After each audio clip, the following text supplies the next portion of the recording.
A long time ago, when the Earth came into existence, the mana that made up the world was too ponderous to hold its shape, and merely swirled in a muddy mass of chaos. Then the first of the gods appeared and said, "Let there be Earth." The mana solidified, becoming the ground, and the mana overhead thinned and became the sky. Yeah, but Gus, I only asked you how words are related to magic. Just be quiet and listen to me. I'm not even getting paid to teach all this, you know. Yeah, fine. The Creator God made the sun and moon, and separated the land from the sea. Fire, wind, and trees came next, followed by other gods as well as humans. Gus the Ghost is a little eccentric, and he can be overbearing at times. But he's smarter than anyone else, and he teaches me a whole lot. All the words and symbols that the Creator God used, what we now call writing, are referred to as the words of creation. These words, whether they're spoken or written down, all possess very profound power. Power? That's right.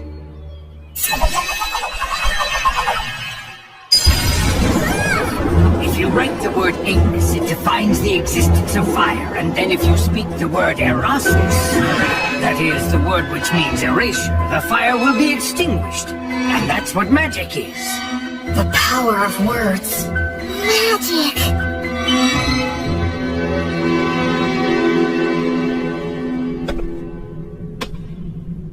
The god of justice and lightning, Volt.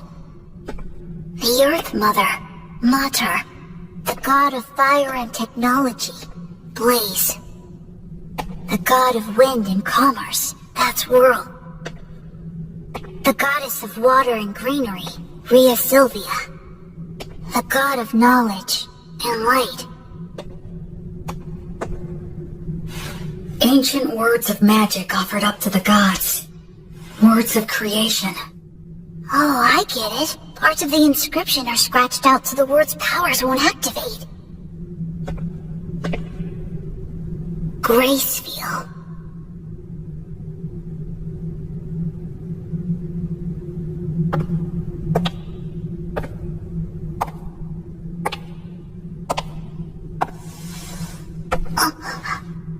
Are you curious about him?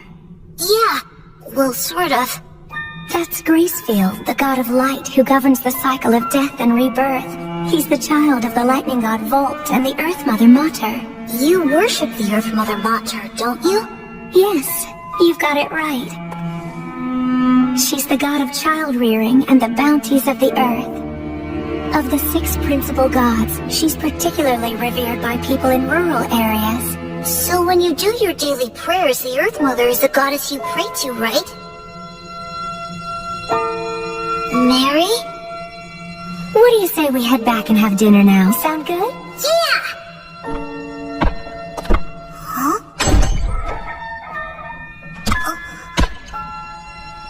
Blood! Oh wow, that's a really nice pour! Oh, you're gonna get some tasty meat up in this guy today, Will. Thank you so much! Hey, that kinda hurts! Wow! Looks tasty! Go on, eat up. Don't worry, I will! It's so good! Thanks so much for the food, Blood! You too, Mary! Yes, gratitude is good. After you grow a little bigger, I'll teach you how to go and hunt for yourself, too. What? Hunt? Hunting teaches you all kinds of valuable lessons, although you're gonna have to get used to taking lives. What's wrong? Are you losing your nerve? Stop it! He's still too young for that. She's right. Huh? He needs to learn the basics before that. But I must say I'm impressed. I can't believe he's only 3 and he's already learned to read and write. He just might be as much of a genius as I am. I don't think it could hurt to teach him some magic. Hey, come on, give us a break. What if he becomes an old miser with an oversized brain like... Lord the skeleton looks scary, and he can seem out of control. But he always keeps things lively and friendly. What do you mean? What's with the crack about the oversized? Hey, Mary. What's wrong with strengthening the body? About this bread, just when do you bake it? That's a secret. Huh? The 3 of them keep a lot of secrets. Like why they live here, and why there are no other humans here except for me. From the time I was born, I've never met anyone else but the three of them. But the biggest secret is, why are they undead? There are so many things I want to ask them, but I can't. Because I'm keeping a secret from them myself. That secret is...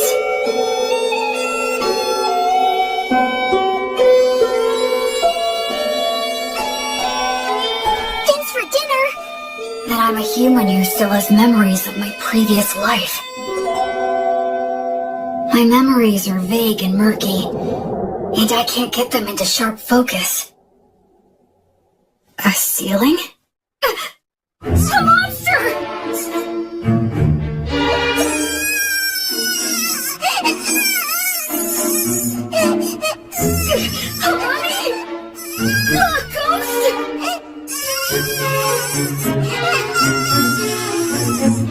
They're gonna kill me!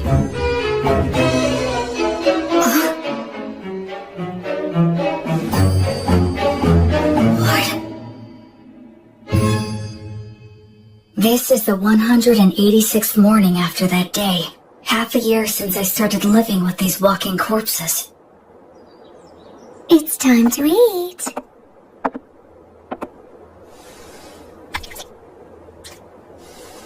What a good boy you are, Will.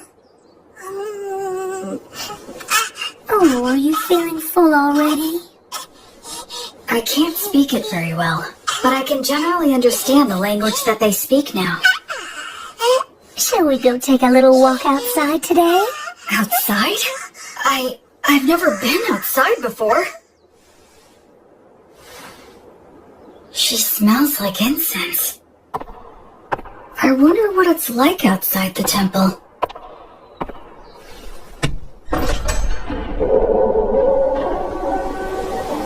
That breeze, so refreshing, and it smells of plants wet with morning dew.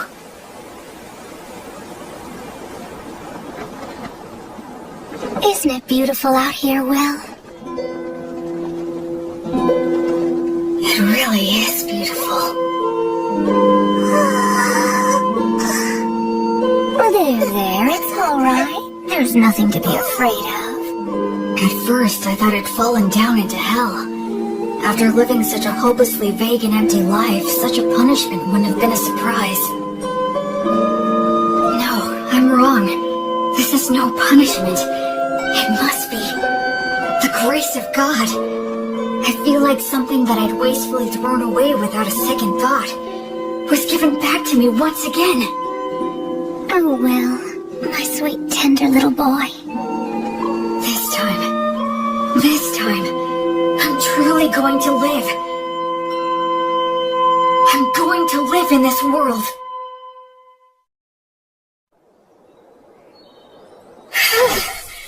I'm finally done. We gotta build your muscle and stamina first. Without the strength to back them up, your skills are useless.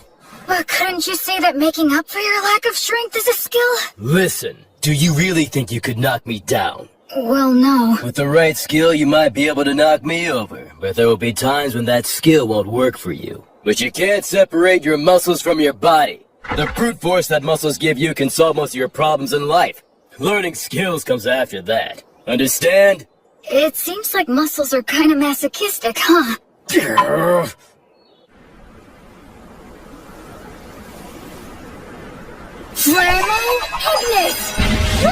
Erasmus!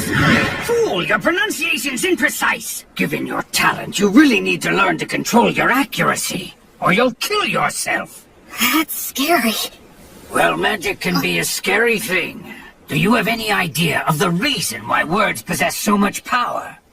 I guess it's for the same reason we think a chair is a chair, right? Indeed. After all, when we see a wooden stool that has 4 legs, no matter what color it might be or whatever kind of wood that it's made of, we don't even think of calling it something like 4 sticks in a round slab, and we wouldn't call it a table. We just instinctively categorize it under the chair label. So in short, what that means is that words are what define and differentiate the way things are. Of course, I'm just repeating what someone told me. Huh, you know, Will, it seems you might actually be a genius after all. But isn't there anything I can do to get more consistent results? Afraid not. That's just what words are all about. There are always fluctuations in speech. No one is able to say a word in exactly the same way twice. The only answer is to let your instincts determine the ideal level. Instincts? But... You should start off by learning how to use your minor magic more skillfully and accurately. But hopefully you'll do your best to get by without even using that. Without using magic? How's that possible? I'm talking about money. That again? Man, how can a ghost worship money as much as you do? Oh, come now. You don't know what you're talking about. Money is extremely important. Money is what makes the entire world go round. With money, you can solve anything without magic. Buy tools, hire help, and the ability to make a profit is just as important as magic. Why, oh why must I have hands that are incapable of holding silver and gold any longer? It isn't fair. I want to fill money and count gold coins with my own hands. Curses! You're not normal. Creatures such as these are beasts. Demon beasts are a particular type that are extremely aggressive. Wow, that's... Old Gus has taught you about the myths, hasn't he? The minions of the god of despotism and tyranny, specters and phantoms, and the demons of the god of dimensions who lurks in hell. And the god Stagnate, who commands the undead. People such as the three of us. We used to be human once too. Really? Is that true? Yes. When we all died, we clung to strong emotions that led us to a pact with the god of the undead. So we're considered traitors to the virtuous gods. Mary... I'm sorry for talking about this. It must seem very strange to you. Hey, Mary, tell me something. Do you think I should get stronger? Well, it would certainly put me more at ease if you did.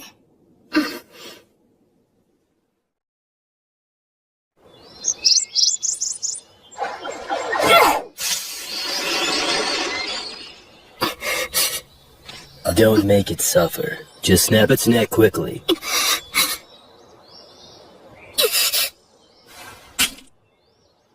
Can't get used to it, huh? I don't like killing. Am I just being naive?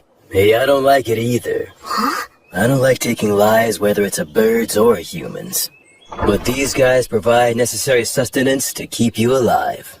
In life or death situations, you need to put your feelings aside and just go for the kill reflexively. That's what it means to be a warrior. In battle, it determines whether you live or die. Okay, now let's bring down a few more. Blood really is a lot like a father to me. You're almost 8 years old now. I think it's time you started some real-life combat training. Huh? It's bad enough when you stop just before hitting me. With your strength, if I take a hit from you, I'll be dead. I'm nothing but bones now. You'll be just fine. Probably. Probably? That's the whole reason why I said you can use the magic you've been learning from the old man. Go on ahead. Simply do as I taught you. That's right. Do it well and you could actually land a hit on me. Don't cry that I'm playing dirty. The battle has begun. Acceleration! Torrent! Oleum! Catarrhea! Not too sure. Move, you fool! Distance yourself!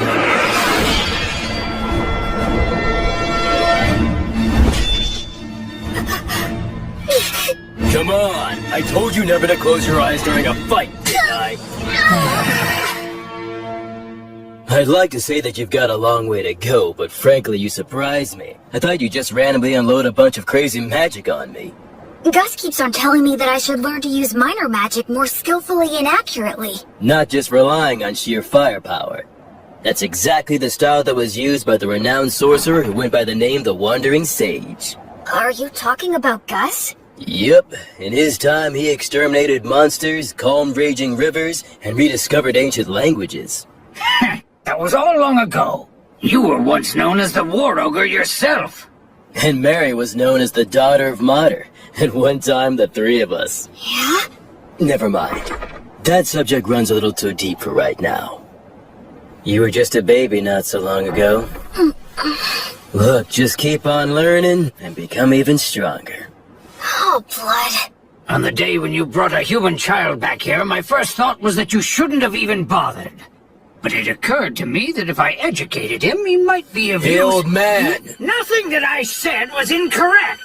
I now recognize his true talent and am teaching him to use it, aren't I? That's not really the point. I know that's just how you are. And frankly, I wouldn't expect you to change your ways now. I even think it suits you. But what you said wasn't necessary. Can't you imagine how it feels to hear that? You're right, it was quite thoughtless of me to say that, and I'll be more careful in the future. So I apologize to you, Will. Oh, it's okay. It didn't bother me. I can't believe it. Gus apologizing? Gus? It was rude of me to get all aggressive like that as well. Sorry. You being impolite is nothing new to me. What? Well, you might not be fully conscious of this since things have been this way for as long as you've been truly aware. But nevertheless, you know you're not like the three of us, right? Yeah. I'm the only one who breathes and who has a warm body. Though that part of the story's true, there's a lot more to it. I'm sorry. I can't explain it to you yet. I know. Listen, please don't be too upset with old Gus, alright? He never bothers to choose his words very carefully or show consideration for others. I'm really not mad. I have a whole lot of respect for Gus. Is that so? You know, you've got a big heart, Will. Once your body has at last grown big enough to match that heart of yours, then you're able to accept things as they are. I'll explain everything. Okay. Blood was genuinely angry at Gus for my sake. I wonder, could I have gotten angry on someone else's behalf in my previous life? Huh? Thank you.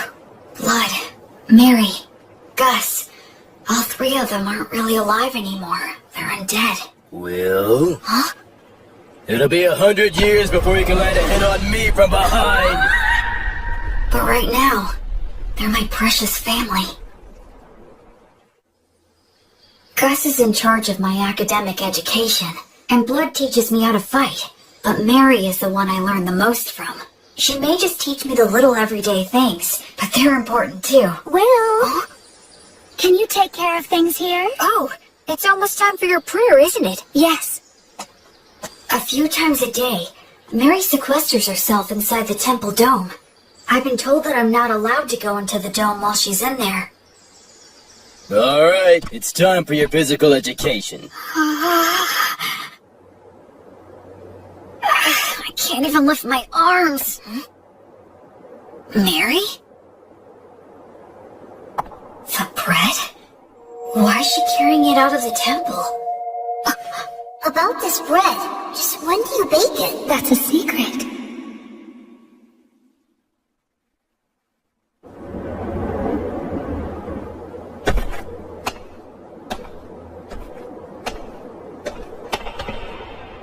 I'm sorry, everyone, but I just have to know.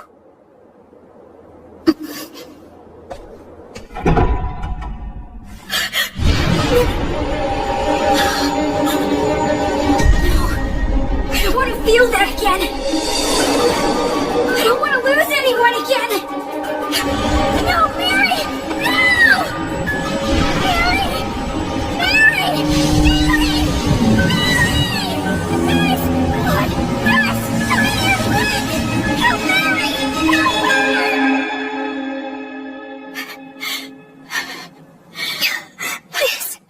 This is entirely my fault. I kept it a secret from him and... I'm sorry. I was careless. All those times we told him to be careful. Will his arms heal? Thankfully, his fingers didn't adhere to each other. But scarring is likely to be unavoidable. Mary... Will, I'm so sorry. It's my... No, it's not. It's my fault for prying. So don't apologize. I'm just glad that you're all right now. Oh, Will. The smell of incense that surrounds Mary always calms me. Why'd you try to look in on her? I just got curious. I thought that I finally might be able to find some kind of hint about what you guys have been hiding from me. I told you I'd explain someday. Blood! Be quiet, Mary. Well then, Will, anything else to say? No, I'm sorry. From now on, check with me or Mary before you do anything. Okay. That said, the way you jumped in there to help Mary was impressive. Those scars will be your badge of manhood. Well, I am your student. But all that got you was unnecessarily wounded. Still, out of respect for your lack of fear toward the fire, I'll teach you this. That bread is a gift from the Earth Mother Mater. It's essentially the goddess's divine protection, her blessing. You can call it whatever you like. Then why were you on fire? Because I betrayed her. The fire is simply a consequence that I must suffer. The god of death, Stagnate, with whom I formed a contract, is the enemy of the Earth Mother Mater. In fact, all three of us formed a contract with him, so just coming in contact with her divine presence causes us to burn. That's sad. I don't expect to be forgiven. Why do you still pray to her? Is it just for my sake? Oh no, Will. It's not. I had been praying to the Earth Mother every morning and evening long before I ever met you. That's my daily ritual. Doesn't it hurt? Of course it does. So much that I could cry. Mary. But even though I've betrayed her, and that is her retribution, I must endure the pain. I shall still continue to revere the Earth Mother. Mater never says anything to me, but every single day she blesses me with bread for you. That alone is more than enough of a saving grace for me. I'm so sorry I didn't tell you, but I certainly hope that you'll continue to eat the bread that's provided for you. Yes, of course I will. But also, I'd like to ask you a favor. What is it? From now on, I wish you'd let me pray with you. Oh. I just wanted to be able to understand what Mary goes through, even if it's only a little bit. That's why I asked her. The original creation was destroyed by the evil gods that it had brought into existence. It was then that the infamous age of war among the gods began. The giant statues in the temple are of the virtuous gods, right? That's exactly what they are, to a human. What does that mean? Among the legends told since ancient times, there is a battle between the lightning god Volt, the king of the gods who governs order and judgment, and his elder brother, the war god Ildrid. The elder brother had the advantage in the beginning, but Volt, with the divine protection of his wife, the Earth Mother Mater, banished the war god to the depths of the earth. The war god continues to lurk within the earth today, vigilantly plotting his revenge. There are other similar stories, but all of them take the same general shape. Now, what are your thoughts? Isn't that story just a fable? You think? Ruling in this world starts with violence and despotism, but eventually, agriculture starts to thrive, and law and order begin to reach everyone. But over time, that can also lead to violent overthrows, or something like that. I see. You are very sharp indeed. Volt, the god of order and judgment, is a virtuous god. The war god, on the other hand, is considered an evil god. But if that order becomes corrupt, Volt could become an evil god, and by defeating that corruption, Ildrid could become a virtuous god. In short, the concept of virtuous gods and evil gods is ultimately a distinction applied by those who place their faith in them. I suppose the priests would not be pleased with me for saying so, however. Naturally, you must not speak of this to Mary. I won't, don't worry. Besides, the gods normally think about things based on different standards than ours. It's impossible for one with a human sense of good and evil to gauge their true intentions. Hey, you know what, Gus? You're pretty rock and roll. What on earth does that mean?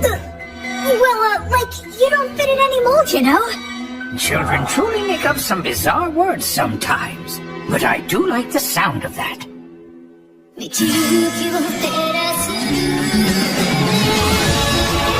Insignificant self to the gods. And then dive in deep, as far as I can.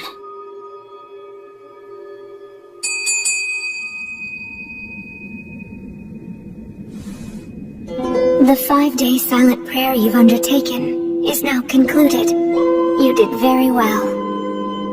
I've done nothing but pray continuously for the past 5 days. Do you feel alright physically, Will? Yeah, I'm fine. And you're only 13. How remarkable you are. Only because I've been praying with you all these years. It's been 5 years now since my arms were burned. Mary says she has the ability to heal the scars with her blessing, but I chose to keep them. Especially because Blood called them my badge of manhood. I'll prepare all of your favorite foods for dinner tonight. All right!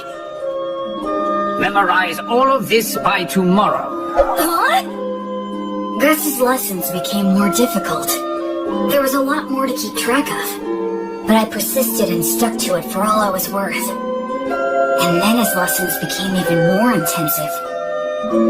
It was as if he wanted me to get so fed up that I'd quit. Still, Mary and Gus were nothing when compared to... Okay now, let's move on to our main event of the day. What is that? This guy is your opponent. I caught him in the woods. That's not what I meant! What's the problem? It's just a low-ranked demon corpse. Demons can become undead too? Okay, go. Wait a...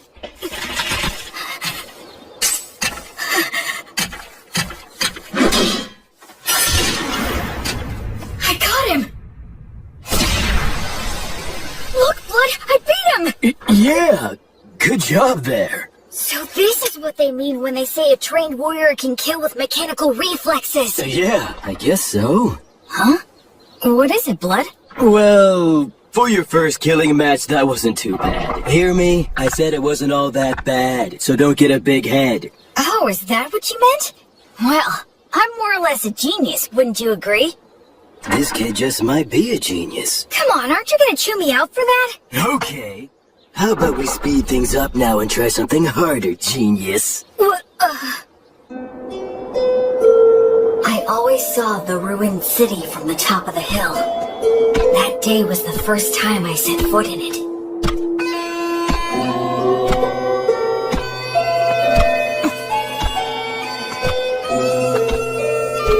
I didn't know there were passages like this underground. Yes, humans and dwarves used to inhabit this place. Their blacksmith helped me out a lot. But now it's solely a danger zone that's filled with mindless wandering undead. That's why we never allowed you to enter here before. This spot should be good. You've got your stuff with you, right? Yeah. The shield, sword, jerky, bread, and water skin. Those things will be everything to you. Okay? Now escape from here. Huh? I'll be waiting for you outside. Don't you die now. Wait a minute, Blood! He can't be serious! Roman! Blood? The exit is this way, right? But what was it that Blood just said a minute ago? This place is... Why, of course.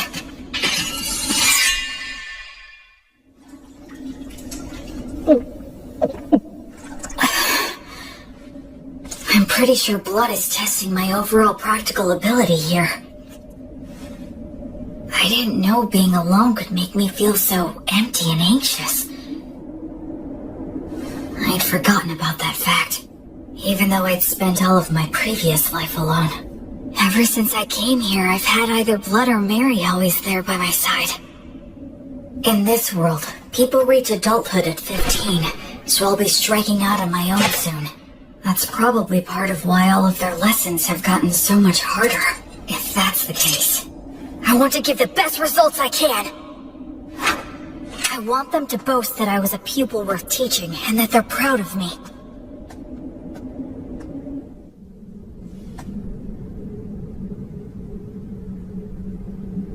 That's probably an undead Vroskus demon wandering around. They can use the words. They're stronger than any opponent I've faced. Should I stay hidden and slip past it, or go another route? Think. What would Blood do?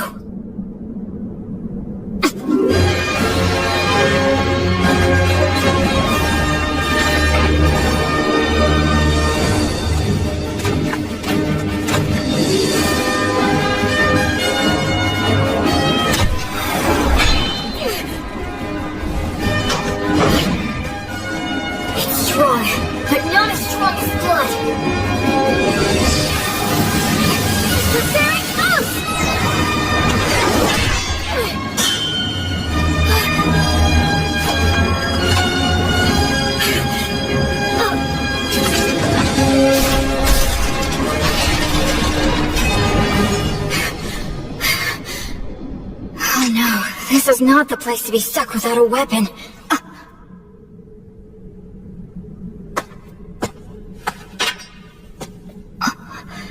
This isn't a demon weapon. A dwarven magic spear, perhaps? It's better than nothing.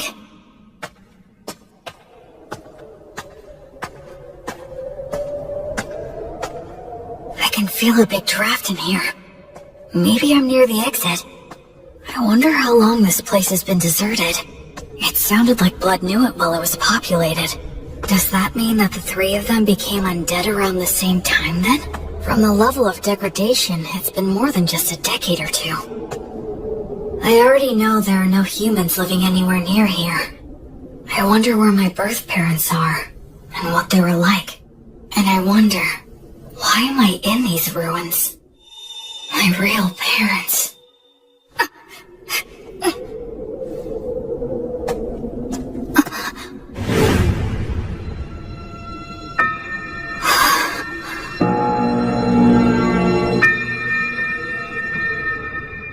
Gus?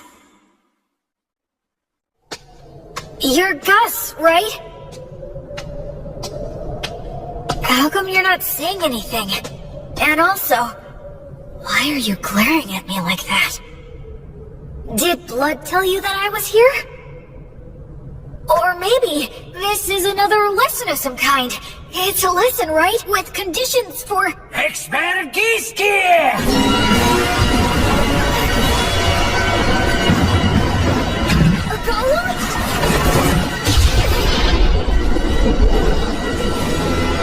Gus! He's serious. I'm aiming for...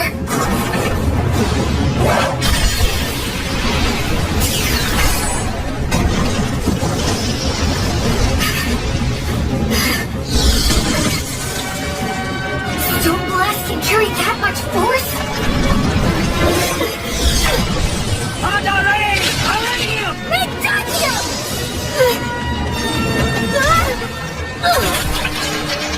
Grace magic?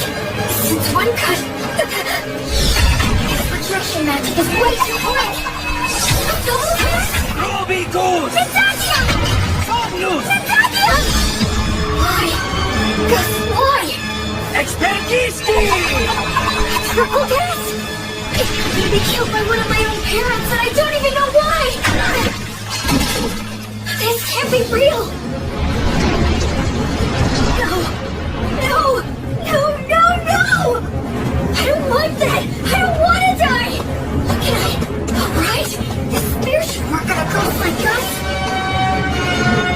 He's the one who tried to kill me first! So no one can complain if I kill him! Pierce him! Kill him!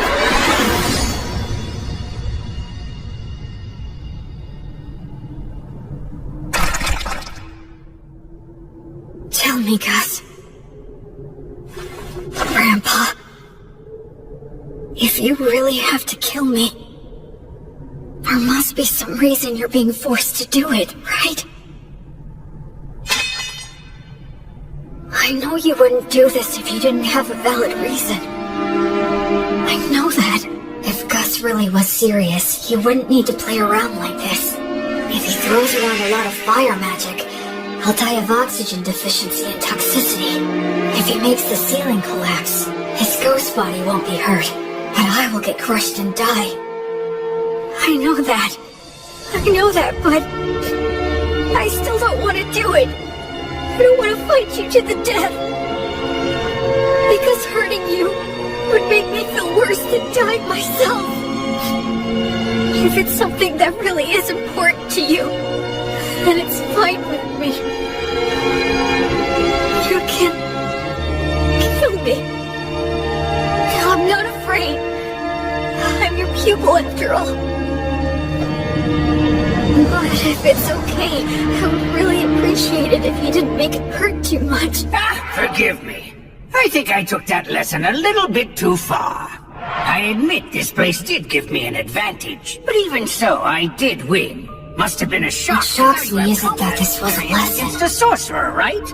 Gus. Now don't ask questions. If you manage to defeat Avroskis and take his spear, even Blood will congratulate you heartily. Oh yes, weren't the double and It's triple that Gus is trying to pass all of this off as a lesson. Tricks like that soon. So, please don't be upset, okay? Come, Will. The best thing to do in a gloomy place like this is leave. This city, the three of them, my own history. There's something more to it all.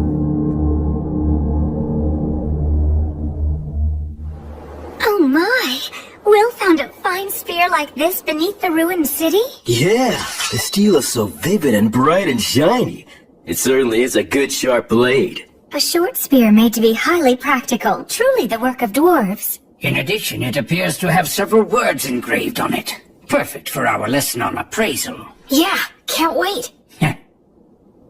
Gus hasn't brought up that incident in the ruined city at all since then. There must be a specific reason why he won't talk about it. That's why I decided not to tell Blood or Mary. Later, I appraised the spear with Gus, and we found that it had the name Pale Moon. Words of creation are engraved on both the spearhead and the shaft. The spearhead can emit light magic, so it can serve as a light source or distract enemies. The shaft is imbued with magic that allows one to expand or shorten the spear at will. That should make it easy to carry. Above all, I was excited to finally have a magic weapon of my very own.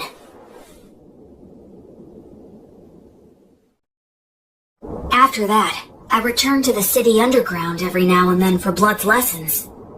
I head down there with only a short sword to collect any weapons and armor that I find. It was tough at first, but I can handle it without any trouble now. Even if I encounter Vroskis or a similarly strong enemy, I don't struggle anymore. Huh? So is this all there is? You have acquired more than enough knowledge right now. I have something new that I would like to teach you. I'm learning something else? You will enter the city underground and collect coins. I am going to teach you something very important. Is this enough? Indeed, it will do. You're finally gonna do that again, old man? Gus? Yes?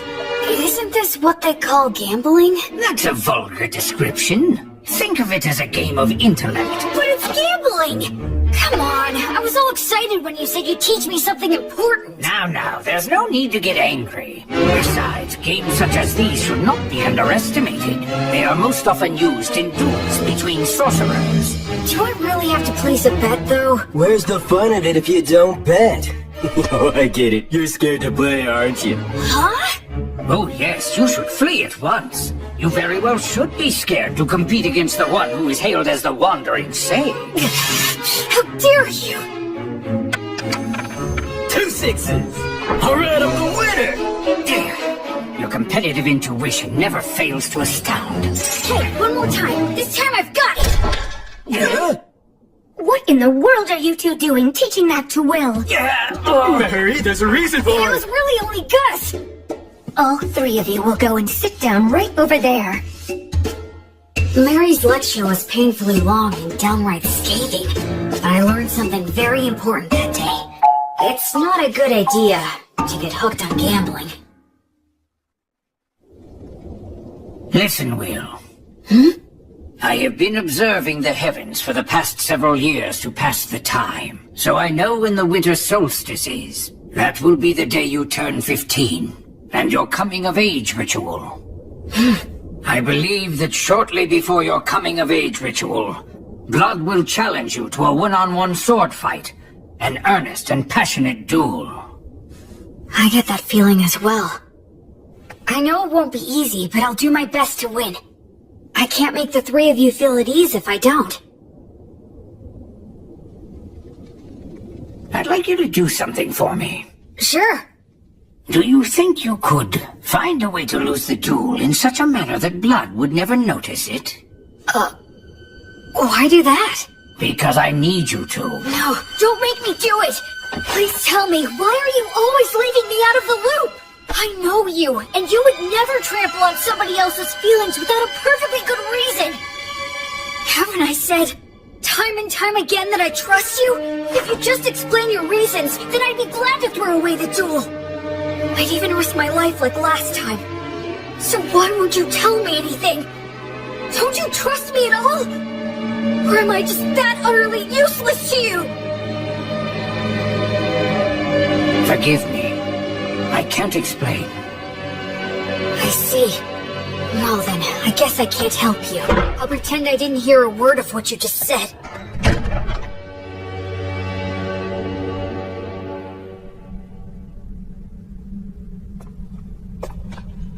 In your coming-of-age ritual, you will need to swear an oath to one of the gods, and decide which one will be your guardian deity. Well? Is something wrong? No, nothing. Anyway, which of the gods do you recommend? The one that is the most widely followed is the god of justice and order, the lightning god, Volt. But you worship the Earth Mother Mater. Blood worships Blaze, the god of fire and smithing. And Gus worships the wind god Whirl, right? That's right, and what you swear to them is very important. I swore to Blaze that I would train every day and try to grow stronger. I swore to Mater that I would live in such a way that would honor and preserve her will. How about Gus? There is a god of knowledge that exists, but he says he swore to the wind god that he would do as he pleased, that he'd just go out and enjoy life. He hates being bound by anything, frankly. I wonder if he really is enjoying his life. Sometimes being very smart can also make you rather transparent. I'd say that goes for both you and Gus.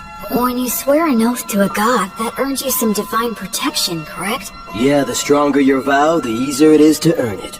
But they also say that you will be destined to experience many hardships in exchange.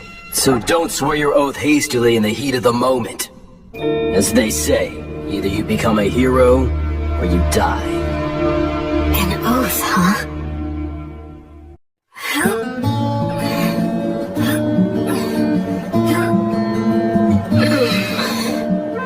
Okay, that's enough. You've gotten a lot stronger. So what are we gonna do today? Can we spar? Nope. Today is all about this. What is it? Here you go. Take a sniff. Why do you have this? I thought we could drink it together. I made it myself by mixing honey in with some forest grape juice. That honey wasn't exactly easy to get, you know? Is there something wrong? No, just come winter solstice, you'll be an adult. And a man's gotta get used to this stuff. But won't Mary be mad about this? Not if we keep it a secret. In fact, it'll only be between us men. Okay, let's drink. Alright, here you go. Cheers! Whoa, nice! That's delicious! Even better, I get to drink it with you. Yeah, it's good. Okay, let's test your courage. Test my courage? We're gonna take a little peek at Mary while she's changing. Or won't we get in trouble? Say what? Come on, follow me. The hallway's spinning. Hey, you okay? I'm fine, I'm fine.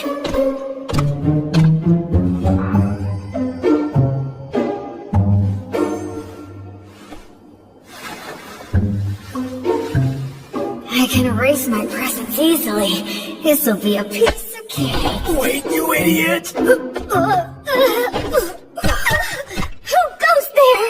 Oh, crap! Blood! What's the meaning of... Oh, you really stink. My goodness, what did you make Will drink? Well, it was just... We were just gonna have a little peek while you changed. What? What do you think you're doing, you idiot?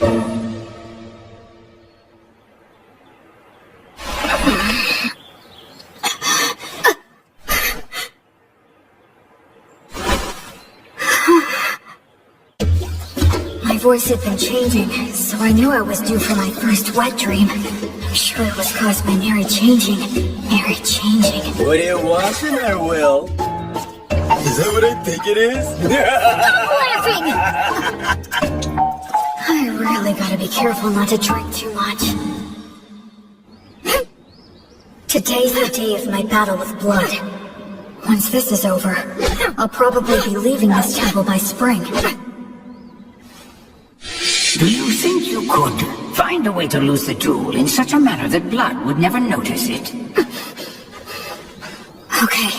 Will. Come on, I'll help you get changed. As of tomorrow, you'll be an adult.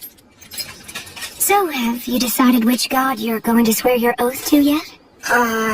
Yeah. I've got an idea. Oh, well, that's good.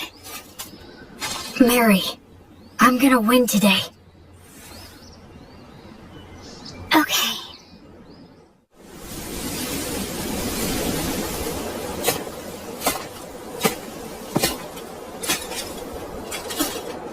Where's Gus? Hiya, Will. Ready to do this? I'm ready anytime. Let's go! Okay, good. Let's review things one more time. No magic or trying for instant kills, otherwise anything goes. If something happens, Mary will fix it with her blessing. The first one who admits defeat or is unable to fight loses. Now try your best not to die.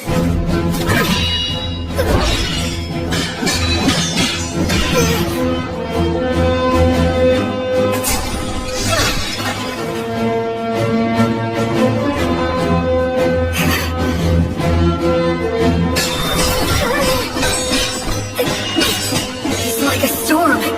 If I take just one solid hit, I'll be out of the fight!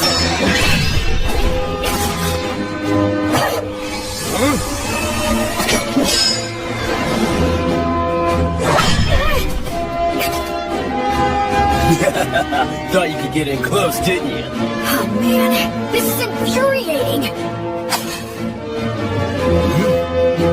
It's a challenge to avoid when the blood strikes perfectly.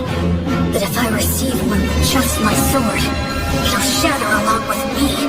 So how do I survive his strike and get into the gap between us? There's only one answer. Here it comes!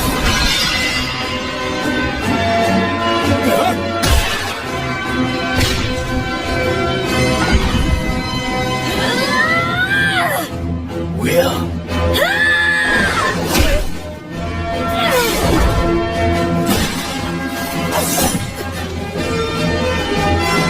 He's holding my sword between his ribs?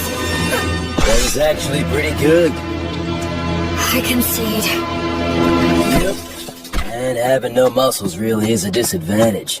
Blood, stop it! Ugh. Don't you dare give me that! You promised that you wouldn't use that trick again! Not sure what you're talking about. The one where you use your ribs to trap an opponent's weapon? Yeah, but I don't have any organs or anything now, so... What? He did that when he was alive? Absolutely he did! Can you believe such a crazy thing? Well, my opponent at the time was really quick, and he was about to stab you, so I just... You didn't just anything.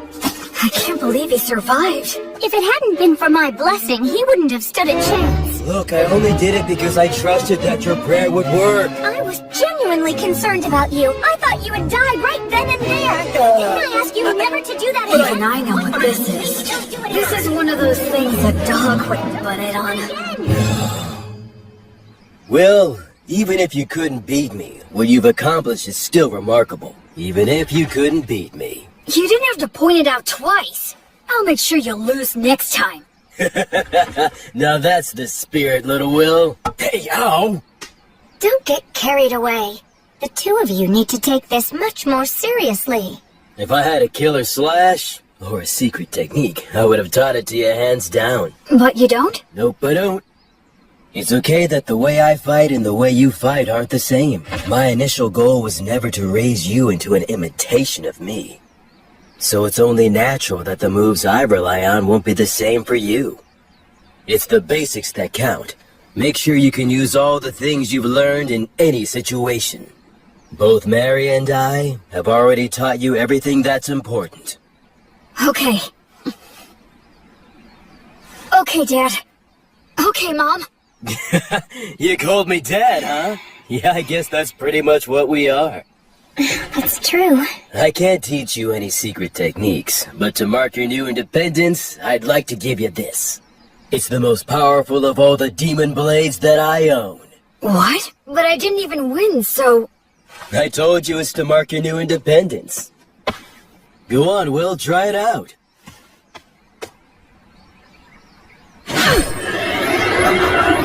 It's called Overeater, and it ranks at the very highest level of demon blades. It can even cut down one of the god's echoes, so long as it can reach them. The words engraved on it are too hard to understand, but I can sum up its effects.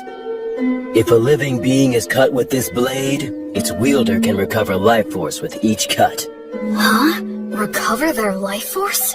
Uh-huh. As in, you can swing it around without even thinking about it and still be the last man who's standing. You're a smart kid, so I'm sure you understand this.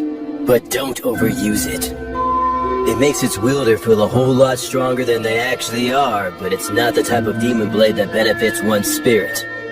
The more you use it, the more you need it until you are so weak there's nothing left. And the life and death cycle starts again. That's part of what makes it a demon blade. Anyway, I've said a lot, but I'm sure you'll be fine. Both seem to have faith that I can maintain the ability to use this sword properly. But am I really someone who is worthy of their faith? Well, if I'm gonna give you a demon blade, I guess I gotta tell you about its history, too. And of course, I'll tell you what you've wanted to know all along. What? He's talking about what I've wondered all these years. You are a grown-up now, after all. I promised I'd tell you once you grew up.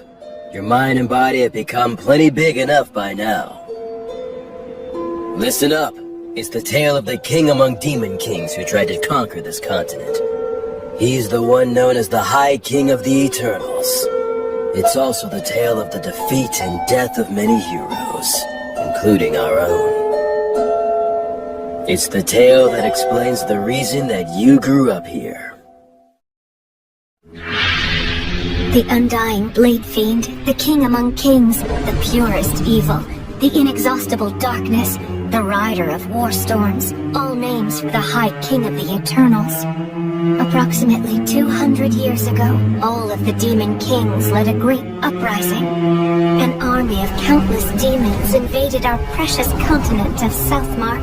All the continents were crawling with demon kings, generals. They were the kinds of demons you really don't want to see showing up anywhere. Demons were here? And these swarms of demons offered up massive amounts of flesh and blood during a number of great rituals to their deity, the God of Dimensions. In response, the minions of the God of Tyranny ill-treat, and those of the God of the Undead stagnate, also became active all over the world. The virtuous gods expended a great deal of strength in a series of battles, intense enough to change the entire map. I know that you learned geography from Gus, but don't think it's the same now as it was then. Because of that, even we don't know much about how the other continents were back then. But what we know for certain is that the High King went on a rampage in Southmark. The High King sure has a lot of scary nicknames. Frankly, they don't even come close to the truth. His abilities were absolutely insane. He could turn any blood he shed into soldiers, and any flesh cut from his body into commandos, in unlimited amounts. In other words, he made demons from his own flesh and blood. That's some serious hacks. What does that mean? It means he's a cheater. Blades are the only thing that could harm him. Using arrows and magic wouldn't even leave a mark. His weapon of choice was Overeater. He was a madman who roared with laughter, creating armies by cutting down enemies and getting cut himself. Eventually, he came to be called the High King, meaning the King of all Kings. The city was once a vital hub for lake transportation, but it only held out for a matter of days before it fell. The High King made his home in the city and mass-produced demons, who took advantage of the water routes to attack all the surrounding settlements. Nobody could kill the High King. The destruction of the continent of Southmark was assured, and just when everyone had begun to believe that, Gus came. Augustus, the wandering sage, suggested that now was the time to strike down the High King. Why would Gus say that now was the time? Was it even possible to kill the High King?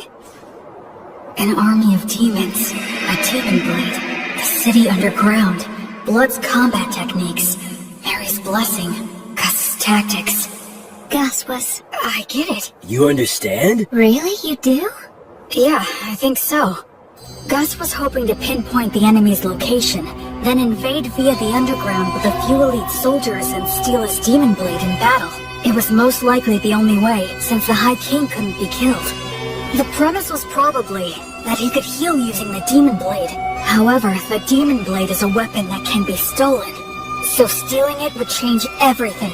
To do it, Gus would use great magic to wipe out all of his minions and face him one-on-one. As long as Mary kept them both healed with her blessing, no new demons would appear. From there, Blood would do what it took to steal the demon blade. This was certain to be successful. How can you be so sure? Because the proof is that you own the demon blade. And that's how the High King died. I guess. After that, then... Not exactly, Will. It's clear you really are a genius, but you came to the wrong conclusion. You see, I, didn't quite succeed in killing him. Wait a minute. You didn't kill him? That's right. Gus made use of every factor visible to him to draw in any possibility of killing the High King. The thing is, the factors he could see were incomplete. The High King reveals his true nature, taking on the appearance of a hideous, grotesque warrior. And then... well... He was a better swordsman than I was. I couldn't touch him. I fought opponents bigger than me many times before, but he was the first one where nothing I did could reach. Even you were no match for him? Yes, even my buddies who formed a wall outside after entrusting everything to me were crushed one by one. Thankfully, I had the support of Gus's magic and Mary's blessing, and the High King was wounded. Despite all that, I'm pretty sure he made it one level higher, enough to become something I couldn't kill so long as I lived. To this day, I still wonder what I was lacking. But it's too late now. You know why, don't you? The undead can no longer grow. My sword skills can't improve any further. So then, when it became clear that we were bound to lose, Gus and I decided we had to place a seal on the High King. We couldn't kill him, but we could do that. So you mean... they completely gave up on Blood's chance of winning altogether? Thankfully, the technique worked, and the High King was sealed deep beneath this land. In other words, unfortunately, in the very end, we couldn't fully believe in Blood. And then... Mary? And then... an echo of Stagnate descended down on us. What? But an echo is a body double of a god, isn't it? So then what? The evil gods act individually, each following their own principles. They'll cooperate if it's in all parties' best interests, but the opposite is also true. I guess that Stagnate wasn't too happy with any of it.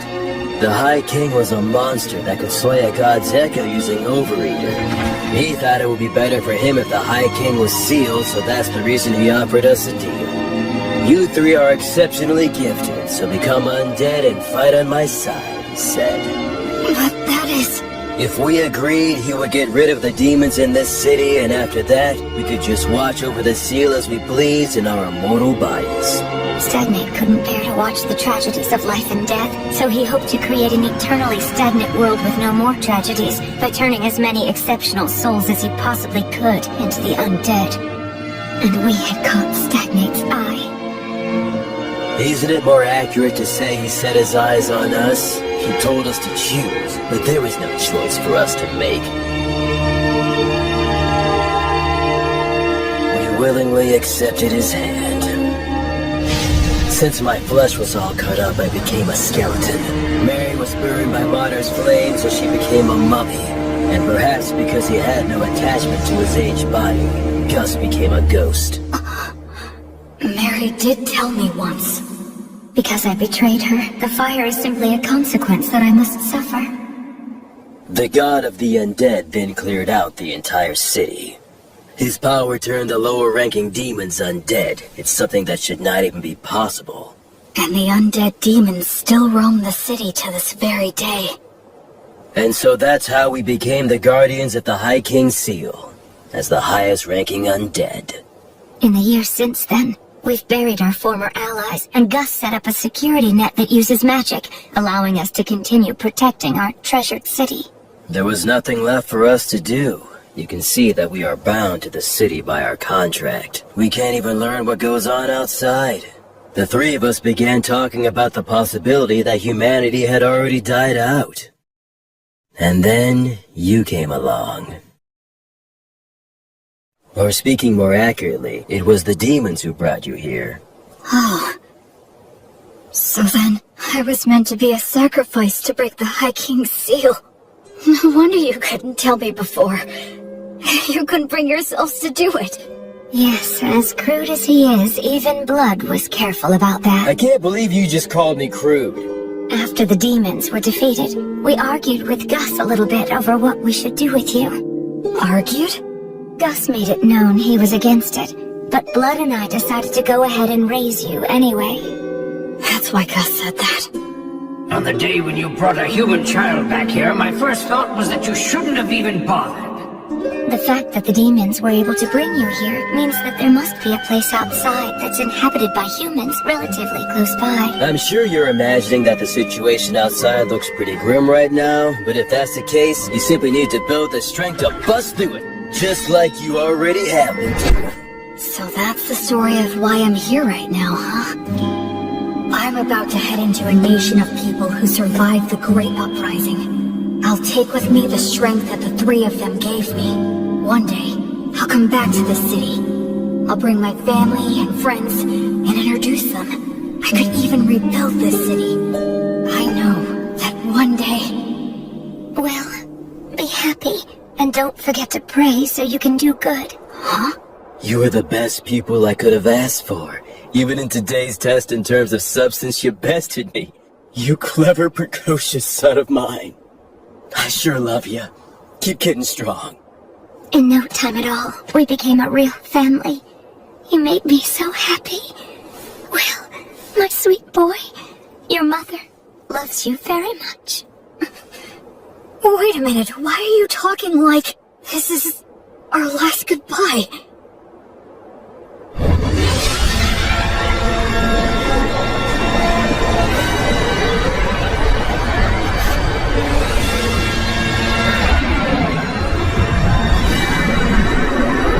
Said your farewells, heroes.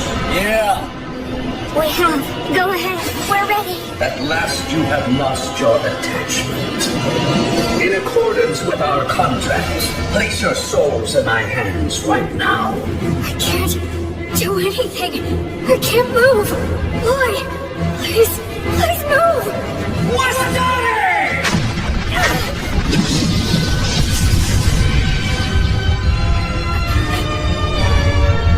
Oh yes, there is a magic user left among you. Will, take Blood and Mary and get out of here. Don't you worry. I am determined to...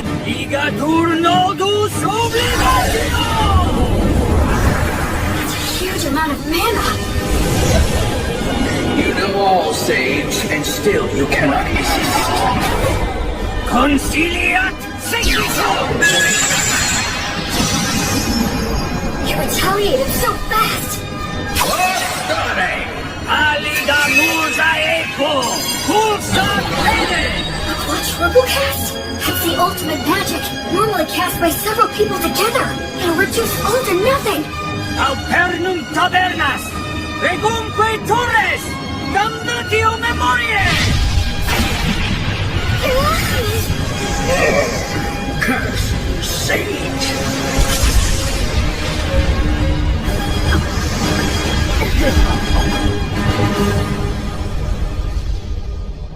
Quaerere, ambulare alle vita, noli fugito! He didn't get a hold of your souls, did he? Nah. It seems not. That must have been terrifying for you.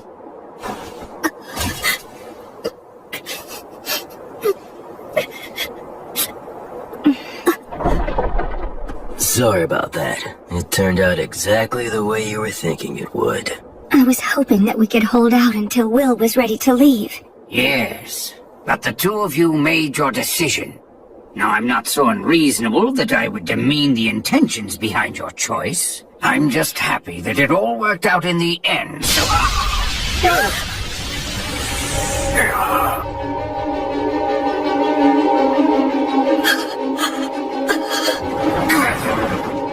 Oh, man!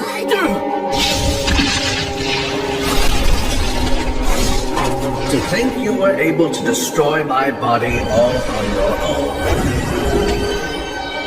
Had I not initially divided my strength into two bodies, I would have been really hindered for quite some time. I commend you. It's true you are a great sorcerer who has exceptional abilities. Stagnate. Let me go. Stagnate? What a shame it would be if I destroyed you now. I'll wait until you've lost your attachment. Now, as for you,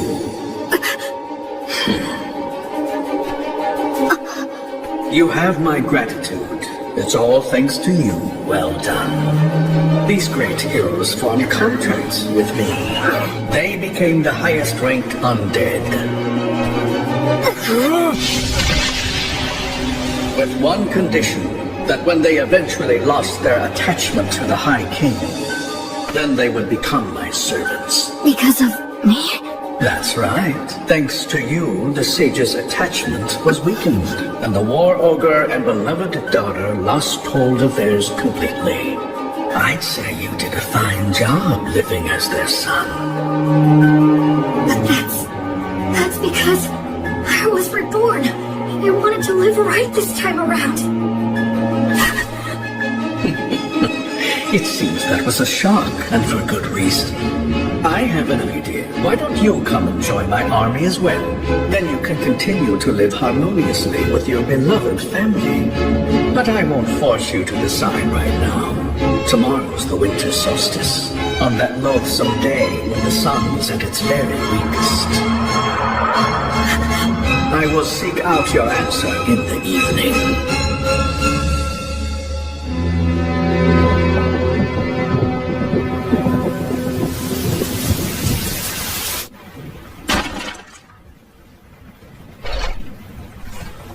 It was me. I took Blood and Mary's attachment away from them. When Gus was against raising me as a baby, when he taught me excessive amounts of knowledge, when he tried to kill me, when he asked me to lose on purpose, it was all to stop the two of them from losing their attachment to the High King. Still, when Gus tried to kill me, I think he was conflicted. But I was living without a care. Totally oblivious. I just sat comfortably on Gus's mental anguish and Blood and Mary's self-sacrifice. I was so excited to be living my life right this time. All I did for my parents was cause trouble. I didn't do anything in return for them, right up until they died. Why would it be different this time? They're gonna die because of me again. I've only caused trouble. And after nothing in return, someone who dies in vain isn't going to be reborn any better. I'm sorry.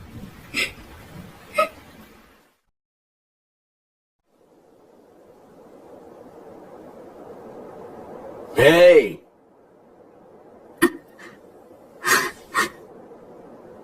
Damn, your face is a wreck, boy. My goodness, it is. Get up, Will. You shouldn't sleep on the floor in the middle of winter. I'm so sorry. Don't be, Will. We all end up paying off our debt for the dumb stuff we did a long time ago.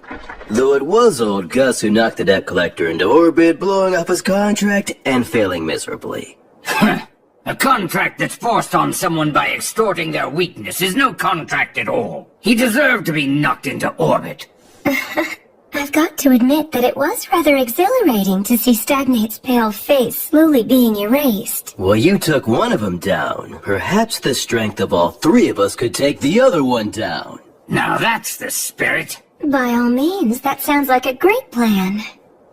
They're faking it. Well, would you look at that? It seems that you're all grown up now, Will. Get out of here already. You'll just have to be content with the idea that your farewell gift is everything that we've taught you so far. I'm sure you'll be just fine, Will. Absolutely. Those are my thoughts as well. You're wrong. You're all wrong. I'm not who the three of you think I am. Talk to us, Will. I have these memories of a past life. I was a totally worthless person. So when I was reborn, I thought that this time I could live my life right. But I made you three suffer without ever knowing it. Even in my past life, when my parents died, I have no idea how I felt. Because I can't remember. I can't remember anything. After all the trouble I caused for them, I don't even know if I cried. I'm worthless. Trash. Once again, I can't do anything. I can't give you anything in return. I'm nothing but useless garbage. Will, you must grit your teeth.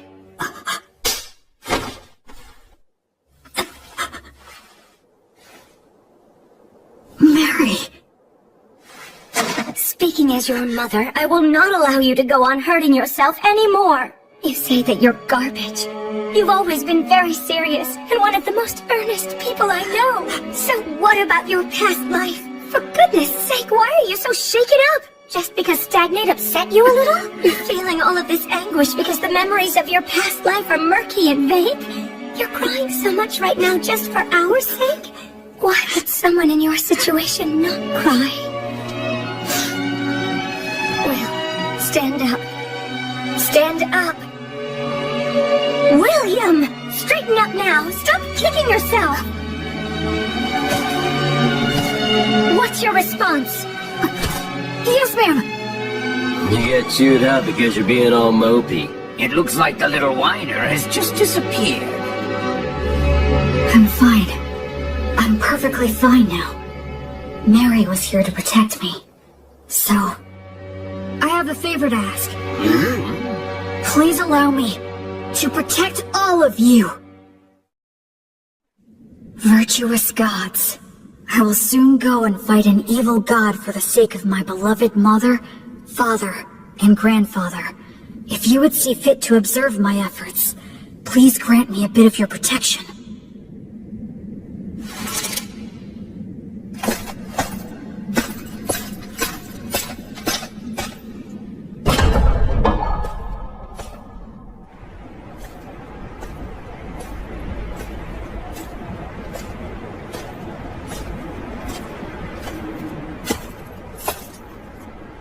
So, have you made up your mind? Yes, I have, Stagnate. Evil god. I don't plan on giving you a single thing. But surely a god such as yourself would never dream of running away from a human child, isn't that right? You have thought this through quite well. Let me guess, you're hoping to restrict my actions by getting me to focus my consciousness on you alone, yes? He figured me out. I'll play along. Okay.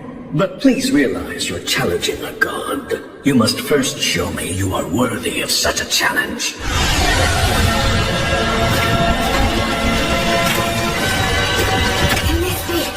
Those three said when they became guardians of the seal, they buried all their allies who had been sacrificed.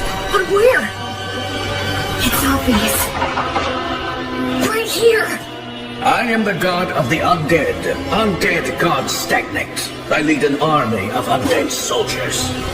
Yeah? So what if you are? Then I'll just take them all on!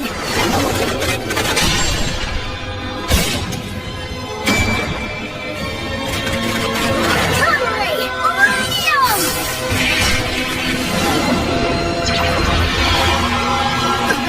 Acceleration!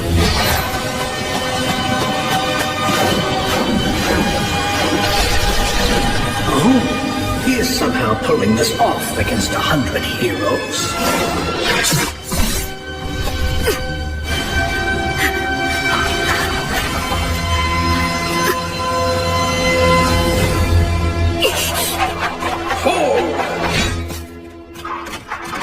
Well, I thought I'd be dealing with you and the 3 heroes. I'm impressed.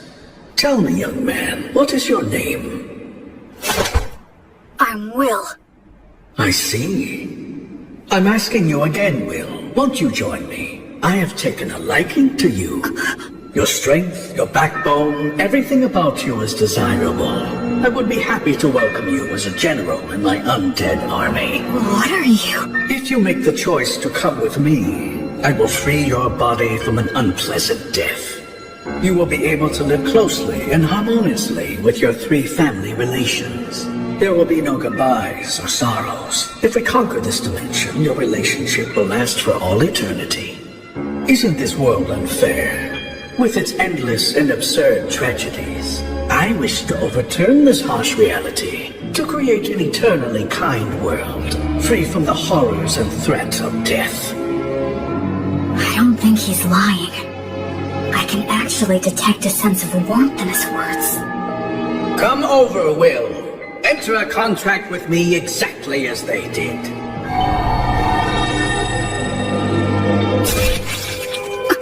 Now, drink my blood. By doing so, you can bid farewell to death.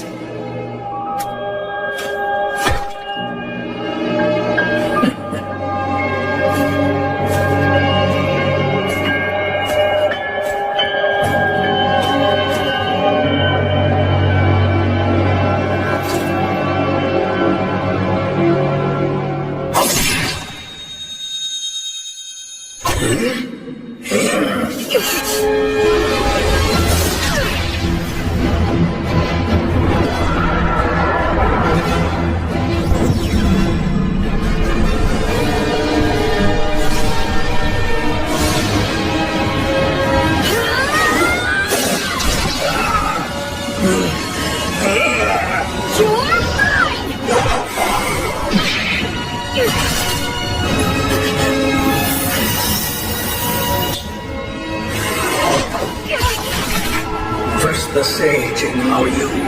I truly cannot let my guard down when you're around.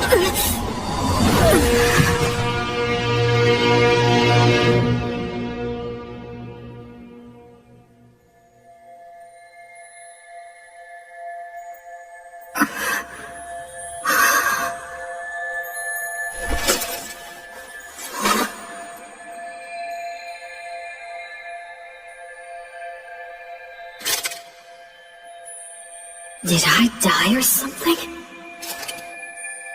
This place feels very familiar, as if I've walked through here before.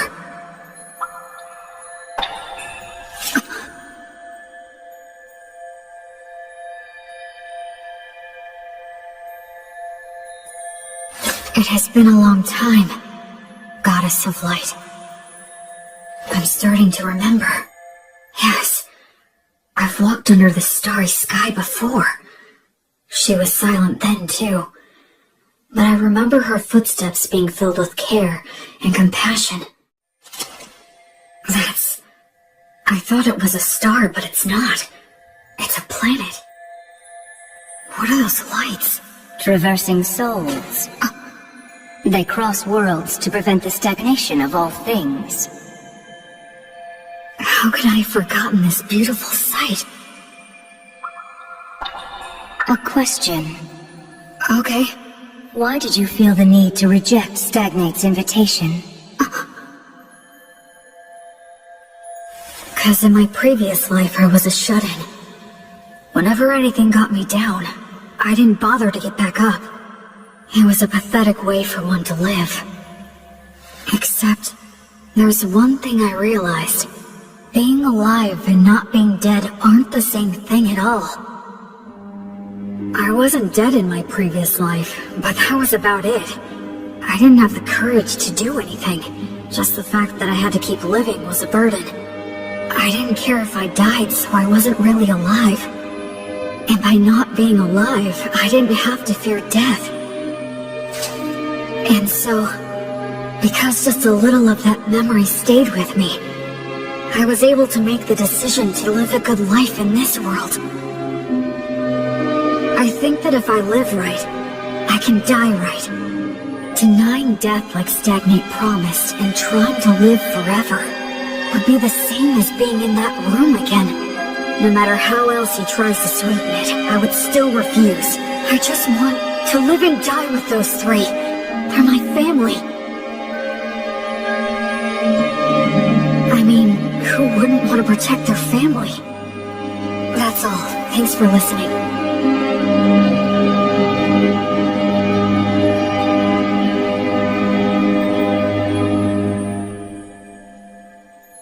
You are William, child of blood and Mary, a soul who has crossed worlds. Yes! You now fully understand the gravity of life? Yes! And you are still prepared to accept death? Yes! You fully understand the despair of death, right? Yes! And you still love all of the lives that will one day burn out? Yes. I finally realized the meaning of it all. Thanks to your grace.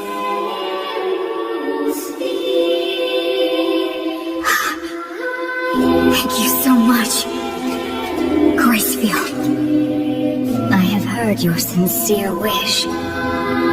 William, so long as you do not forget your resolve, you've got what it takes. Wake now. Make your oath and we shall walk together until your life ends and I come to guide you once again. I shall be your guardian deity.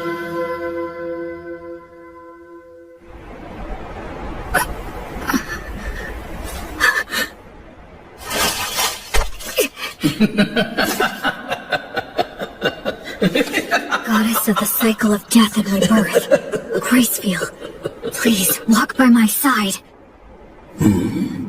Citing a blessing.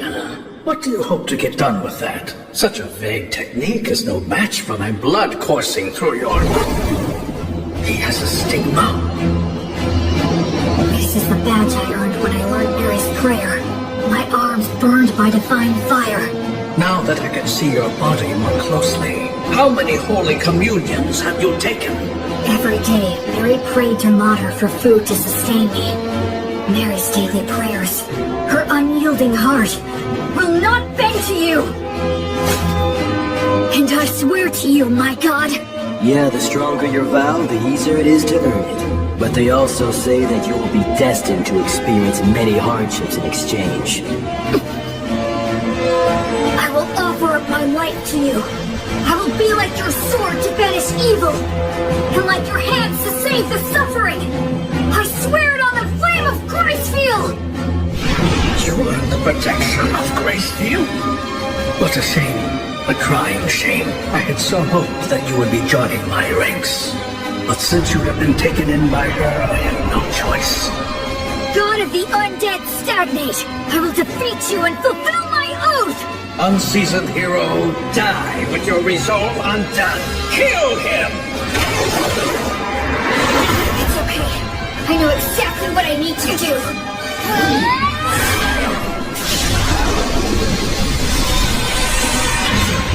Divine torch? Gracefield's divine protection grants peace and guidance to the souls of the dead. How dare a fledgling priest put on such airs? Acceleration!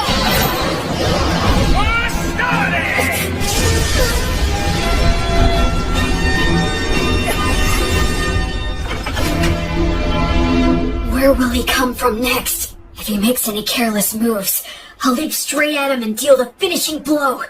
Stagnate is consumed by the desire to kill me. We're on even footing. If I fight him now...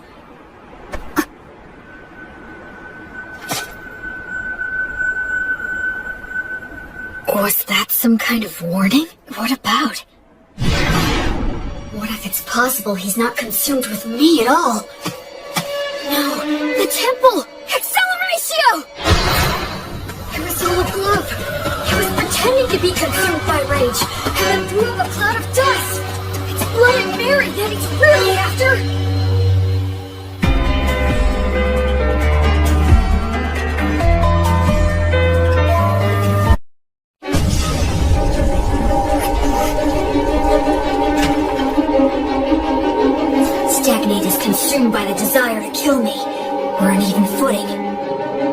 fight him now.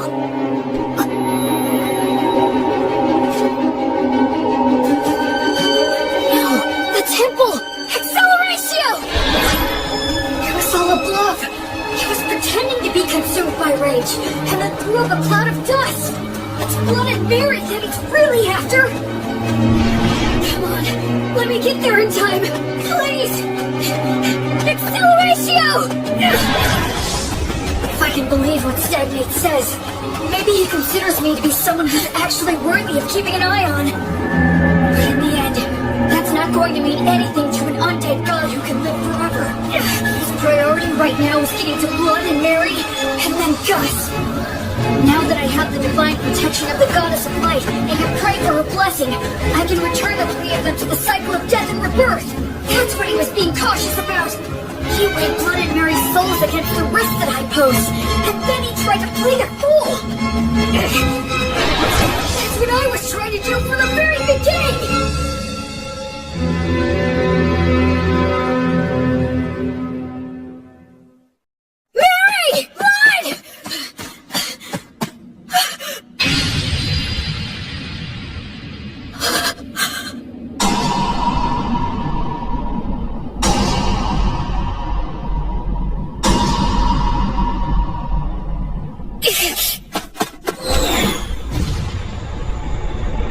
It's no use. I won't get to him in time.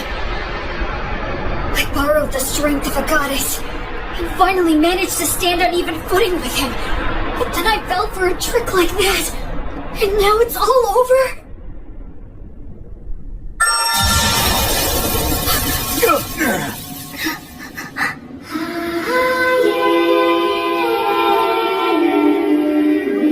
I don't remember seeing her before, but I guess...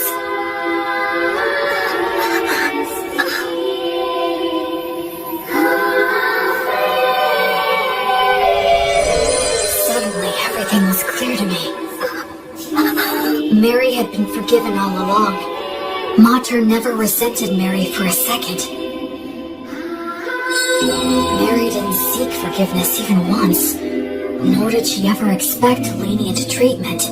That's why Mater continued to watch over her and admonish her as she wished, and she's kept that up for 200 years, never revoking her divine blessing, so Mary could finally forgive herself. What mother wouldn't protect a daughter in danger, who's devoted her life to worshipping her? The Earth Mother Mater that Mary reveres is truly a great goddess.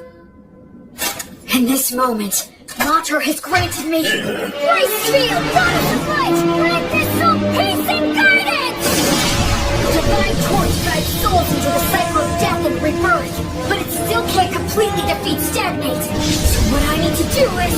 That's right.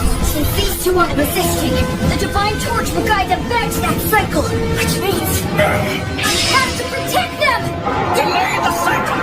Flourish the guidance! And in the moment when he erases my technique...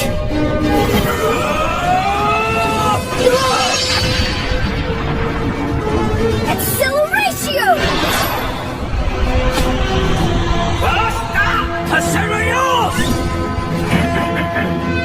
You should start off by learning how to use your minor magic more skillfully and accurately.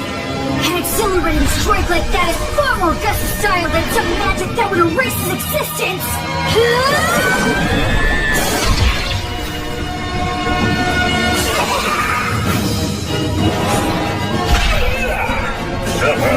Curse you! Curse you! Real child of blood, Mary, disciple of Gracefield! I will remember that name! Until you surrender to me, your knights will bring you no rest or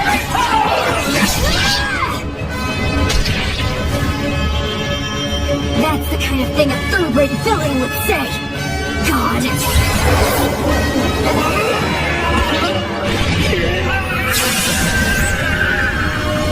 I swear on the light that is Gracefield, that I will never become like you. I will live right and die right.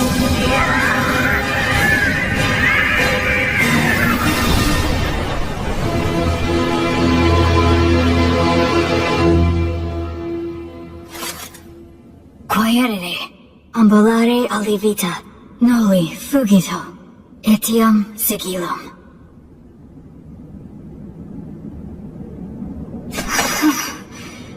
I was way too close.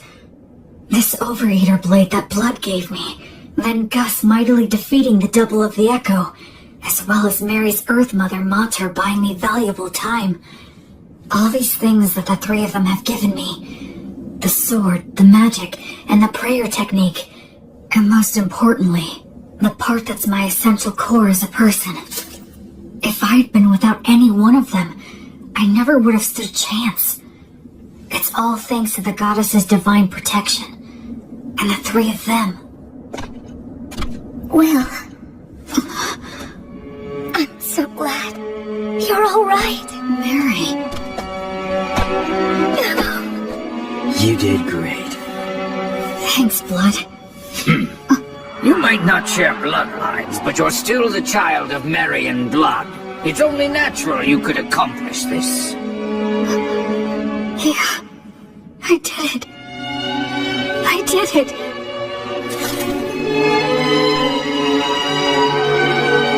I protected them. I'm here now with the three of them. Alrighty then. Let's have a party. We can celebrate Will's victory and adulthood. Yes, you're right. Cleaning up here can wait until another day. Well then, in that case we'll have to break out the you-know-what from 200 years ago. You mean that good stuff from the dwarves? How long you been hiding that stuff, old Gus? Well, it seemed like a waste to let a child drink it. Is it good? Can I have some? Even I would drink it if I had a corporal body. You can fake it, can't you, old man? We're celebrating. Yeah, drink with us, Gus. Come on. Will, you must be careful not to drink too much. If you repeat what happened last time, I won't show mercy again. Yes, ma'am. The same for you, Blood. Of course. What on earth are you doing? Anyway, this old man will go and get it. I guess we should go too. Yeah. Huh? Mary and Blood. I guess we can't after all, huh? It certainly seems that way, but that's how it goes.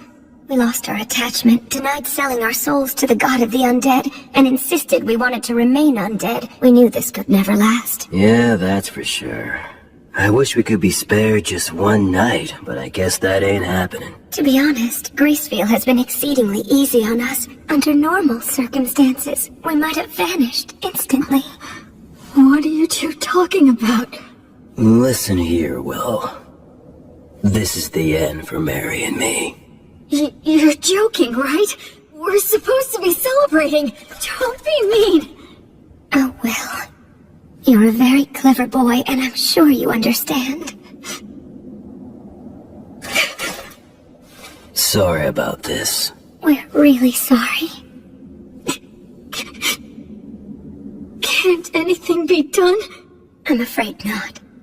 Even if something could be done, we mustn't do it. It's like you said, you gotta live right, and then you can die right. We got lost for a couple of centuries, but one could just call that a detour. Besides, parents should always precede their children in death. This concept is one of the fundamental laws of nature. Yeah. You're right. I guess so. But just this once, I'm gonna say something I'm not supposed to. I don't want to see the two of you die because I can't bear the thought of living without you. I want to see both of you again, when I can make it back here someday. I want to duel with Blood, beat him, and have him beat me. I want to say silly things to each other. I want to do chores with Mary, and hear her say that I've gotten better. I want you to meet my children and my grandchildren someday, and I want you to teach them lots of things too. It's just cruel to say that you're going away now. I don't want you to.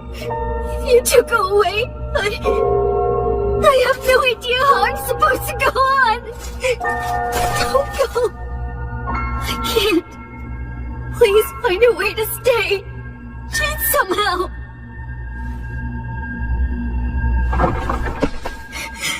Hey Hey, there's no need to be selfish now. Blood is right, Will. Be reasonable.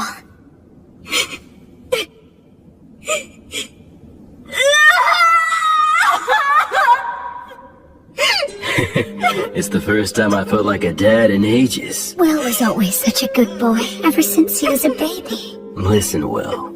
Even though we have to go away, humans can live just fine as long as they eat and sleep. You'll find something else to hold dear. Ultimately, you'll go on living. Once you leave here, you'll make a ton of friends. Go out and bag yourself 2 or 3 pretty girls. You'll have all kinds of fun. Blood! Don't encourage him to be disingenuous. Now, Will, you must be sincere both in love and marriage. Because you swore to the goddess of light, as well as the fact you killed a god, the path you'll walk is sure to be filled with a lot of troubles. No doubt you will experience setbacks and be a target for unjustified criticism. You may be betrayed by people you help. Your good deeds may be forgotten. You may lose all that you had gained, and you may end up with nothing but enemies. Even so, love others unconditionally. Always do good things. Do not fear loss. Forgive all sins. Build, don't destroy. Offer hope in despair. And be a source of joy for others in sad times. Most importantly, do all you can to protect the weak from any form of violence. Just like you did for us, when you challenged the undead god for our sake. Okay. Oh, dear Will. My William. You'll always be our sweet child. May the divine protection of the spirits of courage and the virtuous gods be with you forever. Listen, move forward with faith in the results you'll achieve. Once a person makes up their mind, they can do anything. You might get lost in your own thoughts sometimes, but don't get so stressed that you freeze in place. I engraved the images of them and the words they said into my heart right then and there. I will never forget them. Just like the light of the goddess, I know they will always be there to light my path. Ahem. Did I get here a bit too soon?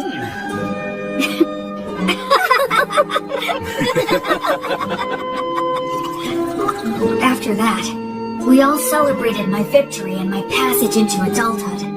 The first drink I had with all 4 of us together left a lasting impression. It had a strong burn and a rich aroma.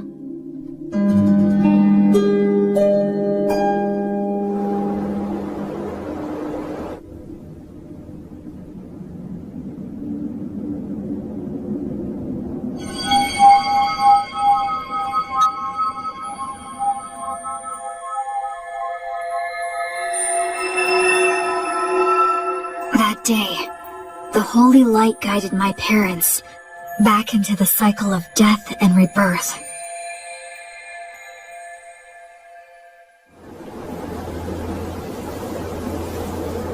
Yep, the view from right here is the very best there is. Mary, Blood, I know you're not here anymore, but I'll still come back. Just to let you know how things are going.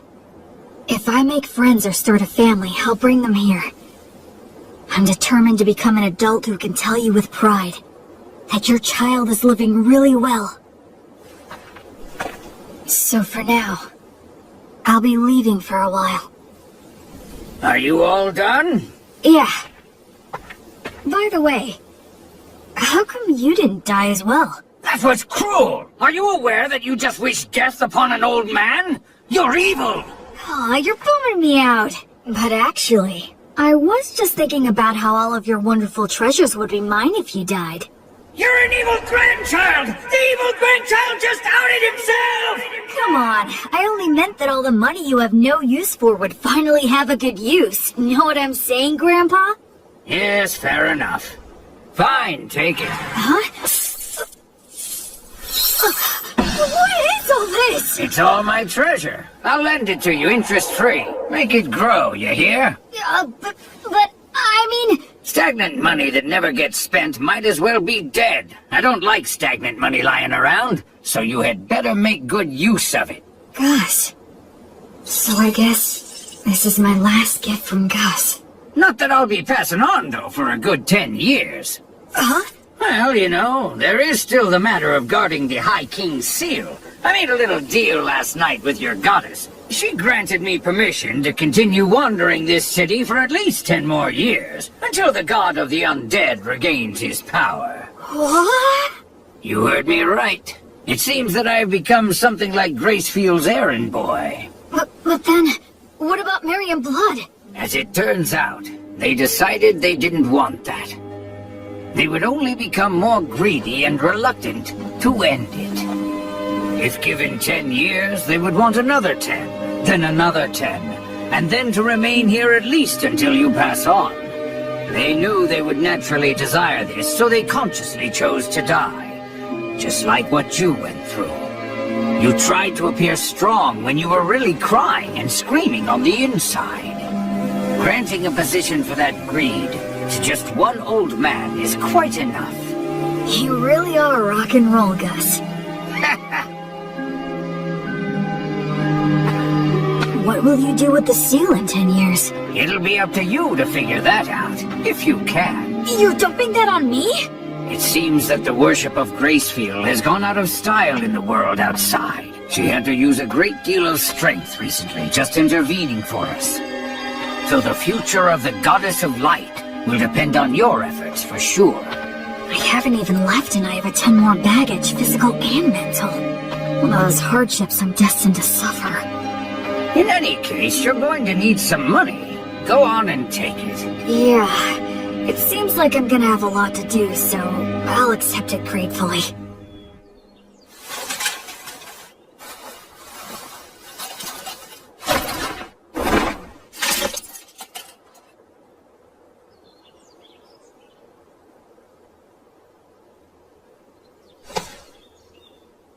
This is it. I'm leaving.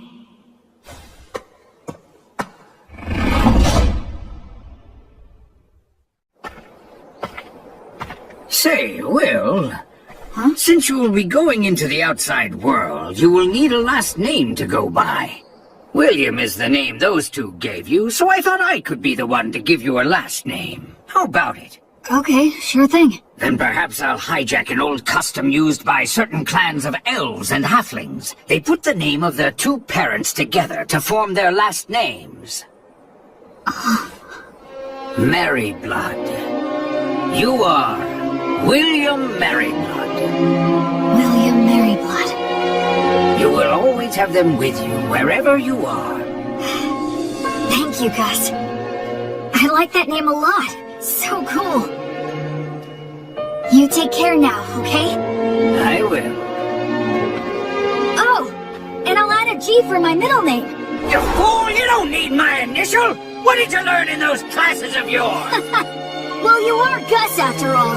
Old Man Augustus is far too much work to spit out. What a hopeless grandson you are. Well, so long then. Goodbye, William G. Merryblood. See you again sometime, okay, Gus? Goodbye!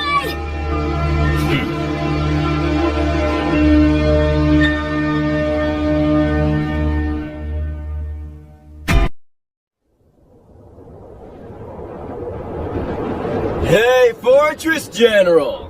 You doing good? It'd be perfectly natural for two warriors to introduce themselves, say a few words before facing off.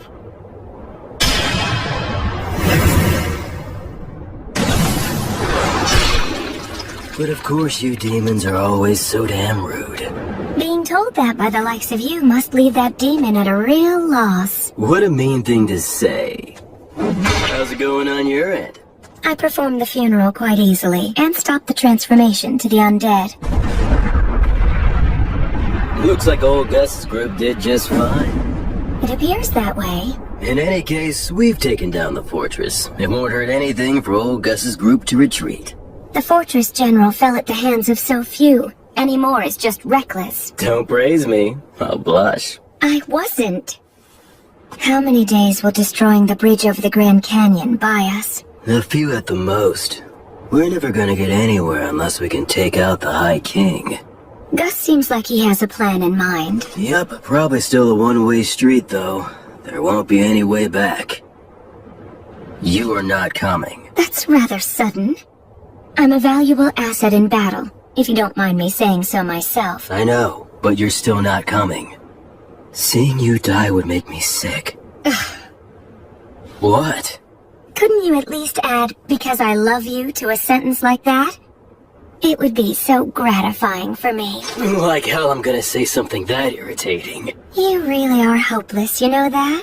What if I refuse to stay behind? I'll send you back even knocking you out.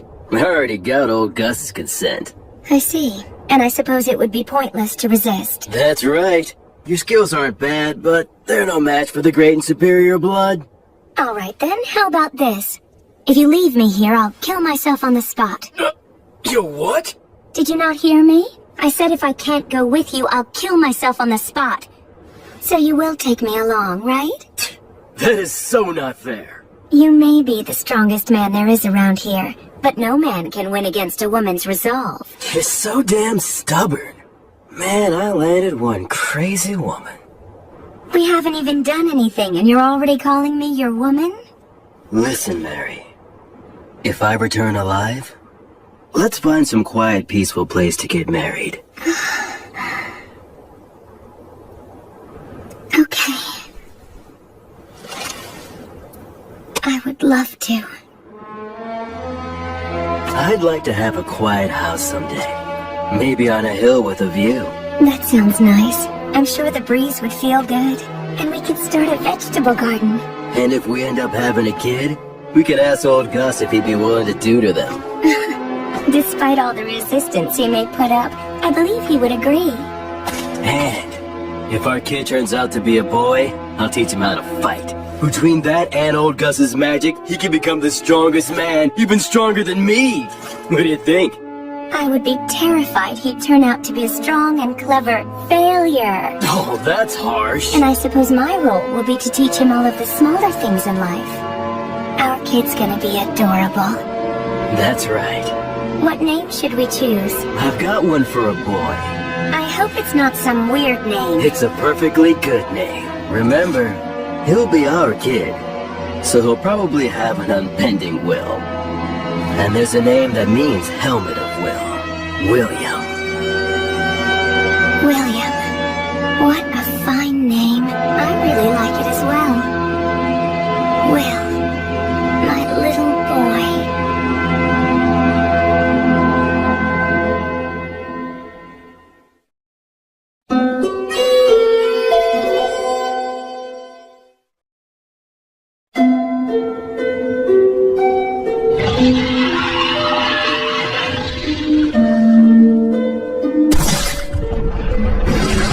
I've fought demons several times since I left the City of the Dead.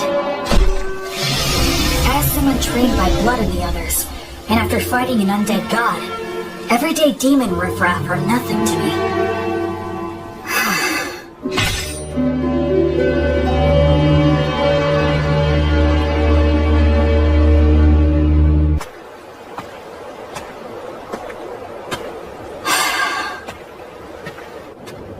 It's been quite a while since I departed, but I still haven't met any humans.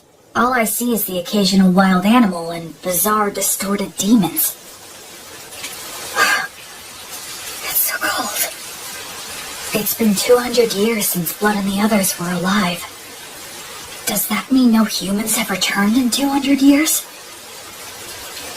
It's cold, but not cold enough for snow.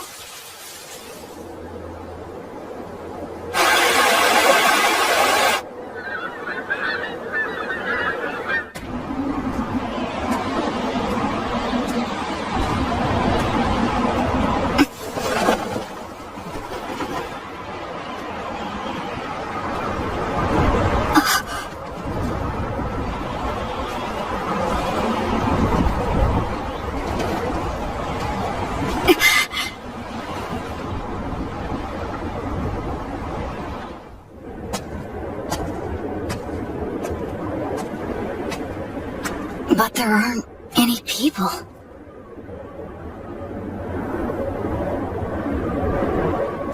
Immense magic left this? This scar? Gracefeel, goddess of light. Bring guidance and peace to the souls. who are wandering this land.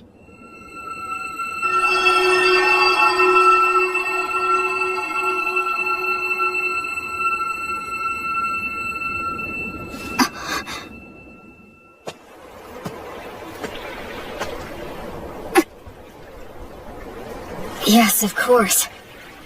It has been 200 years. The terrain's gonna change.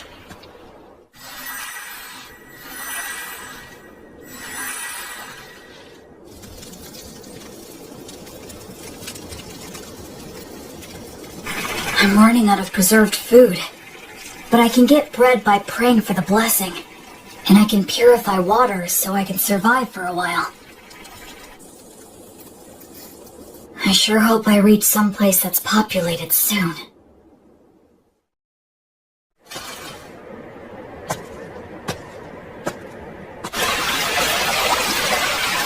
If I keep walking downriver, eventually...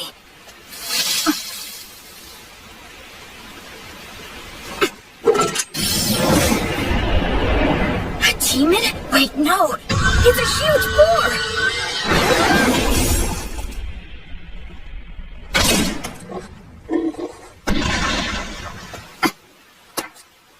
I should finish it. What's this?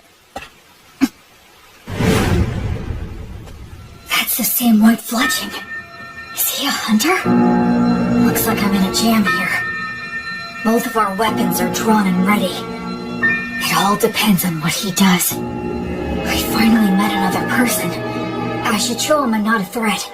Should I drop my weapon? He might attack, though. Should I pray for the blessing and show what a devout follower I am? But that might be mistaken for an attack. I need to choose my words carefully. I'm an outsider with no way to prove my identity. Aranura, Rumen Commentirubo. Ancient Elvish? Are you related to the elves? No, but I can see that you must be related to them. Your bow is elven, is it not? Well, you're not wrong there.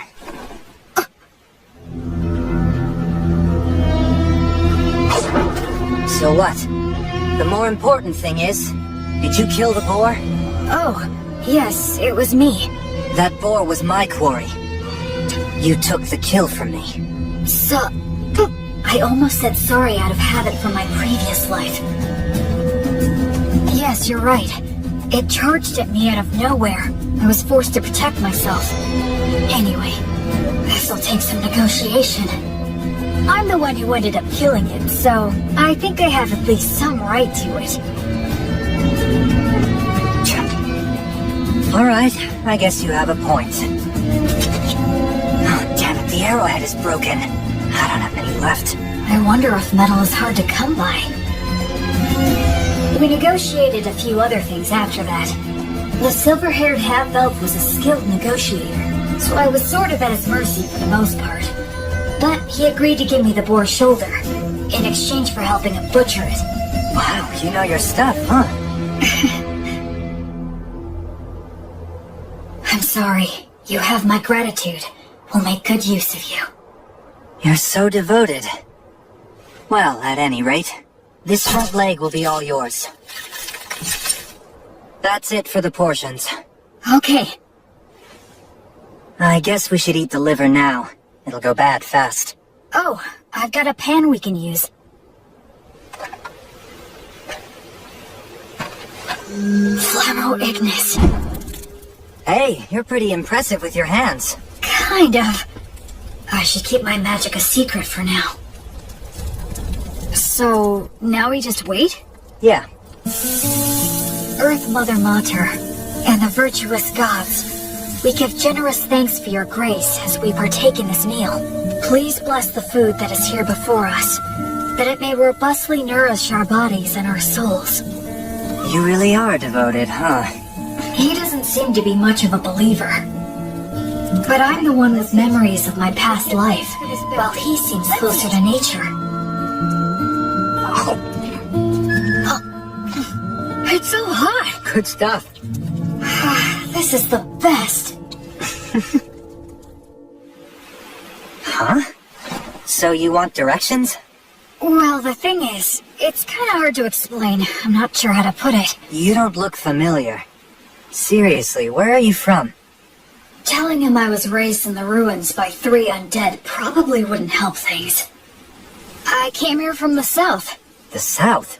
Nothing further south than this, bro. Huh? We're as far south as you can go. Beastwoods in Southmark. I did come from the south, though. It's a long story. Oh, so you're one of those adventurers who scrounges for treasures in the ruins. Yeah, something like that. And then you got lost in the woods. I've never seen an adventurer who's so absent-minded. Whatever. Just keep following the river downstream, and you'll reach a small town in a couple of days. You'll figure it out from there. Thanks so much. Yeah, well, good luck. Hey, if it's on the way, do you think we can stop by the settlement that you're living in? I mean... No. I want nothing to do with you. Take a hint. Yeah, of course not. Who'd want a total stranger in armor like this following them home? I'm sorry I asked. You better not follow me. Will you be okay with no light? Don't worry about it. It's none of your business.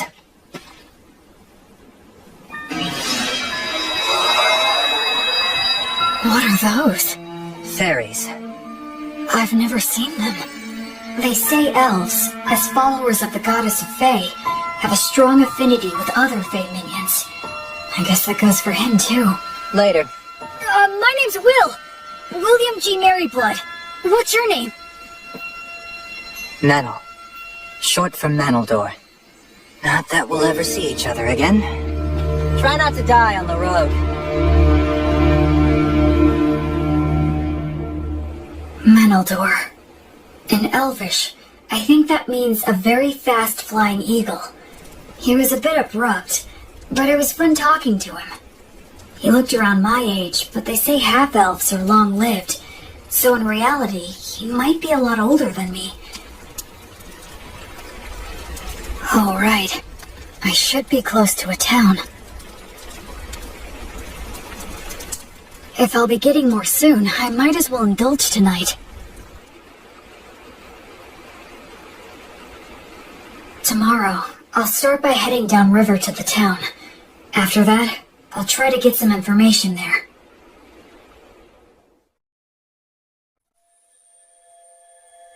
Oh, light, my heavenly light. As you travel, I pray strongly for thee. Bring light to the faraway darkness. Be blessed.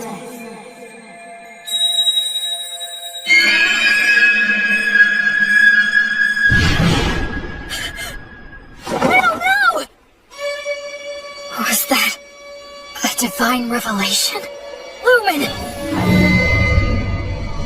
A tragedy is about to befall a nearby village, and Menel is going to be caught up in it. Invenire tu manum! That way! There it is! Did I make it in time?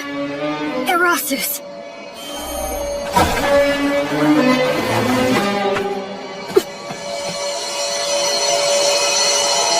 I thought I saw something shining in the forest right now. Sure you weren't just seeing things? Thank goodness. If I tell them I know Menel... Quick, hide! Get behind me! Huh? Hurry up! Are they raiders? Will Menel's village be attacked? Will I get caught up in disaster? No. A divine revelation is up to the interpreter. Oh no. It can't be. How could I have been such an ignorant fool? Maneldor isn't the victim of this tragedy. He's the perpetrator. Go. Secure the village. I'll deal with this one. Menel, what are you doing? I thought I told you not to follow me. Die. Everyone wake up! Get out here! Attack! Get your weapons! Acceleratio! Gnomes on gnomes slid by your foot. I have no strategy against someone who can use fairies. In that case... He doesn't even realize that if your muscles are built up enough, you can solve most any problem by force. Damn it. Salamander, burn him alive.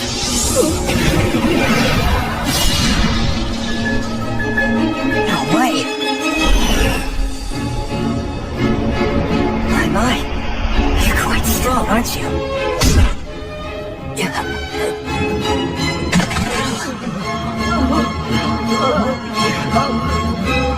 I need to subdue them all before anyone gets hurt or killed. Uranium obligatio. Attacked us out of nowhere! I hate to let a warrior priest see us behaving like this.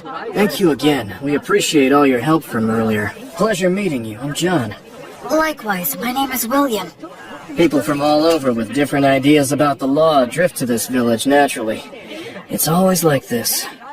This village is in an area of Southmark known as Beast Woods. Apparently, it falls under the rule of the Fertile Kingdom, but the law and authority of the kingdom doesn't reach these dangerous remote regions.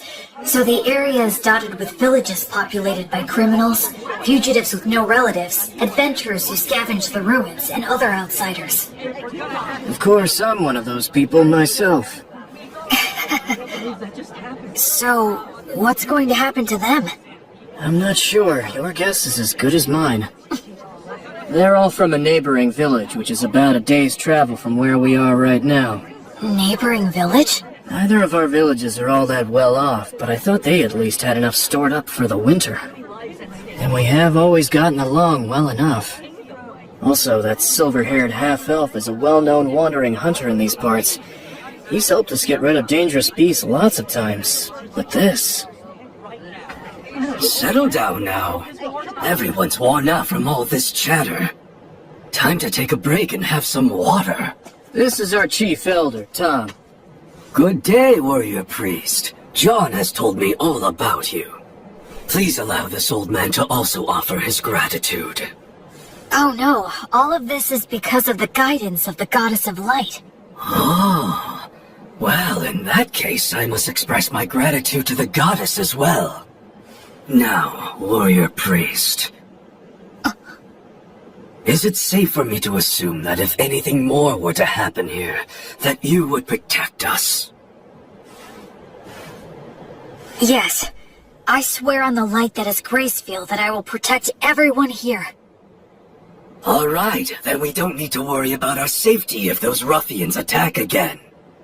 Now listen, everyone, I believe we should wake them all up and ask why they've done this. Do you all agree? We should hang all of them. That'll be hard if you can't. Prisoners like these guys ought to go quickly. But it's dangerous to do that before we know anything. Maybe the warrior priest here can help us to decide. It seems like he wants to question them before proceeding with a plan. The demons. Our village was destroyed by them. Many died. Half of our village is gone. Our women, children, and wounded were left with no food or any shelter in wintertime. If we're gonna die with just the shirts on our backs, then... I'm the one who suggested the raid. I knew we'd lose against the demons. We would be better off looting a village and going somewhere else rather than dying. An old lady in that village named Marple helped me out a lot. And this Marple, what became of her? She died. I see. Just hang me. This was all my idea. It was me who deceived these men. Please let them go. I beg you. No way we can do that! Like hell, man! Just hang them all! Stop. We owe a debt to this hunter. And I do sympathize with the people of your village. However, we have no choice but to hang you. Since they have nowhere to go, if If they're set free, they'll just loot again. They have to be killed for the safety of the village. That's the smart choice. But my mother told me, love others unconditionally, and always do good things. And my father told me, move forward with faith in the results you'll achieve. And don't get so stressed that you freeze in place. I still carry their words with me, right here in my heart. Excuse me! I will overturn this hopeless situation before me. Can this be resolved with money?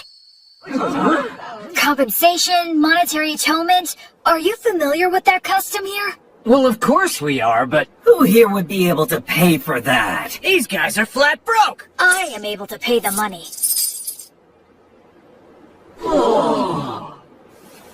Warrior priest, why would you offer this? Because demons are my arch enemies. They're the ones who killed my parents. Besides that, I swore an oath to the goddess of light that I would banish evil and save the suffering. We should readily assist those who have suffered at the hands of demons. We can't allow a village occupied by demons to exist. I'll go and fight them.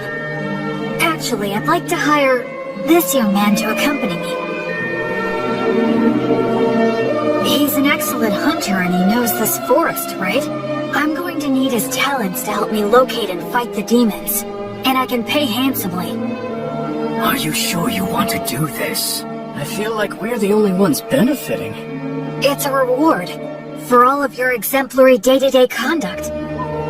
Gracefield, the goddess of light who governs souls in the cycle of death and rebirth, is always looking upon your daily lives with her compassionate eyes.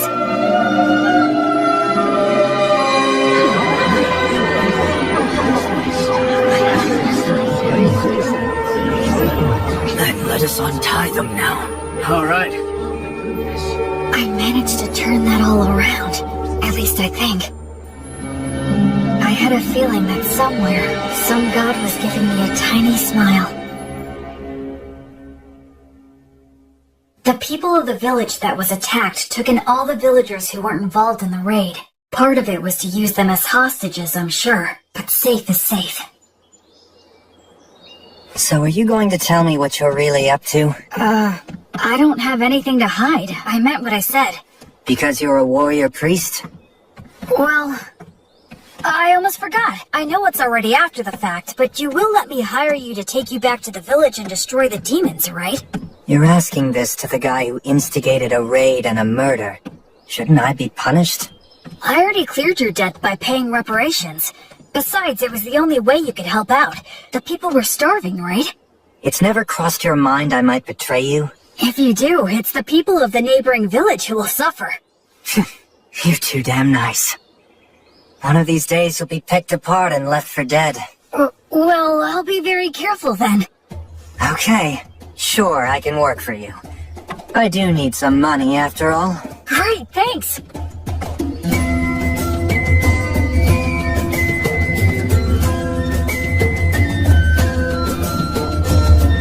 So, what are you gonna do for the time being?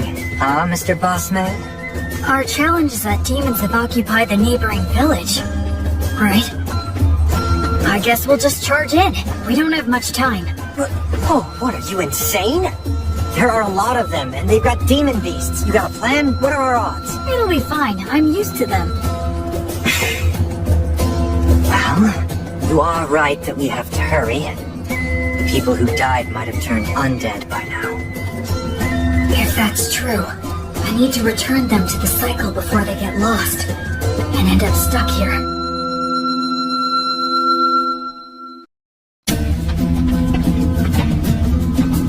Come this way. Can we get through here?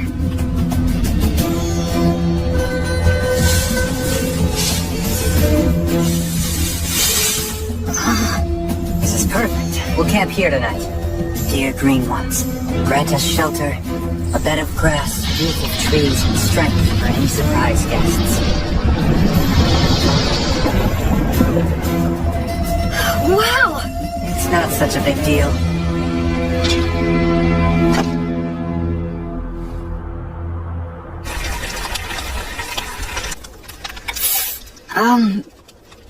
You're awfully quiet. Did I do something wrong? I wasn't raised very well. I'm uncomfortable with people who were brought up like you. But don't worry, I'll do my job and repay my debt to you. I wouldn't say that I was brought up that well. We'll reach the village by morning. Remember, I'm only dropping you off.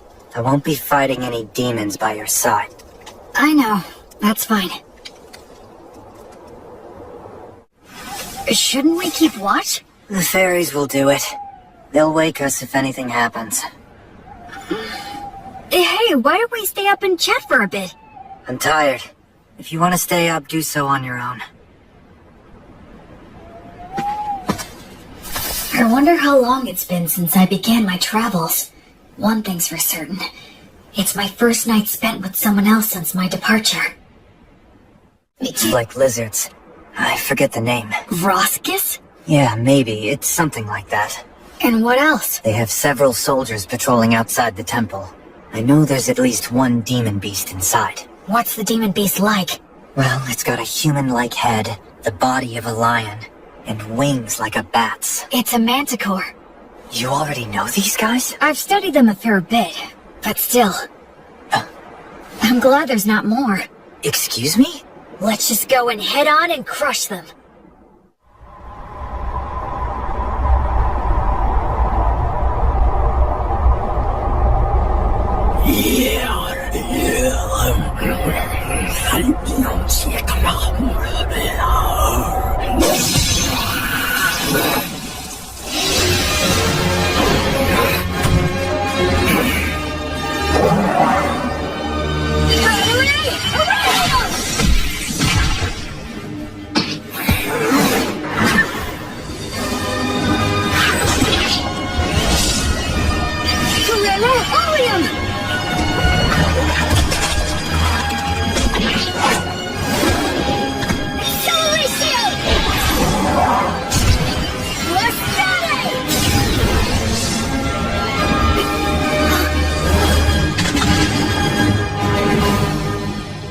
Hey, I thought you said you weren't going to fight.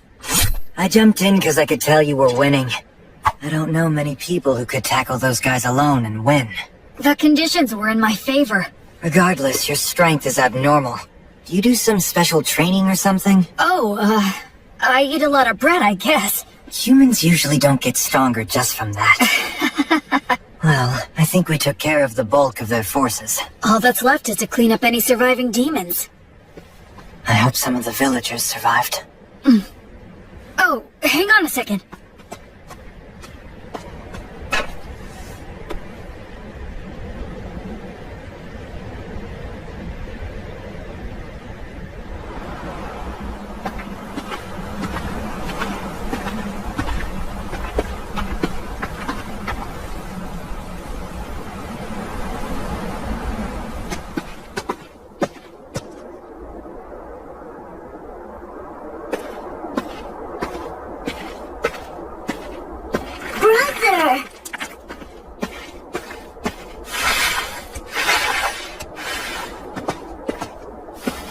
Brother Menno, it's really you. The demons came. They attacked the village. It was so hot, but I stayed strong and didn't make any noise because I told myself to have faith and believe that you would return for me.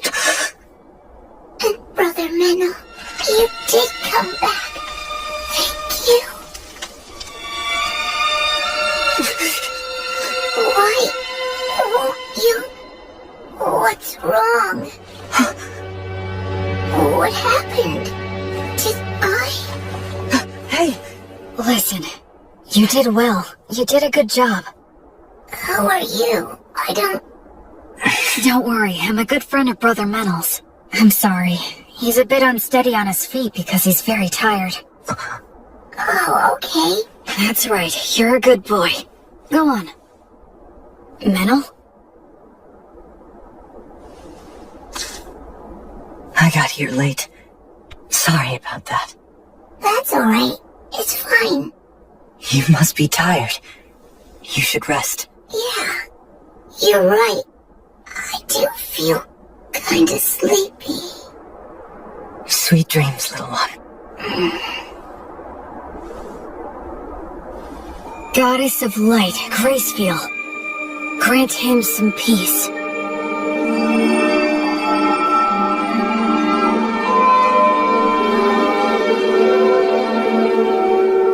Hey, What's wrong? I'm really sorry.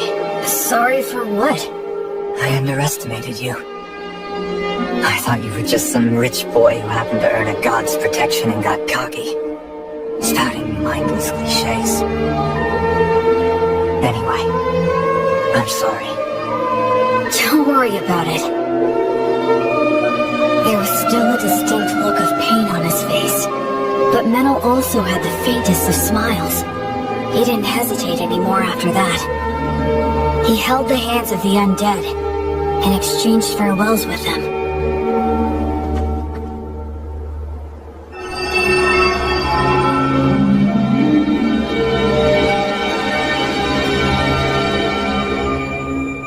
I think we checked all of the major locations. I don't sense any more demons. One more. Huh?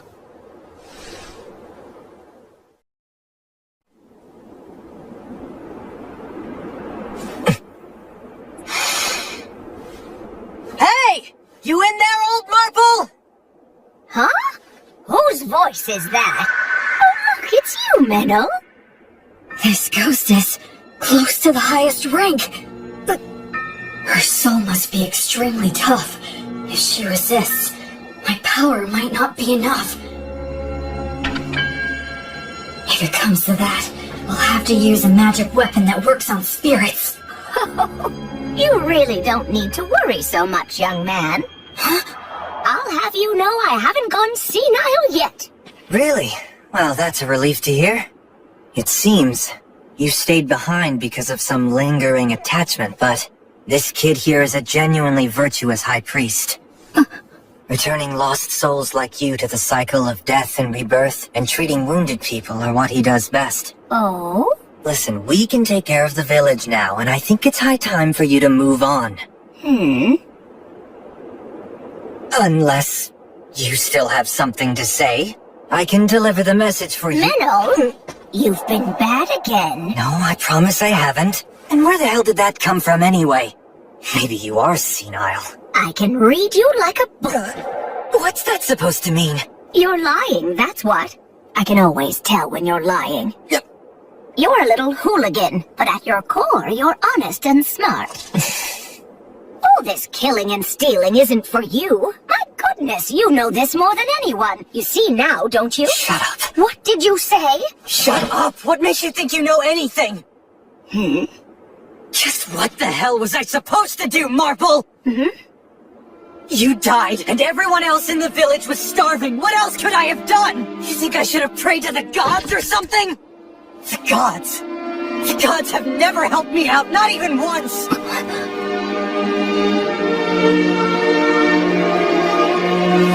Damn it! Damn it! Damn it! Damn it! Damn it!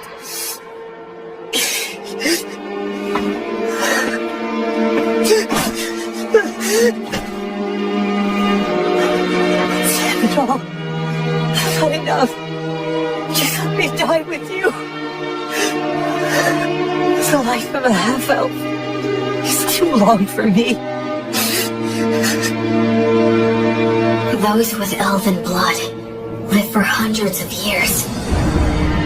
Even after they lose the people and places they love, it still doesn't end. They can't leave.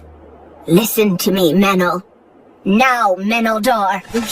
Despite all that, the gods have given you a second chance. It's your last chance. Stop living like some useless bum. You may hate the gods, but remember that the gods will never stop loving you, even if you don't notice it. They will always shine their light, never growing bored or tired of you. So now, you just need to realize that light is there. Okay, priest, I'm ready, but if you wouldn't mind... Yes? Can I entrust you to look after this poor fool? He's not really such a bad boy at heart. So please, treat him well, won't you? I will.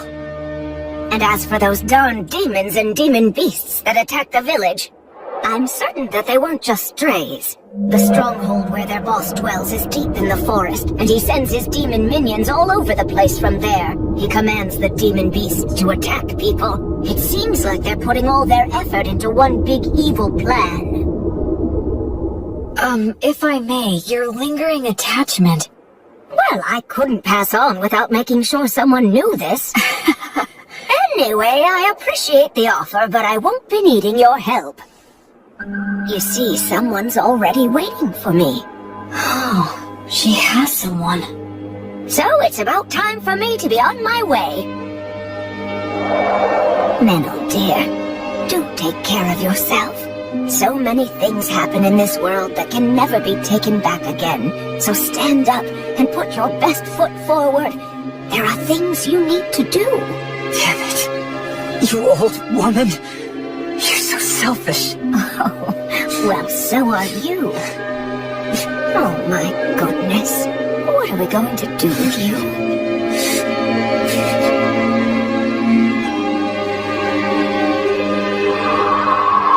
Well, I'll leave the rest in your hands. Of course. You can count on me.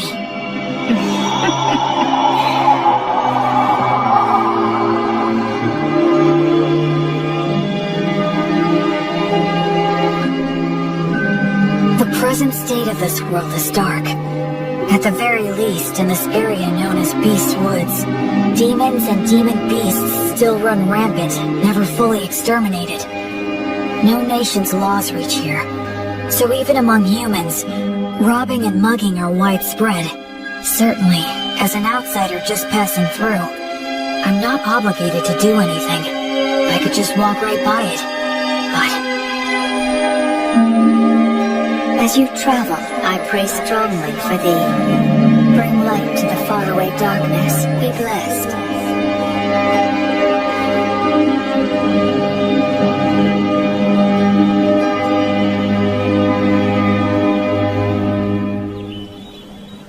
a few days later, the villagers returned. Though they were shocked to see the state the village was in, they eventually gathered up their remaining farm tools and started digging holes to bury the dead. And we all laid them to rest together. So, what are you planning to do now? Well, feast your eyes on this.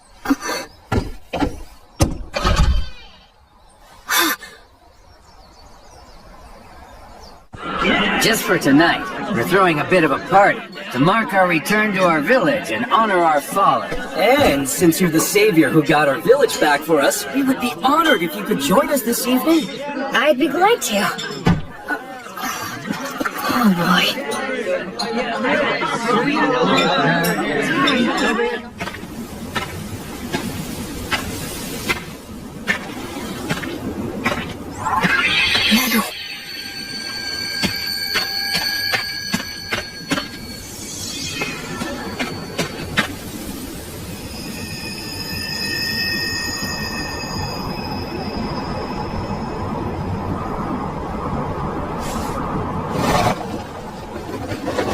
Hey.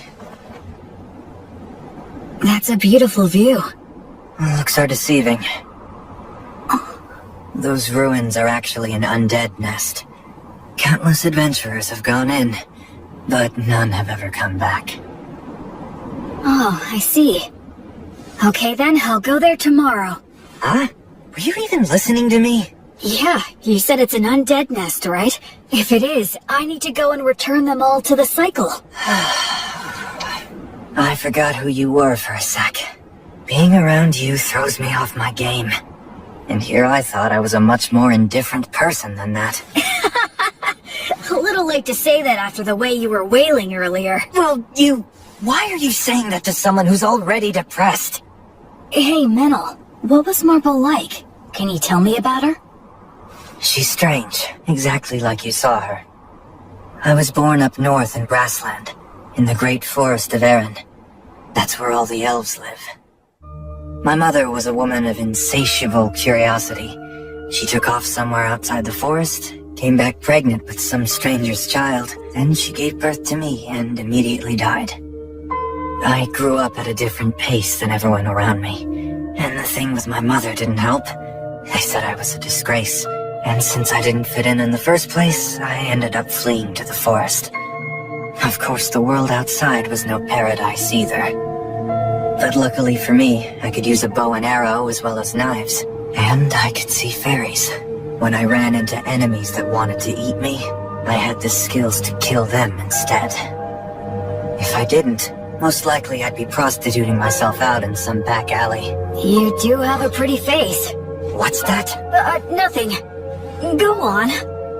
Anyway, I became an adventurer and slowly made my way to Southmark, where there were a lot of old ruins still.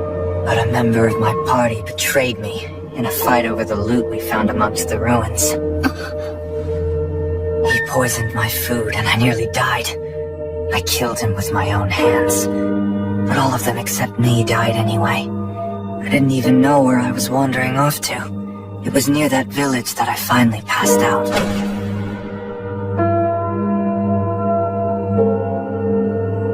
Marple was the one who found me and took me in. At the time, she wasn't that old yet, but she was still such a weird woman. She lent her bed to the antisocial kids she'd found lying on the ground.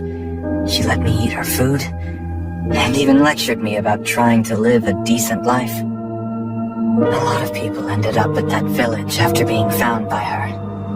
What was she exactly? I have no idea, really. Of course, she's dead now, so we'll never know. That happens a lot on this continent. She did take me in and looked after me well. That's when I started pretending I was a hunter. There are a lot of nasty creatures and demon beasts in this area. I was relatively useful, and I had a place to belong. But I lost it all without any warning. I got all the survivors together so we could be the ones doing the stealing. But thanks to you, we failed miserably. It sucks having a longer life than anyone else in a place like that, so it's depressing. I just want to die sometimes.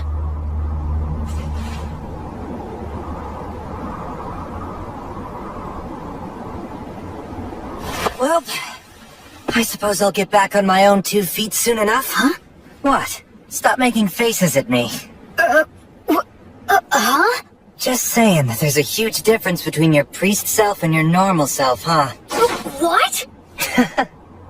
So well, priest of the goddess of divine light, I'm grateful to you. You stopped me before I could do something irreversible, and you saved the people of the village. Hence, I'm asking to receive the light of the goddess through you.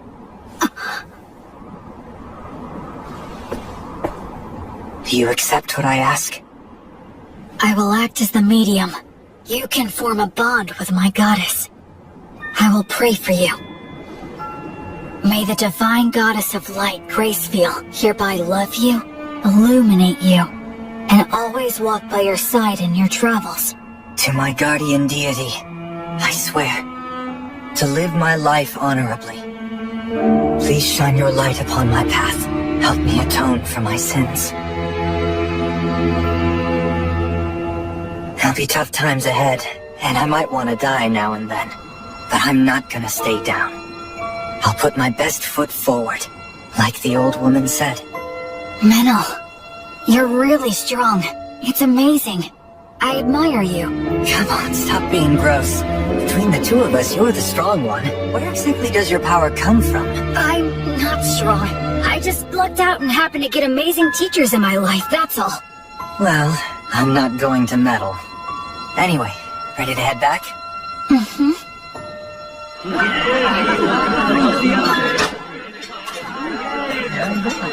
Blood. Mary. So, I think maybe I just might have found the very... This looks bad. They stole all of the livestock, and they destroyed a bunch of tools that can't be replaced. We'll have to make the journey all the way to White Sails to buy some more. But with whose money?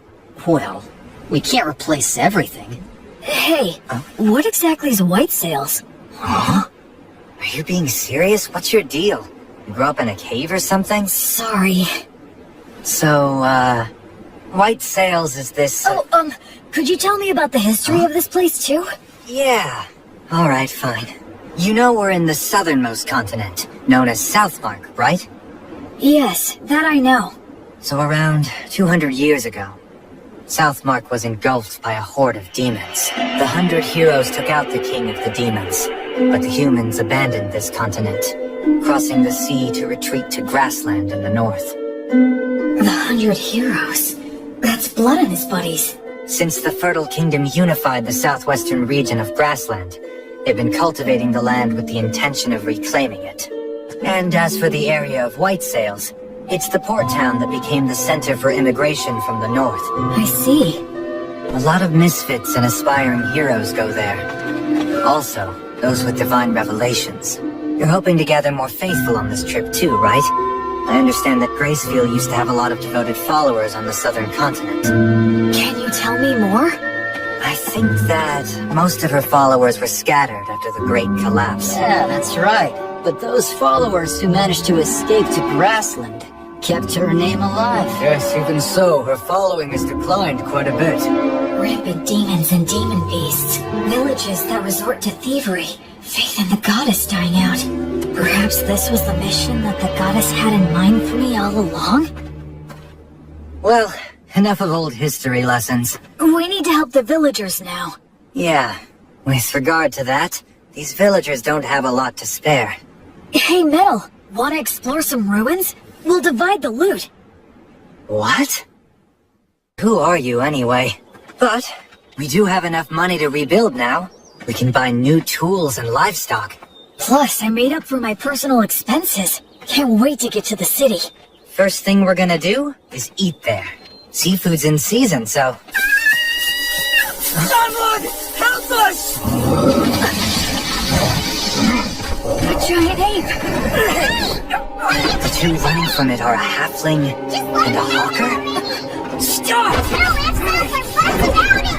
Good grief! Stop it!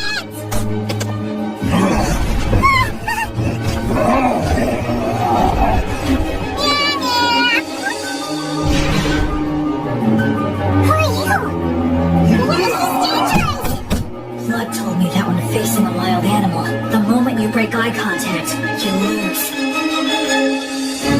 Well then, come at me if you're going to. We can do a little wrestling.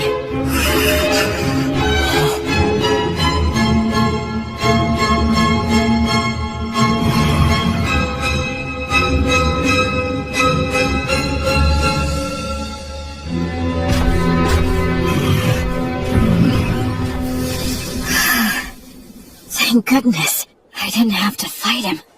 Are you okay? Wow, mister, who are you? Some kind of adventurer? Not many people can stop an agitated giant ape just by looking at it. You're incredible! Oh, I'm Robina. Robina Goodfellow. I'm a singing, dancing troubadour. I go where the wind takes me. You can call me B for short. And that dork over there is Antonio the Hawker. I call him Tonio. The company he worked for went under, so now he passes himself off as a hawker on remote country roads. Sometimes it's hard to get a word in edgewise. We were just on our way back to White Sails, which is my home base. White sails, huh? Boy, you really saved our hides. Thank you very much. My name's Metaldoor. I'm a hunter around here. We were about to do some shopping in town. And this guy is... I'm William. William G. Merryblood. I'm a priest in service to Gracefield, the goddess of light. You can call me Will. Wow, that's a noble name! Gracefield's the one they love in the southern continent, right? Oh, wow! I didn't know she still had priests! And not just any priest, a warrior priest! Am I right? Am I right? It's true. He may look spacey, but he's got mad skills. I mean, I hardly ever get attacked when I'm walking with him. Are you saying that the beast knew how strong he is and avoid him? What the heck? How cool is that? What? You usually see more of them? Yes, of course. That's why it's called Beastwoods. It feels like their eyes are piercing me. Anyway, is it just the two of you? No guide? Or were they killed? Well, actually, when we came across that giant ape in the forest, I'm embarrassed to say that they ran away. Some guys conned you out of their upfront pay and then bailed? You need to get way more savvy about people, Mr. Peddler Guy. I'm rather ashamed. And they made a big old racket when they ran too. It was really nuts. Giant apes don't even normally attack. They just look scary. They both lost their guides? So now what are you two gonna do? We'd be more than happy to take you with us if you want. We'll just say you owe us one. I'll do the deal-making, not you. So, we'll owe you one of what? We want to buy livestock, and some other stuff in white sales. Ah, I get it. If that's what you want, then I'd be glad to help. I can introduce you to a dealer that I know. We appreciate it. And sorry for butting in. This guy has no idea how the world works. So are you really born as a true noble? He has that air about him? Like he's pure and untainted? Nah. If I told you about my origins, I suspect you'd have a hard time even believing me. You mean you're of such noble birth that you can't talk about your family? And a priest to an unsung god too? Wow, that's fantastic! My poetic heart is bursting with inspiration! Wait. No matter what I say next, it'll probably only make it worse. Now what? Okay, it's settled. Let's get moving. Yep, time to racing!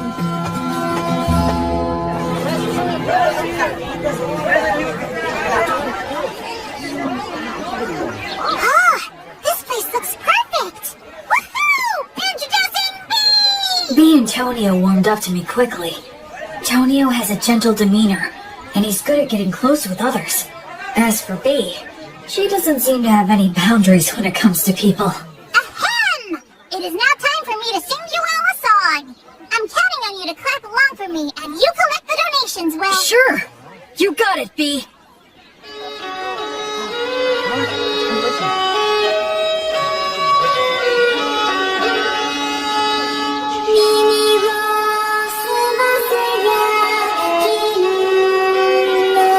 It's amazing. Every time we walk into a village, she lures everyone in. It's really impressive. She never gets tired. Very well. Right here. They make a good combo for doing business. Huh? A lot of hawkers use high-pressure tactics or even petty thievery to make their cut. If I can get the priest. I see. I guess it's true about him working for a company. Hey, Will. Oh? Excuse me, I'd like to ask you something. Sure, what is it? Well, this is my question. Can the blessing you invoke heal sickness and injury? Yes, it can. I see. Then I have a proposal for you. Huh? Goddess of Light. You're as good as new. Oh, Thank you. I'm so grateful. How much do I owe you? Oh, don't worry about that. Offer your thanks to Gracefield. And if Tonio has anything you like, please purchase something from him. I'm a priest who is still just in training. Yes, okay. Thank you so much. Let's get something to celebrate your recovery. How about this hairband? So B attracts the people, Will offers his healing, and both bring him some business. Smart guy. Tonio's pretty cool. Yeah, I think this will help with the return of the Goddess of Light. Their power is damn impressive, though. Well, the blessing is a rewrite of reality through the sublime power of a god. That's how it can heal a wound as if it had never happened. Huh. I'm only borrowing this power from the goddess. I have to be careful not to mistake it for my own power. What? Still in training, huh? Well, I really am still in training. Will, done with your free treatments? Oh, yeah. Then come with me. Huh? There's a party to celebrate everyone's recovery. Right now? If they're at a party, she can sing again, and he can sell more of his goods. He's a sharp salesman. We continued to pass through several villages, earning money in the same way, as we made our way north for a couple of weeks. Then we emerged onto Wheat Road. Let's sleep over there tonight. Man, you guys went too crazy. It's already dark. Sorry about that. Whee! I'm in such a good mood today, I'm going to give you all a free performance. Wow, how generous of you. Now, wonder what I should sing. I think Ray Stop the Penetrator is epic, but it's way overdone these days. I know! The Three Heroes from the Killing of the High King! It's a really good one. It's got the Wandering Sage, War Ogre, and the beloved Daughter of Mater. Ah, that sounds great. Now that's a solid pick. Actually, I haven't performed it in quite a while. Hey, what's wrong, Will? Oh, it's nothing. Go for it. I'd love to hear you sing. Huh, great, you just said the magic words. Without further ado, then. Time rolls on, or perhaps it's us that's marching on. Be it the strong and sturdy warrior, the bright sage, or the holy woman. So their names really are remembered. But their ashes and their names remain. This is precisely why their song must be lifted up high. So their good deeds live on, and their heroic names resound throughout the world. I sing this night of the Wyvern Killer, just one of the many fearless adventures of the Three Heroes. Keep quiet now and listen to this tale, one and all.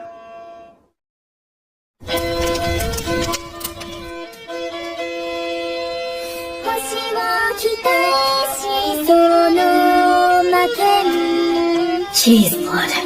You never talked about yourself at all. So this is what your past was like.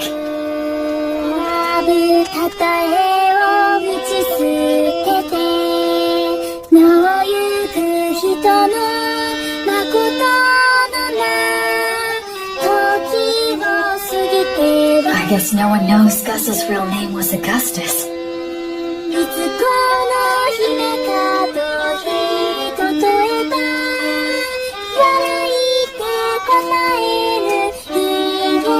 Mary's refined manner definitely gave the impression of noble origins, but I'd believe it if someone told me she came from a poor village too. These are bygone days, now far away in the past. Oh, countless wishes now left with no way home. I can only play your melody loudly, to be carried upon the passing winds. The story takes place before they were known as heroes, when the three of them were traveling together. A certain remote village that they visited was attacked by a wyvern, and a beautiful half-elf was chosen as a sacrifice to appease it. Upon hearing of this, Mary said they should save her, but Blood asked where they could possibly get the money, and Gus said nothing. Their personalities in the song are slightly off, I think, but still, it brings their voices, words, and expressions clearly to my mind.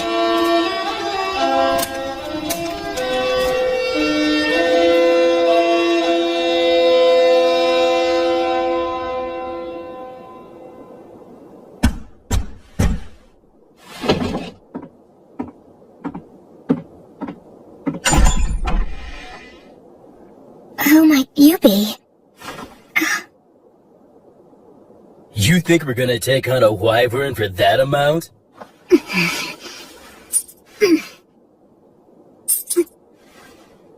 Ah, what fine money. Look how it sparkles and shines. If this will be the payment we're given, then... We have no choice but to do the job. Oh, damn, you're such pushovers. There's no profit here. I'll pay more if it's not enough. You can sell me to a slave trader if you want. You think even that's enough? You do have some guts in you, kid. You're small, but a mighty warrior. When a warrior swallows their pride and asks for help, it's only right to give that help. Let's do it.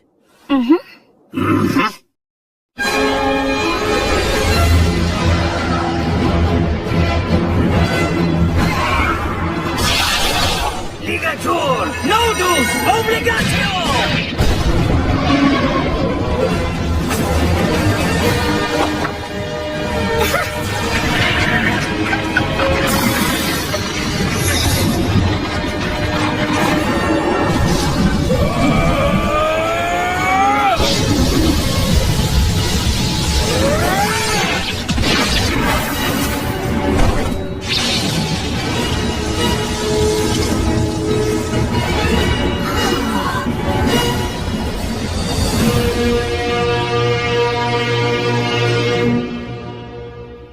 So, what What are you gonna do now? Neither one of you can stay in that village anymore. We'll manage. Then take this with you. Old Gus here carved words on it. It'll serve you better than some cheap good luck charm.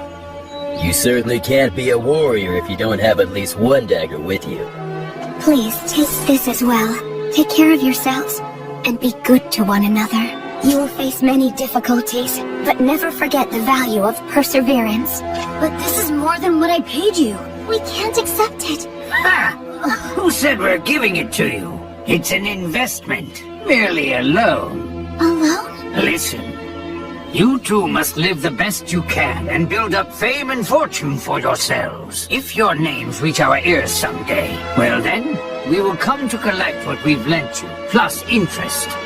In case that should ever happen, I will leave you with my real name. It'll be our password too. So listen well. Thus, the boy and girl learned the true name of the Wandering Sage, known to no one else in the world today. Hand in hand, the boy and girl began to make their way to the city, while the three heroes walked back down the road in search of bold and thrilling new adventures. That's the end of this sweet song. But there's a follow-up to the story. Count Dagger of the Fertile Kingdom, his actual surname was Wizard's Dagger. To this day, an elderly half-elf woman still waits at his mansion. Does that mean? She believes someone who knows the sage's true name will hopefully come to her one day, so that she can return what he lent to her, along with what he lent to her husband. She plans to offer her thanks to him when that day comes. That's what this story's about. A story of three great heroes that still echoes to this day. What's wrong? Will, are you crying? No, I'm not. I'm not crying. Aw, come on now. It must have been Bee's great storytelling that moved you to tears, huh? No, it's not that. I promise you. Don't be shy. There are still so many people in this world who fondly remember the three of you. There always were. That makes me happy beyond words.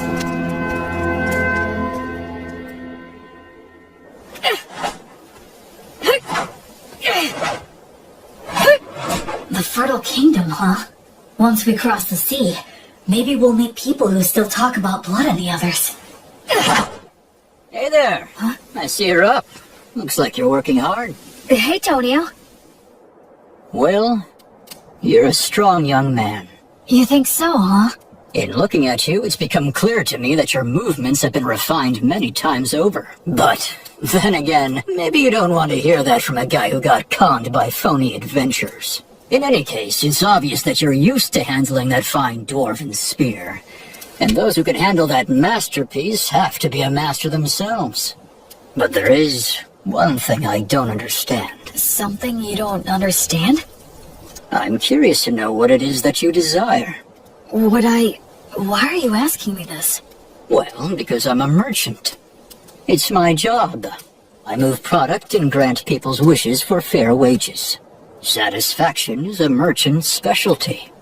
You are quite a mystery to me. I can honestly say that I have never met anyone like you before. You are strong and you have courage. You're educated and have good manners. And you're not hurting for money.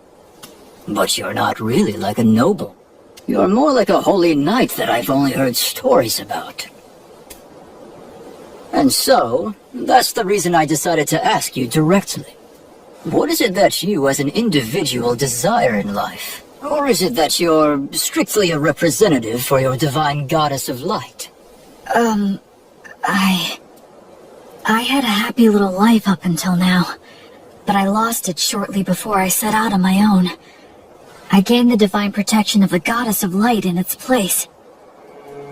There's still so much stuff that I don't know about in this world, and so I'd like to start learning about it. I'm sure that in the process of learning, I'll naturally find out what it is I want. Oh, I'd like to have friends and companions, I guess. Is Menel not someone you'd call a friend?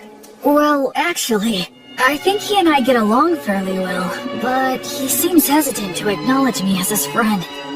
He only ever calls me priest, like he has to put me on a pedestal or something.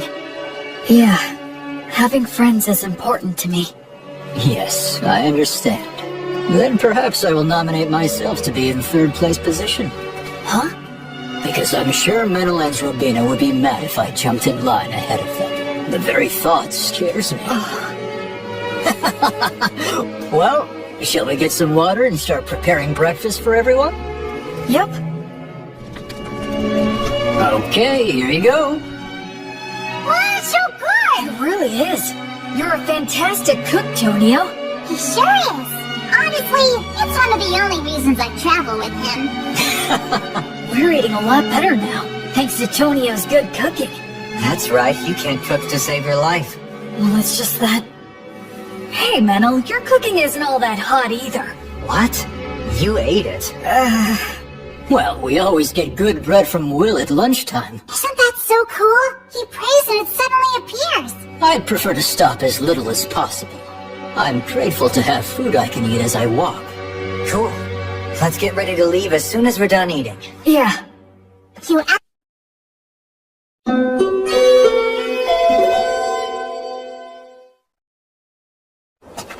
right! We finally made it to White Sails! Haven't been here in a while. What do you think? It's amazing. Re-inspection or toll? That's right. It's the policy of the city's ruler, His Highness Ethel.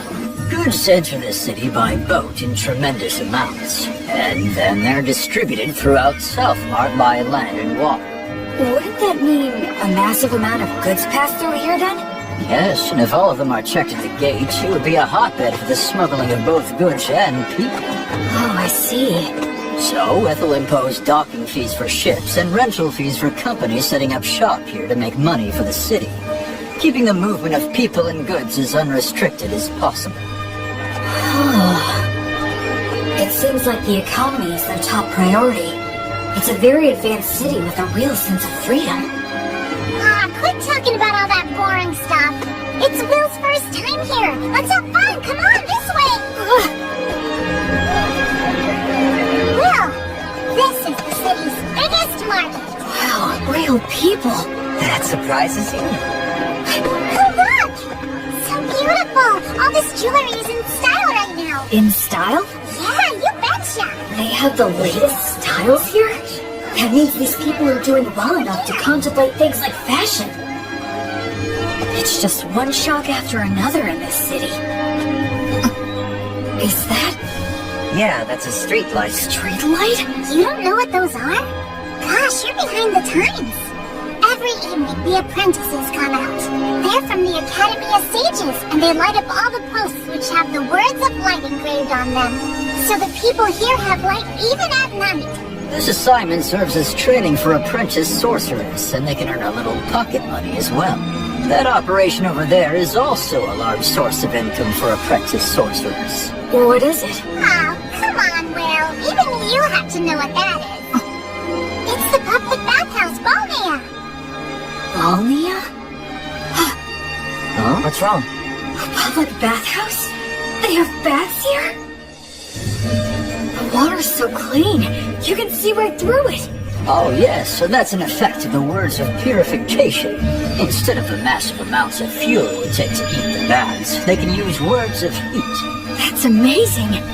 So it's less like a bath and more like a sauna and a cooled water pool. But still, it's incredible. The breeze feels so nice. I use words of purification to keep up good hygiene on the road, but it's great to have an actual bath. La, la, la. Boy, it feels good to have a bath after so long. That's for sure. I just hope things don't get all messy again now. What are we gonna do next? One of the best things ever! I'm always so hungry after a bath. You two must have been super starving, huh? The food is quite good here. Agreed. I think we all could have used a little more broth, though. It's absorbed the flavor of the fish so well, and the saltiness is just right. I haven't eaten anything like this since I left the temple. It tastes like civilization. All these dishes are so delicious, I can't remember what we were talking about. This is also delicious. Excuse me, could I get a refill? For me, too. Coming right up. When we're done eating here, we can head over to the temple. Well, since you're a priest, you need to pay your respects, right? Oh, yes, you're right. Wow, that must have cost a fortune. Don't be like that, Minnow. I'll be back as soon as I'm done. Please wait here for just a bit. Are temples in cities always this big? It looks like a beautiful work of art. It feels more like a tourist destination. Excuse me. Yes. Can I help you? I was wondering if you could tell me if there's a high-ranking priest here. I've received divine protection and become a priest, so I wanted to pay my respects. Pardon my asking, but which deity do you serve? I serve the goddess of light named Gracefeel. Oh, the goddess of light. That's a problem. Why's that? Priests of the goddess of light are quite uncommon, so our rules compel me to use the prayer of faith detection. Okay, that's fine. I guess that makes sense. It's inevitable that people would be skeptical of a priest to a minor god. I could be a priest to an evil god in disguise. The thing is, all those individuals with the divine protection that qualifies them to determine another's faith are out at the moment. They're all out?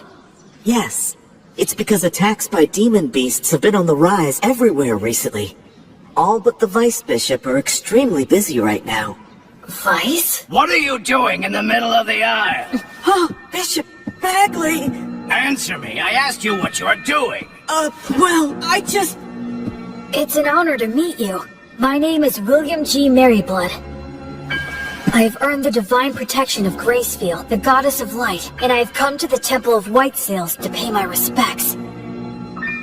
I see. I am Bart Bagley. I am in charge of this temple. Gracefield, huh?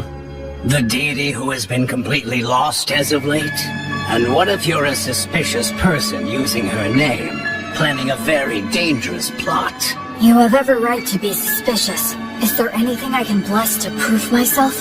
Ha! You novices are so quick to rely on your divine protection. Listen to me. Divine protection is not something to be used lightly, nor is it something to use ostentatiously either. He has a point. Gus said the same thing about using magic. I was using my blessing freely since it poses little risk, but... Yes, of course, you are correct. I truly thank you for reminding me of my lack of experience. Ha! Explain what the teachings of the Goddess of Light mean to you. Light only exists in the dark. Words only exist with silence. And life can only exist where there is death. You enter his name in the registry and show him around the temple. Yes, but we haven't performed the prayer of faith detection or the prayer of lie detection. You fool! What did I just say, you idiot? Right now, I need to go make an appearance at the Weavers Guild banquet. Spend your time as you please, but do not cause any trouble, and make sure to offer some money. Well then, right this way, sir. Oh, right. I realize how unpleasant it must have been for you to have met Bishop Bagley, but you handled yourself very well. Huh? Well, the head of the temple loses himself in parties and pleasure-seeking. He's quick to anger and always complains. Despite all he says, he never uses his blessing. The vice bishop, on the other hand, is a most wonderful and virtuous person. I'm sorry, don't tell anyone I said that, okay? Sure. Hey, what do you know about the head of the temple? Well, I've only ever heard bad things about that guy, but he's really vulgar. He seems to have some sort of influence behind the scenes of the city's commercial and industrial guilds as well. So that's how he's seen around here? Still, talk about living it up. I mean, he's letting us use the temple's guest room. 2 of them even. Anyway, what should we plan to do next? We could take in sights, or visit some guilds nearby. Oh, if we do that, then I'd recommend going to the... Wait a second. What was that? Those don't sound like clock tower bells. Is there a fire? That sounds like an emergency alert. It's a wyvern! Everybody run! What the...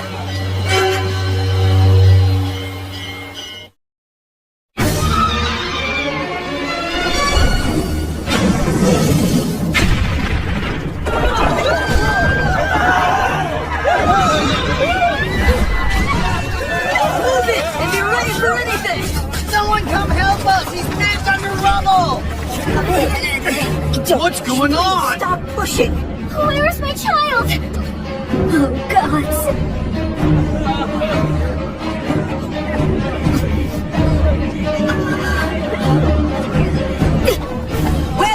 We'll wait!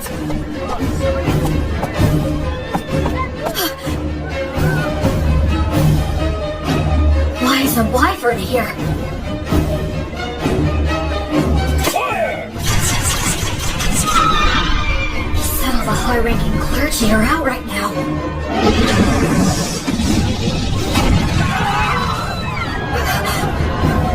Their civilization, their city, everything the three of them protected. A place where people can live freely. Verba! Volanto! Tony Truce!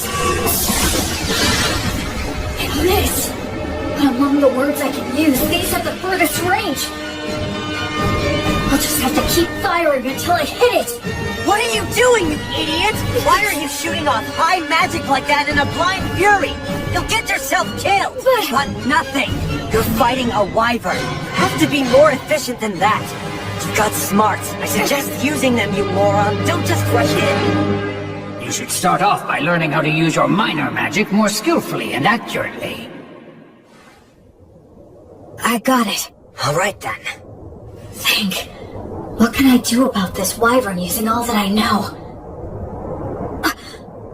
Menel, would you help me? I need you and your fairy magic. Right. B, Tonio! Huh? Please work with the people nearby to get everyone clear of the temple's front garden. I'm going to bring the wyvern there. Your Excellency, you must take shelter below, quickly! How could this happen? Dozens of people, if not hundreds, will die. Sylphs, maidens of wind. Your steps are the wind steps. Your song is the wind's song. Sing in chorus, sing in rounds, cheer and applaud. Your sweet harmony shall spread the words of origin in the 10 directions. Verba, Volanto, Conciliat, Sequitur, Tony Truce, Uranium.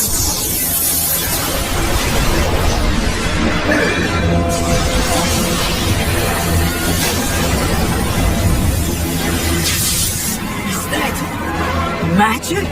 There's a fairy user too? Oh man, are we lucky. We've got this. We can do it. Hurry!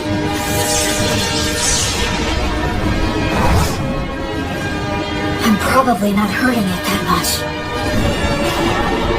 But that's fine, so long as the wyvern identifies us as its enemies. Almost all beasts of this type are highly aggressive. Even in situations where they could get away, they'll choose to take the offensive. Here it comes.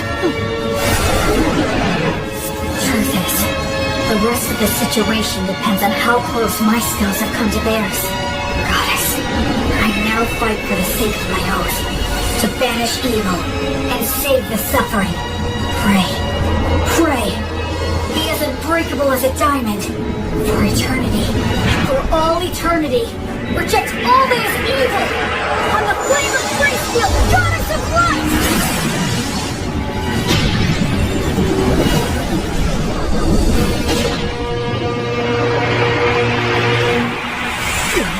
What the heck is that stuff?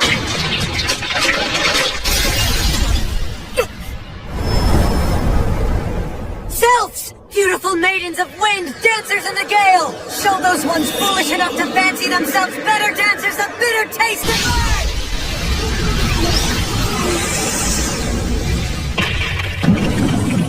Leotor! Larius! Obligati! It's powered up. No, it's trying to tear them off. Damn, it's strong. Acceleratio!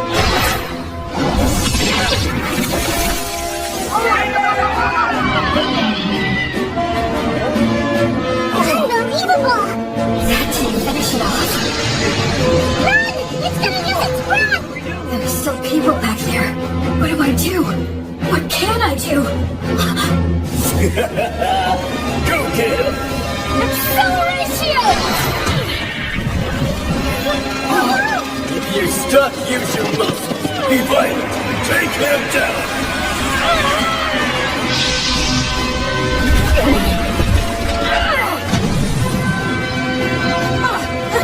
throw?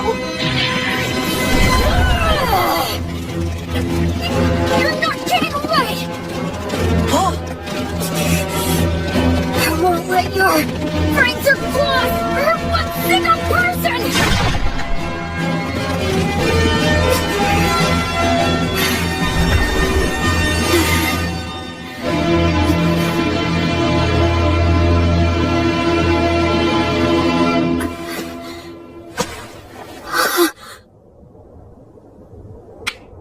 Well done! Excellent work!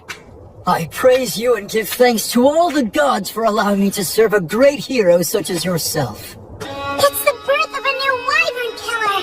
A brand new hero! Sing his praises with your applause!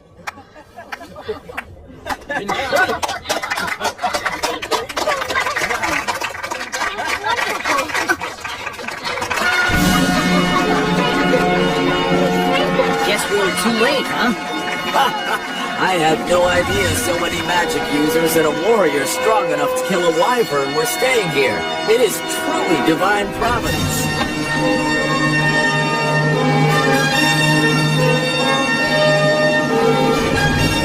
You're full of all kinds of tricks, aren't you?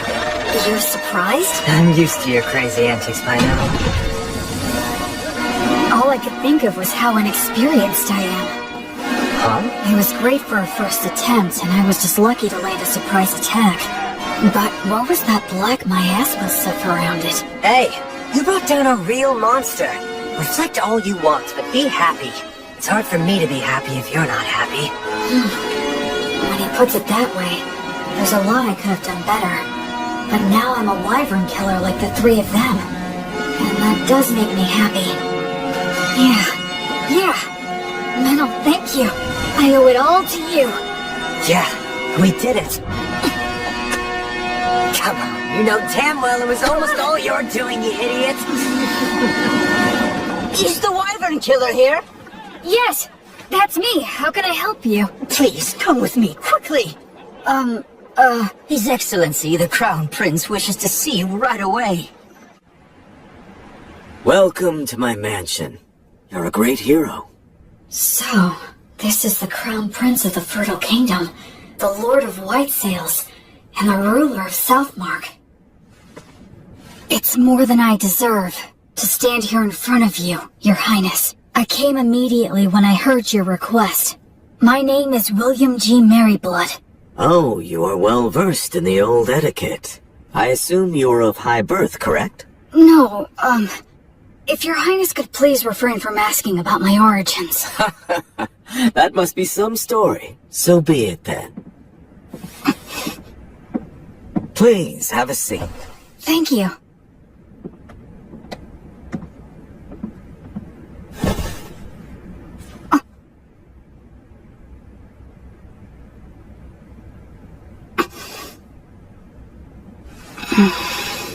William, there are 4 or 5 individuals in your group, are there not? Yes, 4 of us. Which makes you a magic user, a priest, a fairy user, and a warrior. Well? Actually, we are a traveling priest, hunter, merchant, and a bard. One who shot lightning at the wyvern, one who made the light, one who dealt with the air, and one who broke its neck. That is 4. If that makes 4 people, it is indeed correct that we are 2 of them. What are you talking about? I can explain. My friend there, Meneldor, called the fairies, spread words, and manipulated the air currents to bring the wyvern down to the ground. So you're saying your friend is the fairy user then? And the rest? The rest was me. I'm sorry, but would you mind telling me what you did back there? I used brute force to break the neck of the wyvern. You killed a wyvern and aren't delighting in it? You really are a valiant warrior. Well, Can I do anything to fix the damage the wyvern caused? Of course, work has already been done, and more is yet to come. But there's something even more important that must be done. And it has to do with offering my thanks to the hero, for example. Oh no, Don't be modest, William. I do not want my people to see me as an ungrateful man.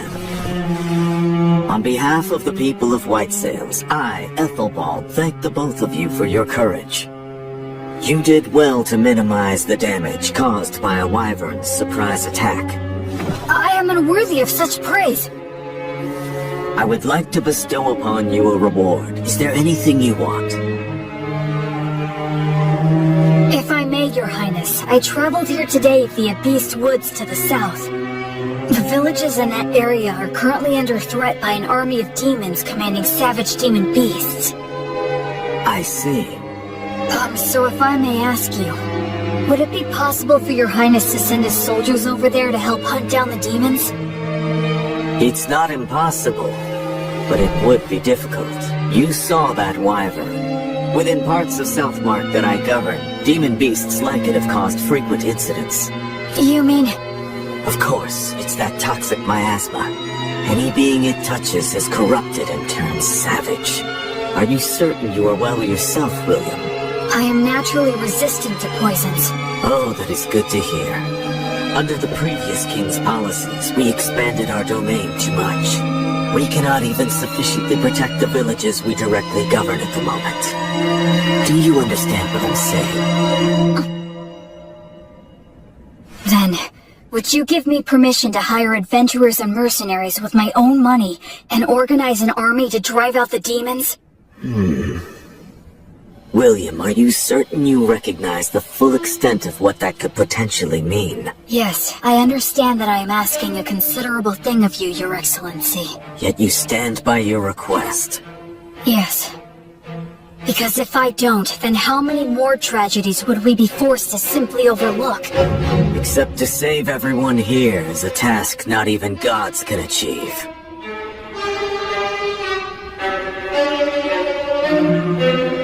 Honestly, if only you were some nameless man making this audacious request of me. You are right. But that being said, had I not killed the wyvern, I would never be speaking with Your Highness. That is also true. But I must also consider the option of having to kill you. I must also consider the option of having to kill you. That's unnerving. And how will you explain my death to everyone? I'd simply say that you were poisoned in a battle with the wyvern, and you started to spit up blood since the treatment was too late. I understand what his disposition is. A hero who can't even prove his identity is asking him for forces to operate in a region he doesn't even govern. Of course he'd see it as dangerous. I can handle those two, but there's still the risk of projectile weapons, and the prince is pretty skilled himself. No, it's pointless to think about that. In any case, I have to get through this somehow. I need to speak from the heart and plead my case as earnestly as I can. Your Highness. Go ahead. If all the saltiness were to disappear from the world, then what would give salt its distinctive salty flavoring? And if all those who carry a flame were to live entirely in the sunlight, upon what would they shine their flame? For my part, I'm fortunate to have received a part of that flame from Gracefield, the divine goddess of light. I firmly believe that the ones who carry that flame are the ones who should march first into the darkness. They must shine the light upon those who lament in darkness and light the path for those who follow behind. So please, I beg of you, can you somehow grant me permission for this unusual undertaking of mine?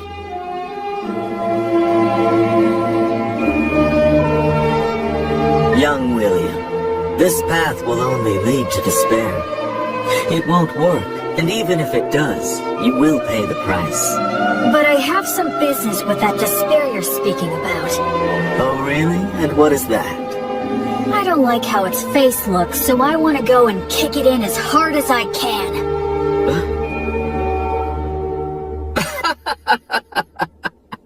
Kick it in the face. I like that. Come to think of it, you are a high priest, aren't you? And you have quite a good friend, too. What, you didn't notice the quick reaction that he had?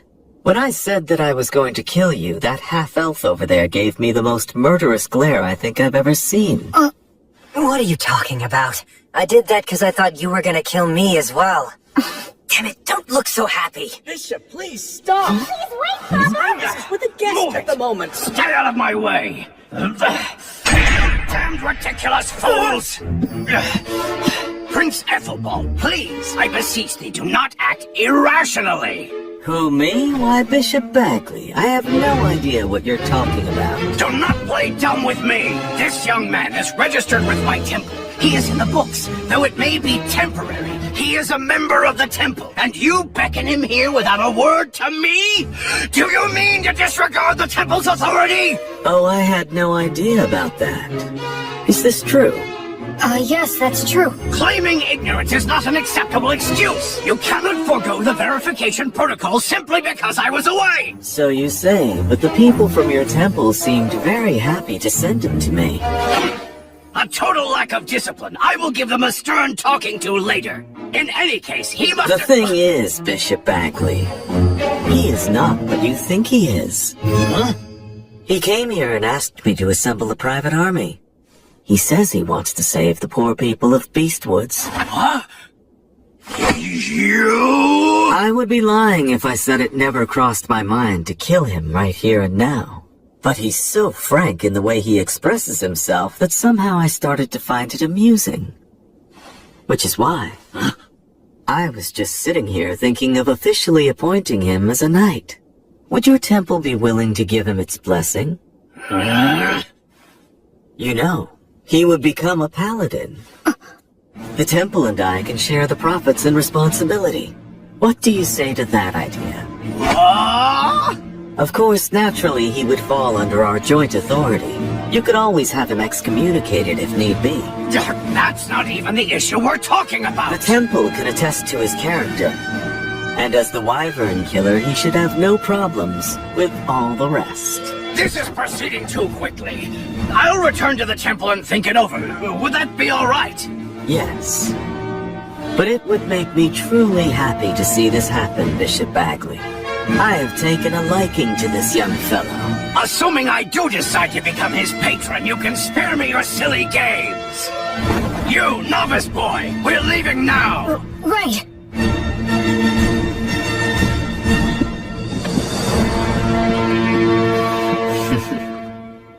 Honestly, what a troublemaker you are. Demanding a private army. What's the old geezer's deal? Menel, actually he's... Especially you. You're a novice. How dare you take matters into your own hands? So what if we did? It's not like you're our boss or something, mister. Excuse me? I'm the head of the temple, in case you forgot. So what? You want to fight over it? How dare you speak to me that... I'm sorry. My father's on edge because he's had unresolved issues lately. We don't work for you. No, I apologize for my friend's behavior. Anyway, so you're Bishop Bagley's daughter, then? Yes, I am, though we're not related through bloodlines. At one time, the bishop was in charge of a temple in the capital city that accommodated a large orphanage. Ah, yes, I got it. When His Highness Ethelbald asked my father to relocate here, I came to this continent along with a dozen or so other families. I can't deal with So that's what happened. He's in a position where he can throw his weight around. He has connections everywhere, and he has loyal subordinates, too. Bishop Bagley! Thank you for all your help. Your intervention with the Crown Prince saved us. Thank you. I did nothing to warrant your gratitude. I only defended the temple's authority from the Crown Prince's utter selfishness. You just happened to be a part of that. Besides, when he's amused by something, he has a habit of doing absurd things. It's a real problem. But be that as it may, I still must respect his royal stature and worldly authority. I'll take his proposal into consideration. You will remain in the chapel after the evening prayer. All right. I understand. The thing is, What? What's the evening prayer? You unbelievable fool! You know the prayers that are called Vespers and Compline? Those holy practices were revised 200 years ago. Did you serve your apprenticeship with one of such a long-lived race? Sure. I guess that would be a good way to put it. So it seems that you are not entirely ignorant then. Anna, go fetch some books on the revisions to the liturgy, and while you're at it, find a suitable teacher for him as well. Yes, Father. This boy is a novice, and on top of that, an ancient who's come here from 200 years in the past. He'll take a lot of work.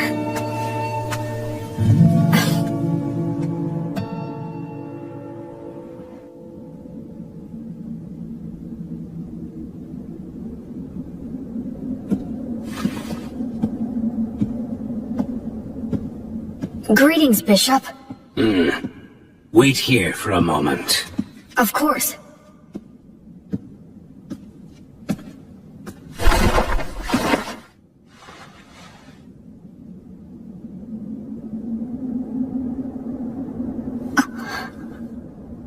His praying form looks frighteningly masterful. Other than Mary, I've never seen such an expert.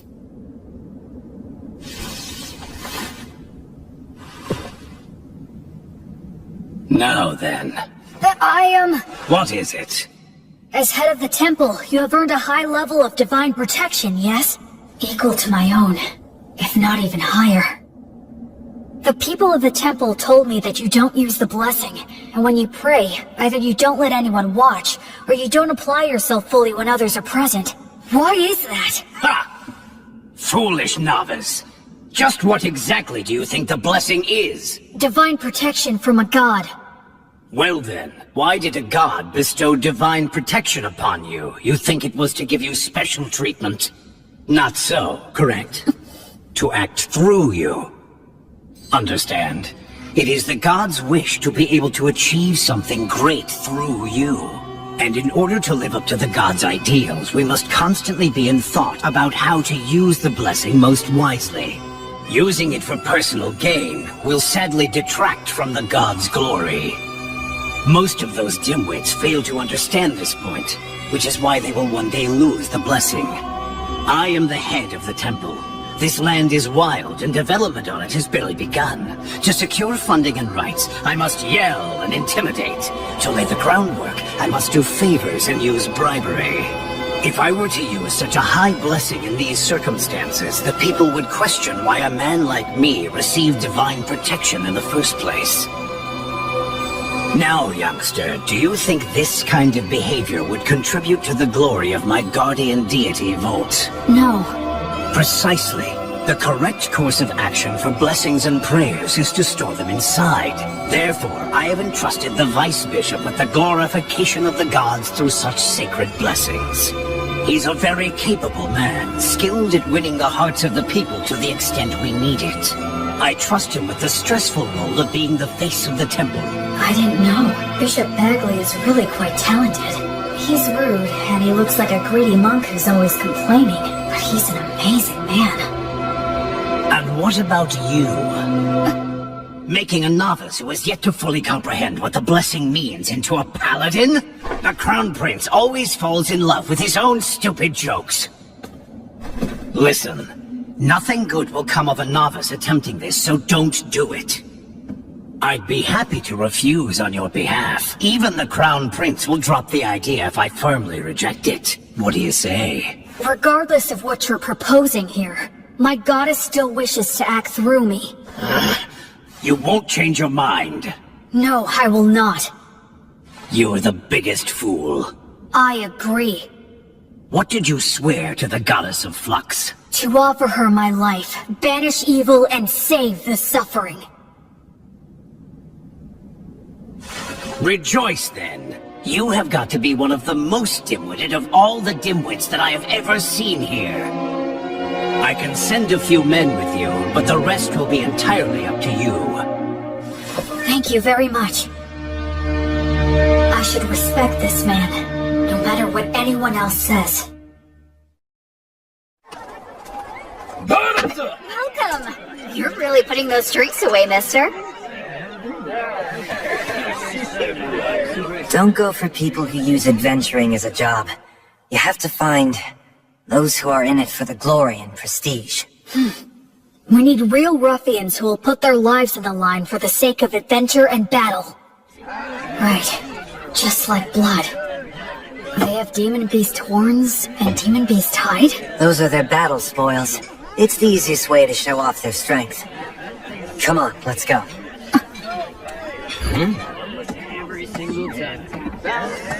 A red-headed boy with a friend who looks to be half-elf? There's no doubt. His training must have been extensive. Hey, man, what's the famous wyvern killer doing walking into some pub out in the middle of nowhere? I'm looking for help. Exploring Beastwoods? Low pay, your reward is glory and praise, and there's no guarantee you'll survive. We're doing this for a living, you know? We're not taking this quest, right, guys? Yeah, man, don't be so stingy. Shut up, you blowhards.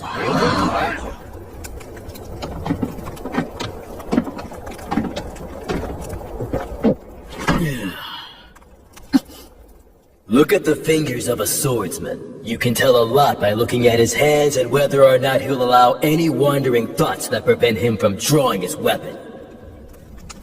Sounds to me like what you want is a madman. Am I right? Not a bunch of blowhards with good manners but no skills. Or who picked up the etiquette and patience to do any job. But who are just a bunch of shitheads who have no fear. The worst kind of scumball adventurers who'll risk their lives for the dumbest ideals, right? Yes, that's the reason we've come here.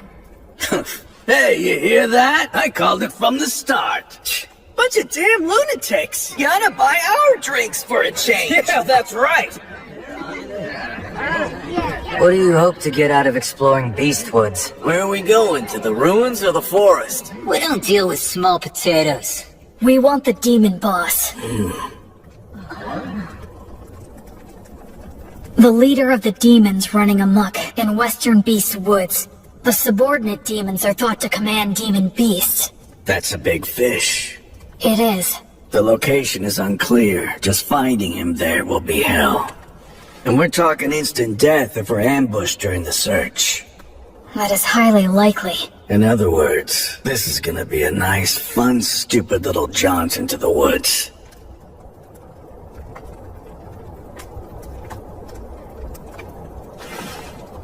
Count me in on it. All I need is food and a bed. And a little pocket change would be nice. Yeah, me too. And me. Count on me Good, too. I'll provide everything. I'm William G. Merryblood. I'm Raystov.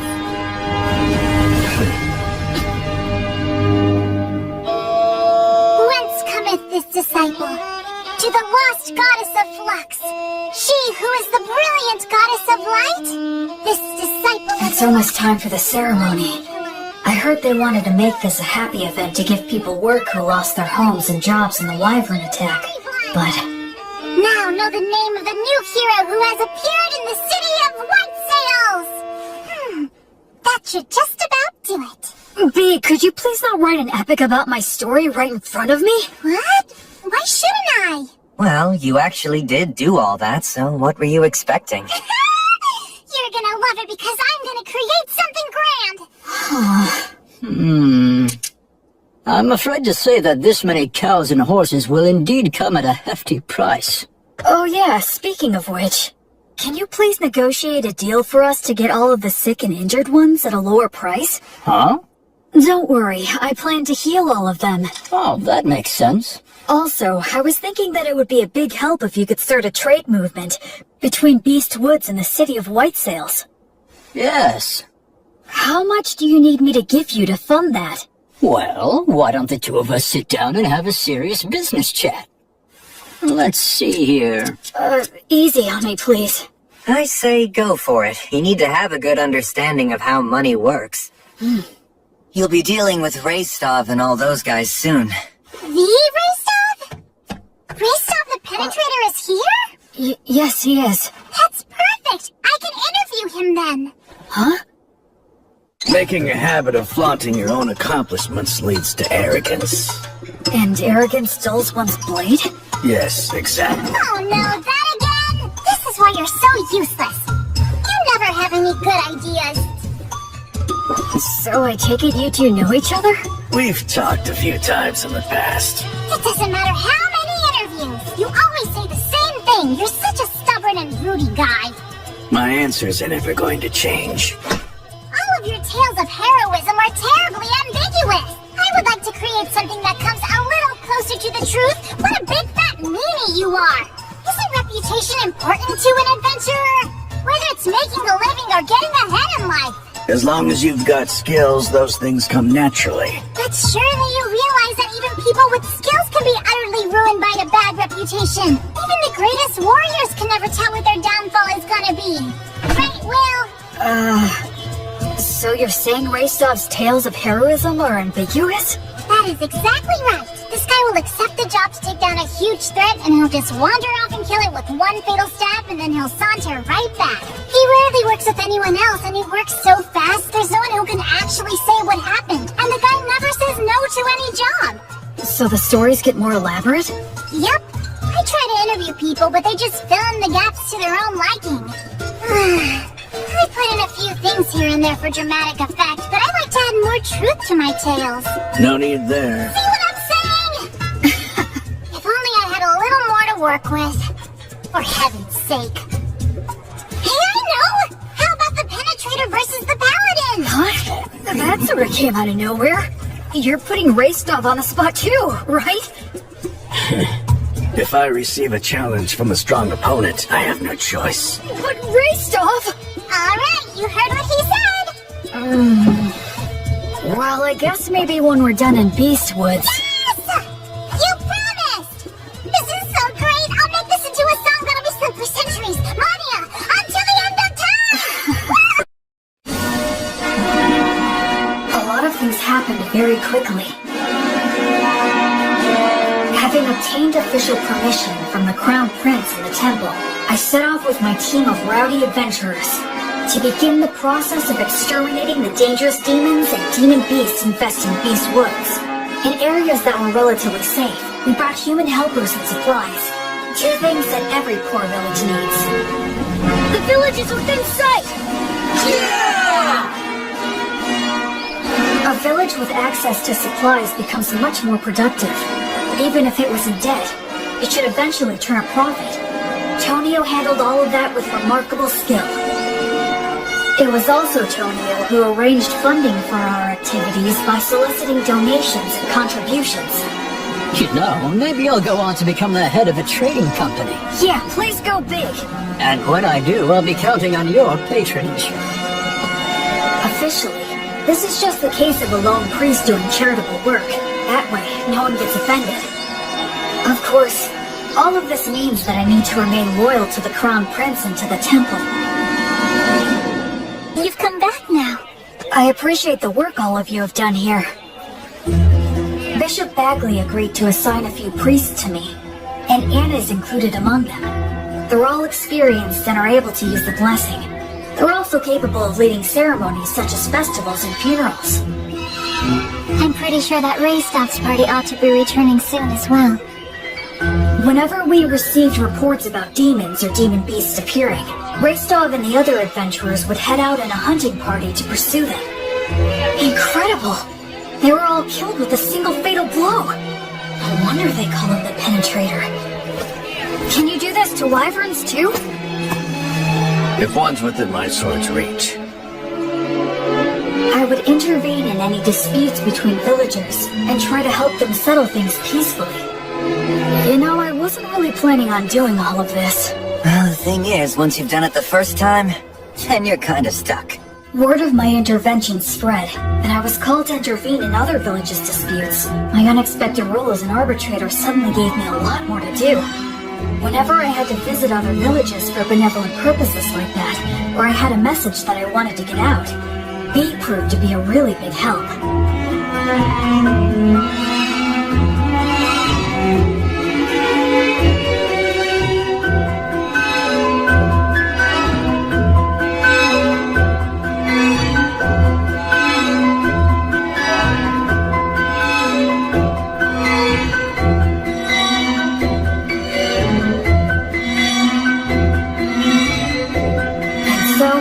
Traveled back and forth across Beastwoods time and time again.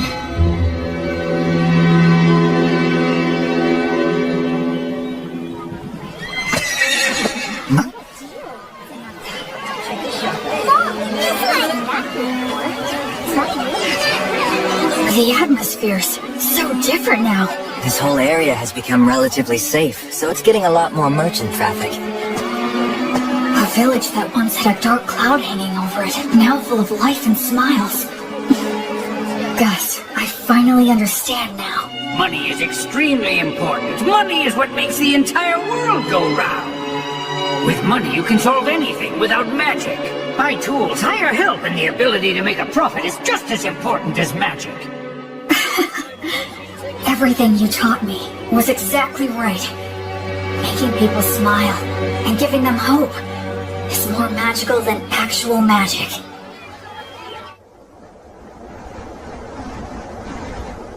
And then, just as we were noticing the first signs of summer approaching...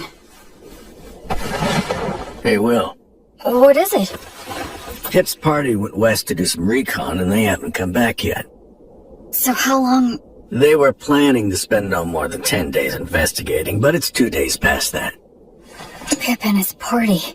They're very talented hunters. Alright then. We'll go and search for them. You, Menno, and I are definitely going to go.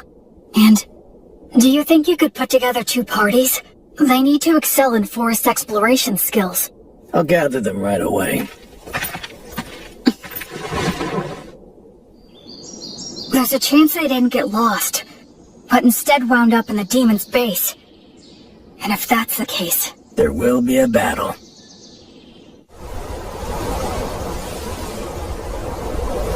What do you think? Frankly, given the skills Pip and his buddies have, it's hard to believe that they could have just gotten lost. So you believe the demons were probably behind this then? I think there's a good chance of that. If we beat them, things should settle down here too. I just hope that they're alright. Hey, Will. Huh? I should... say thank you. Oh, for what? For a whole lot of things. I just have a feeling that I would have hit rock bottom if it hadn't been for you. It's thanks to you that I'm here now, and that I actually have a respectable reason for living my life. So, well... I owe you my thanks. Oh no. I should thank you. I knew nothing of the world, and you saved me. But you know... What is it? You could look at me when you say it. Shut up.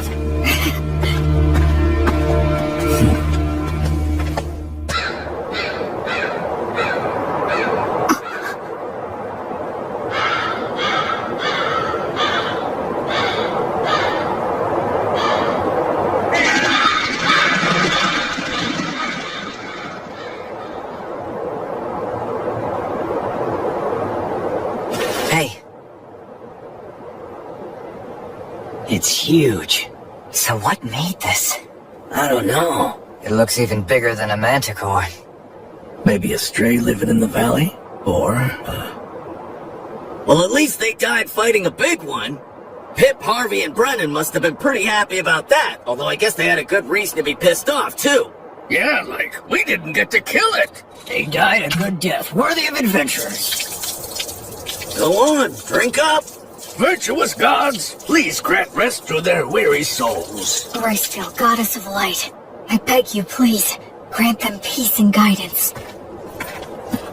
Well, there's a head missing. The damage is so bad it's hard to tell, but it was probably just eaten up. Yeah, I'd bet on it. No, wait. Huh? Did he toss aside his gear as he ran? Why go deeper into the valley, though?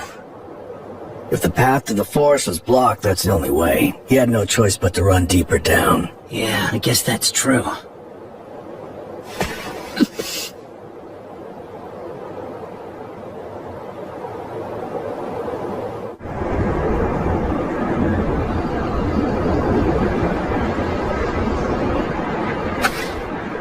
How strange. Yeah. Feels off. What do you mean? What's wrong? The footing here. It's very poor in this valley. Even if they fled, getting this far would be... It's a trap! Retreat!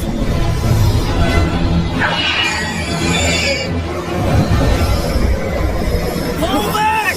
No use. Coming toward us! Keep up! Keep your backs to the rocks! Don't panic! Form a shield wall!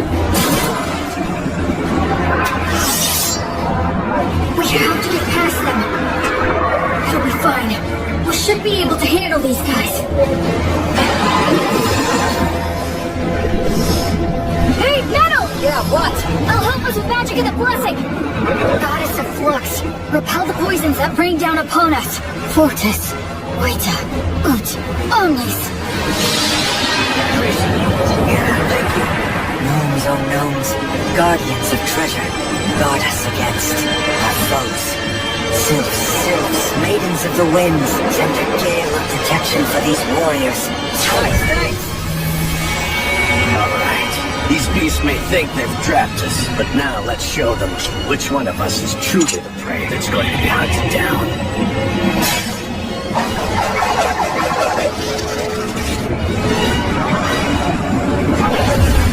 Shoot now!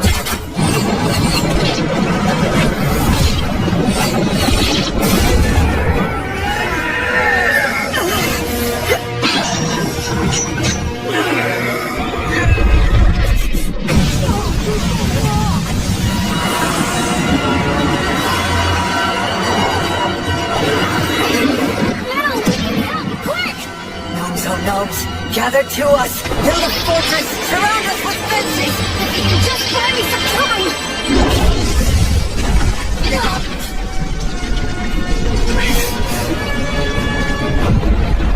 No, don't!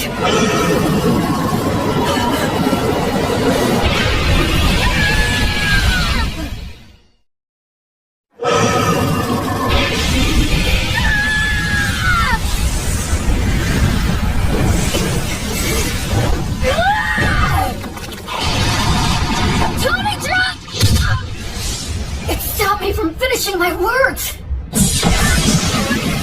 What happened? Misfire? Why? Everything was going so well up till now. And yet, where did I... What did I do wrong?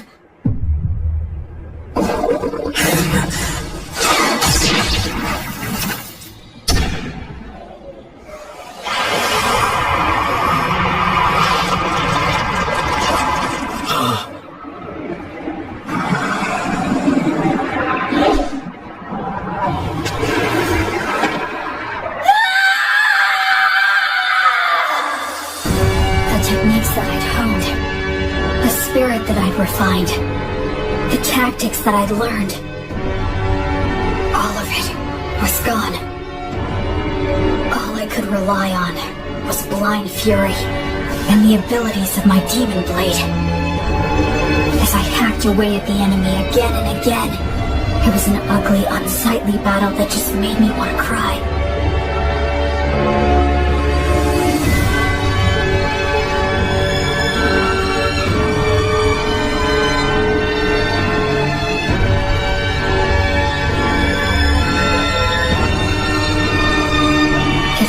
I'd wronged the three of them. I felt pathetic. That's enough! Stop it!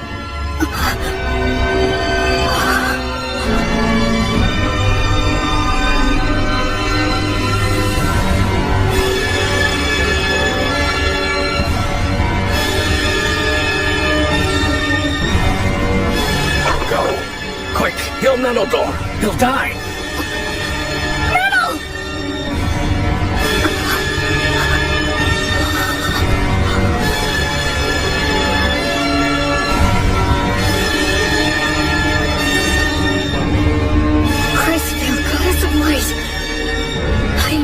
You please shine this healthy soul's light down upon these wicked wounds and banish these shadows. Please. Please just open your eyes. No, don't go. No, please don't leave me. My head feels fuzzy. Is it because I used the demon blade's power? But I have to yell at Metal.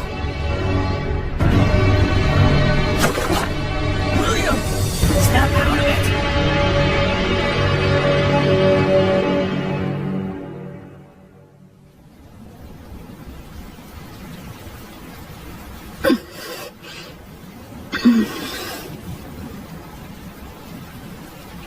So you're awake, huh? Where am I? A village not far from the valley. After that battle ended, we retreated, bearing you and Manhwa here upon our backs. The Chimera fled. I see. Where's Metal? He remains alive. Between the magic and protection you put on him before the fight, and Manhwa's own quick reaction, it seems your blessing came just in time. Thank goodness. Although he still hasn't woken up yet. Did I have to go to him? He still needs to rest a bit longer. But if I... Manhwa's condition is stable now. He's already had all the care that he needs. You burned up far too much of your strength. So rest.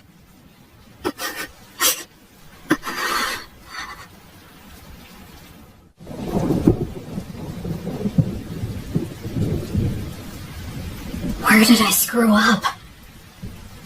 When I left Metal to handle the Chimera? No. Given the circumstances, I had no other choice. So when was it?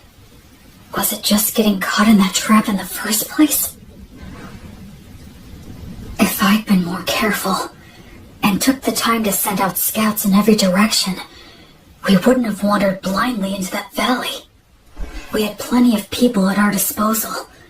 Up until that point, we'd been successful, and we were rattled by finding some of our men dead. Maybe all of that led to a simple lack of caution. No, I think I'm missing something. Some kind of fatal flaw. So they retreated, huh? Really? The wyvern killer and the penetrator? I heard they ran into some absurdly huge mixed-up demon beast called a Chimera. Wonder what they're gonna do? Also, that elf mix was hurt bad, wasn't he? Yeah, he's really got it rough. When you're stuck with a monster like the wyvern killer, no amount of lives is ever gonna be enough. Yeah. A monster? Yeah, yes I am.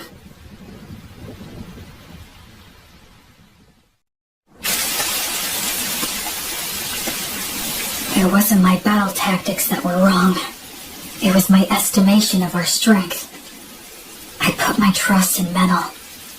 I just believed that he'd always have my back. That he could keep any enemy in check for me, no matter what. I thought he could handle that much, but...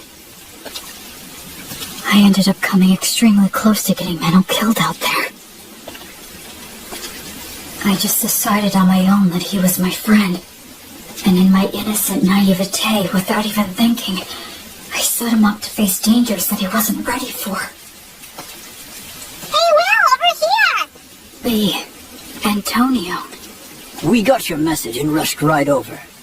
And also, Anna will be coming and is due to arrive here with the priests later on. I see. Hey, Will! Know what?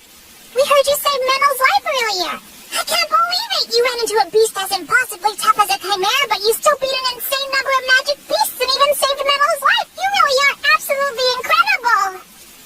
I doubt that Menel and the others who have been stuck with me would agree with that opinion. Huh? I'm going to see him. But Will... Wait, Will, shouldn't you keep resting at least a bit longer? I'm fine. I'm very strong after all.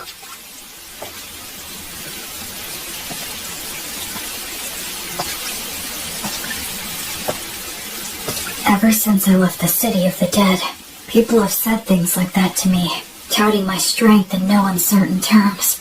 But every time I've just laughed wryly and shrugged it off.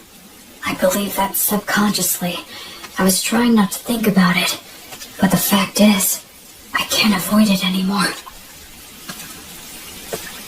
Because in this world, my strength is simply far outside the norm.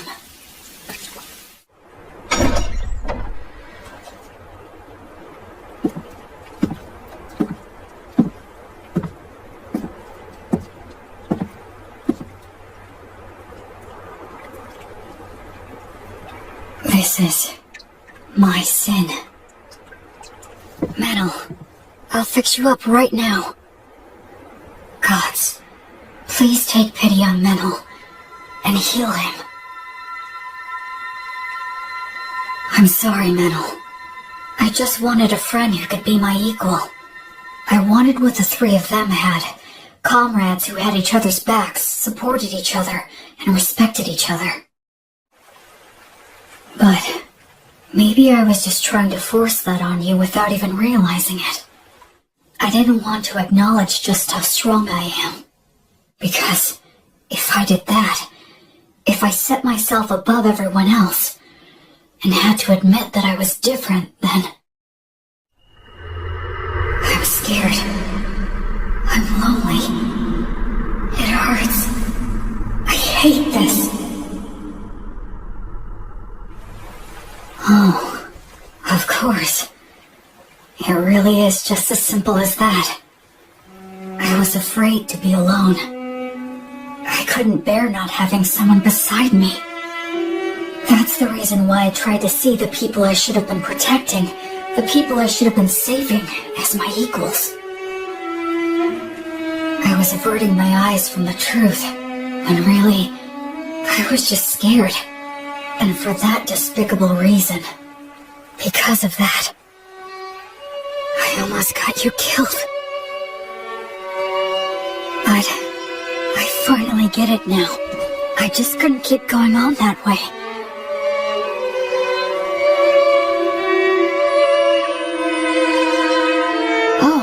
Goddess, are you here because you're worried about me? Up until this moment, I've been foolish, but it's fine now. Please, you can rest at ease. I'll put an end to your sadness right away. I'll save everything within my reach, as your sword and as your hand. Everything will be all right. Goddess, I vow to you, I'll solve all this on my own.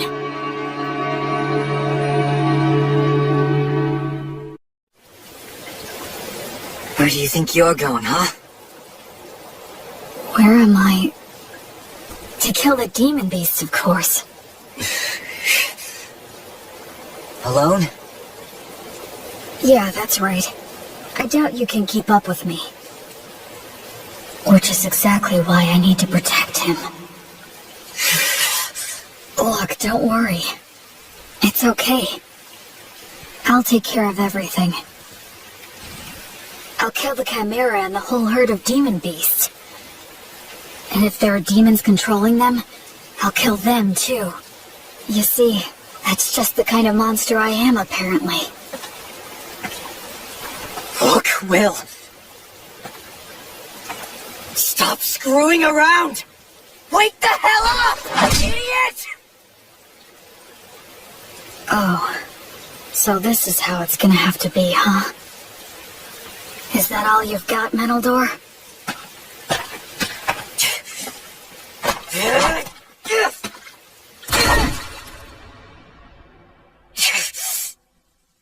Damn it!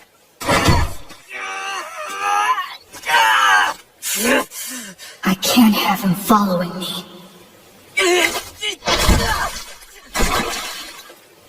Damn it!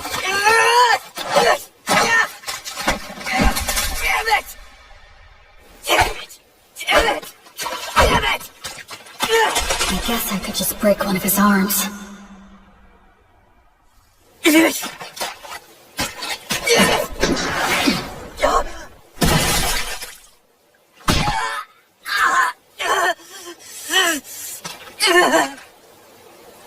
Just go and get someone to heal you. I'm not done. Oh, yeah? You're more resilient than I thought. What should I do now? Use words to make him stay here? No, I'll constrict his carotid so he loses consciousness. Gnomes, oh gnomes! Clench your fists! Use them to strike the enemy! Useless incantation. No! If I dodge it, the magic will hit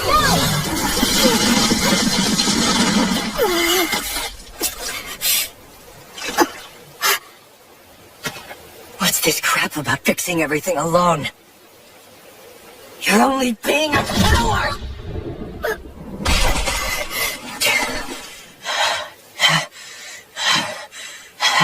Did you really have to go that far? Huh? We were only together because of pure chance. There was no reason for you to do that. Yeah, that is true. I have no reason at all to go out of my way to stop an emotionally unstable coward who's completely lost it just because he got his ass handed to him one time. So then... Still, you're my friend. And friends stick together. If my friend goes nuts, I want to do something to help. Manhwa. You don't know much about your own origins, and you're clueless about the world overall. At times I've thought you seemed suspicious, but still, you're a nice person. I know you're trying to do things right and do your best. After all, you did save my life, and you saved that whole village. We traveled together, and we fought together too. I enjoyed spending time by your side. I'm grateful to you from the bottom of my heart for sending off those villagers.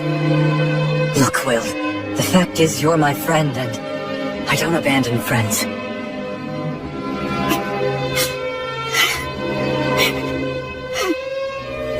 Well, you still want to fight? I surrender. I know that I'm still weaker than you now, but just you wait. I'll catch up before you know it. Manhwa. And soon enough, I'm going to prove that you are no monster.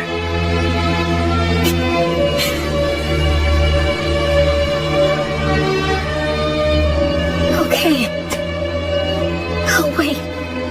I'll wait for you. Man, you know what? You can be a real pain in the ass. Sorry. I kinda lost control of myself. Yeah, well, it happens. I'll heal that. But a surrender is still a surrender, which means that I win. Come on, I only surrendered because you wouldn't give her rest. Keep whining.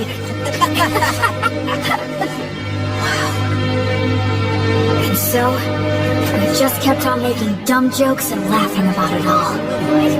You want me to bring her up? It was my first ever argument with a friend. And I guess I lost that too. Welcome back! Oh, you're back, huh? Well, Manhwa! Good to have you back! You jerks! You had me worried! I'm sorry, B.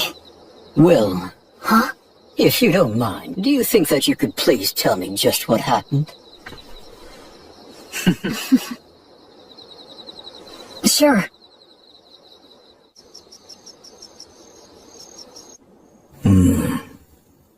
It's an illness of the strong. And the stronger that you are, the harder that it can hit you. Depending on the severity of the case, it can even kill you. I'm so sorry. I really didn't mean to make all of you worry. Anyway, I'm all right now.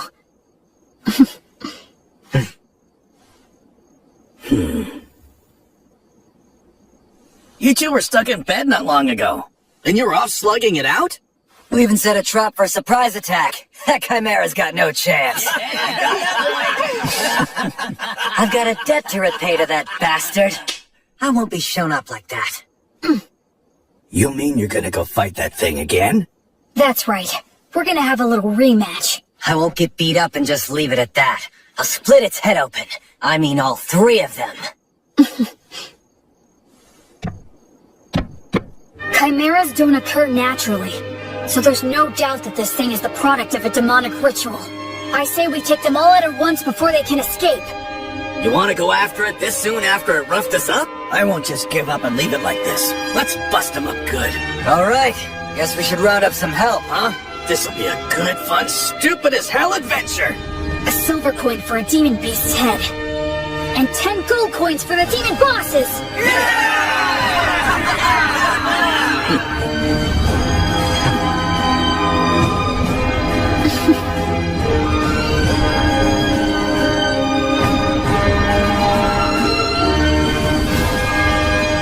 After that, we spent a few days putting a force together, sent out several rounds of scouts, and made our preparations.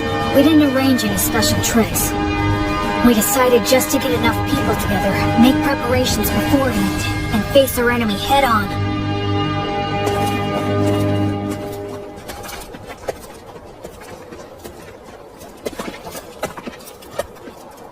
Let's set up our formation and our gear here. Anna and all of you other priests, please support us from here. Yes, sir! When we're all ready, we'll send our front line to the battle zone!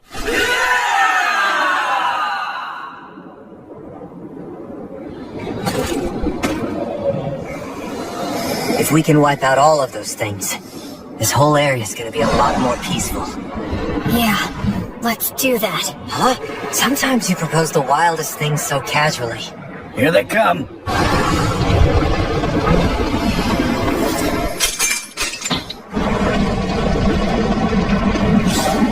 I've got your back. Thanks. I'm counting on you, Menel. Breakthrough head-on! By bolts, blade of lightning, let us triumph! Burn bright, blazes flames of courage! World send us a tailwind of good fortune! Virtuous gods, righteous protection! Shoot! Sagita Flavium!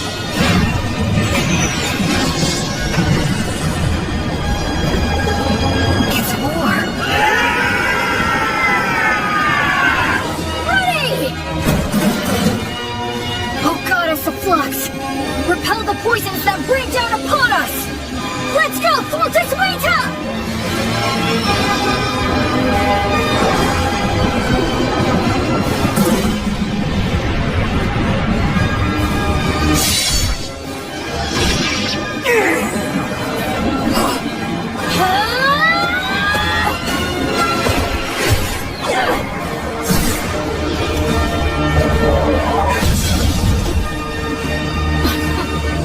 How could I ever think that I'd fix this all alone? I was never any more than one factor in this battle. The battlefield's not so easy that only one person is enough, no matter how strong they are. By the flame of Gracefield!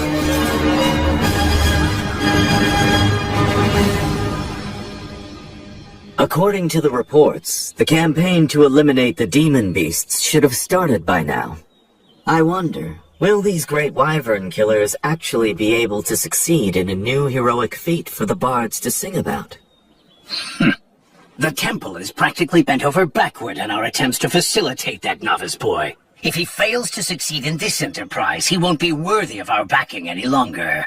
Oh, by the way, Bishop, I understand that you entrusted your daughter Anna and many other brilliant priests to the Paladin to support him on this endeavor, or so I've heard. Losing valuable talent to the philanthropic exploits of a novice has been causing nothing but trouble for me.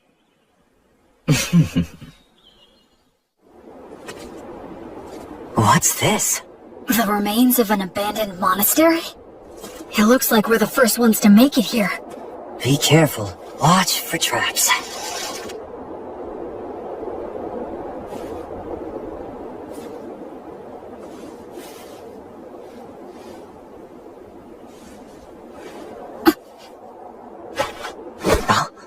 Omnia, Vanitas, Erasus.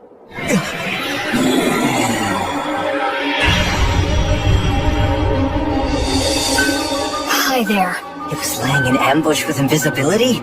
Careful, Will. This thing's pretty damn smart. Do you think that maybe it's got some demon in it? You're after the High King? Oh.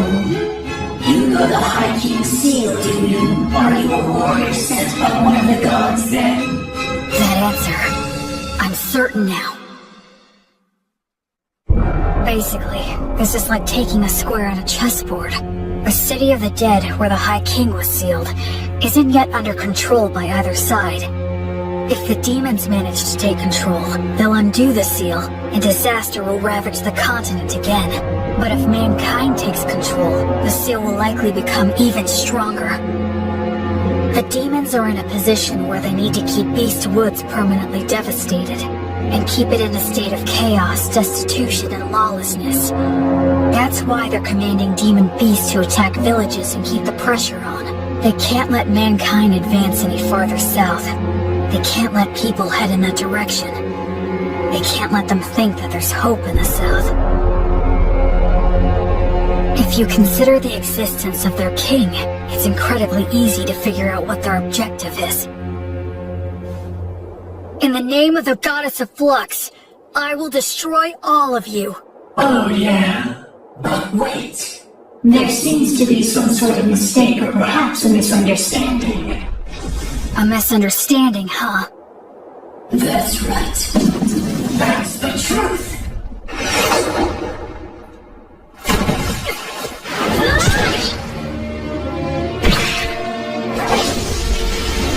And their surprise attacks! Demons like to stick to the classics, huh? Metal! On it! Sagita Flameo! You don't! Sylph's Maidens of Wind! Gracefield, grant us your protection! Don't stop it! Just divert it! Gnomes, oh gnomes, slip underfoot! Tighten, bind, and tie it down!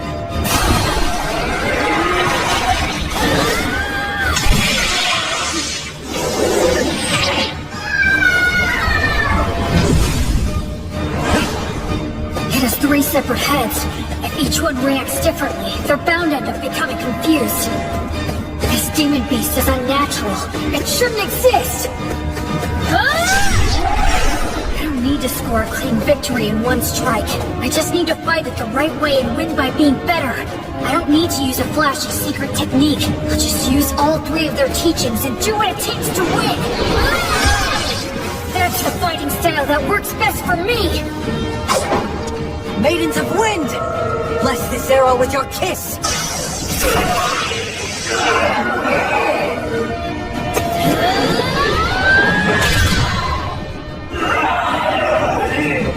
That's 1 down!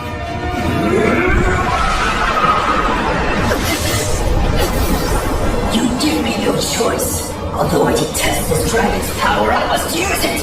Dragon? This one too? Metal, step back and give me a little room.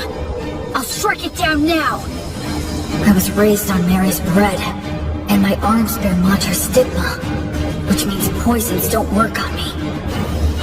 I'm sure you'd like some glory of your own too, huh?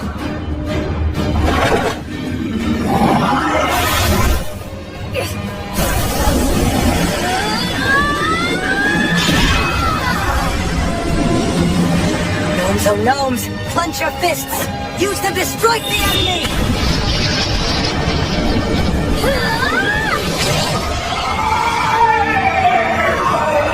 Nowhere to run now! Acceleration!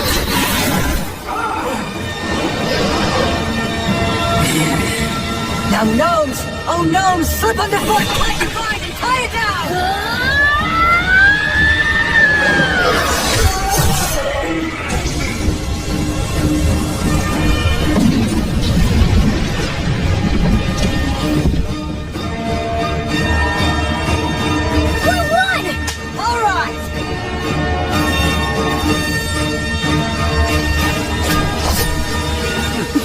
On to the next one.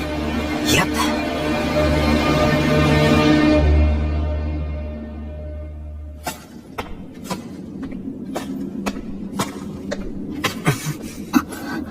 Took you long enough. Raystov?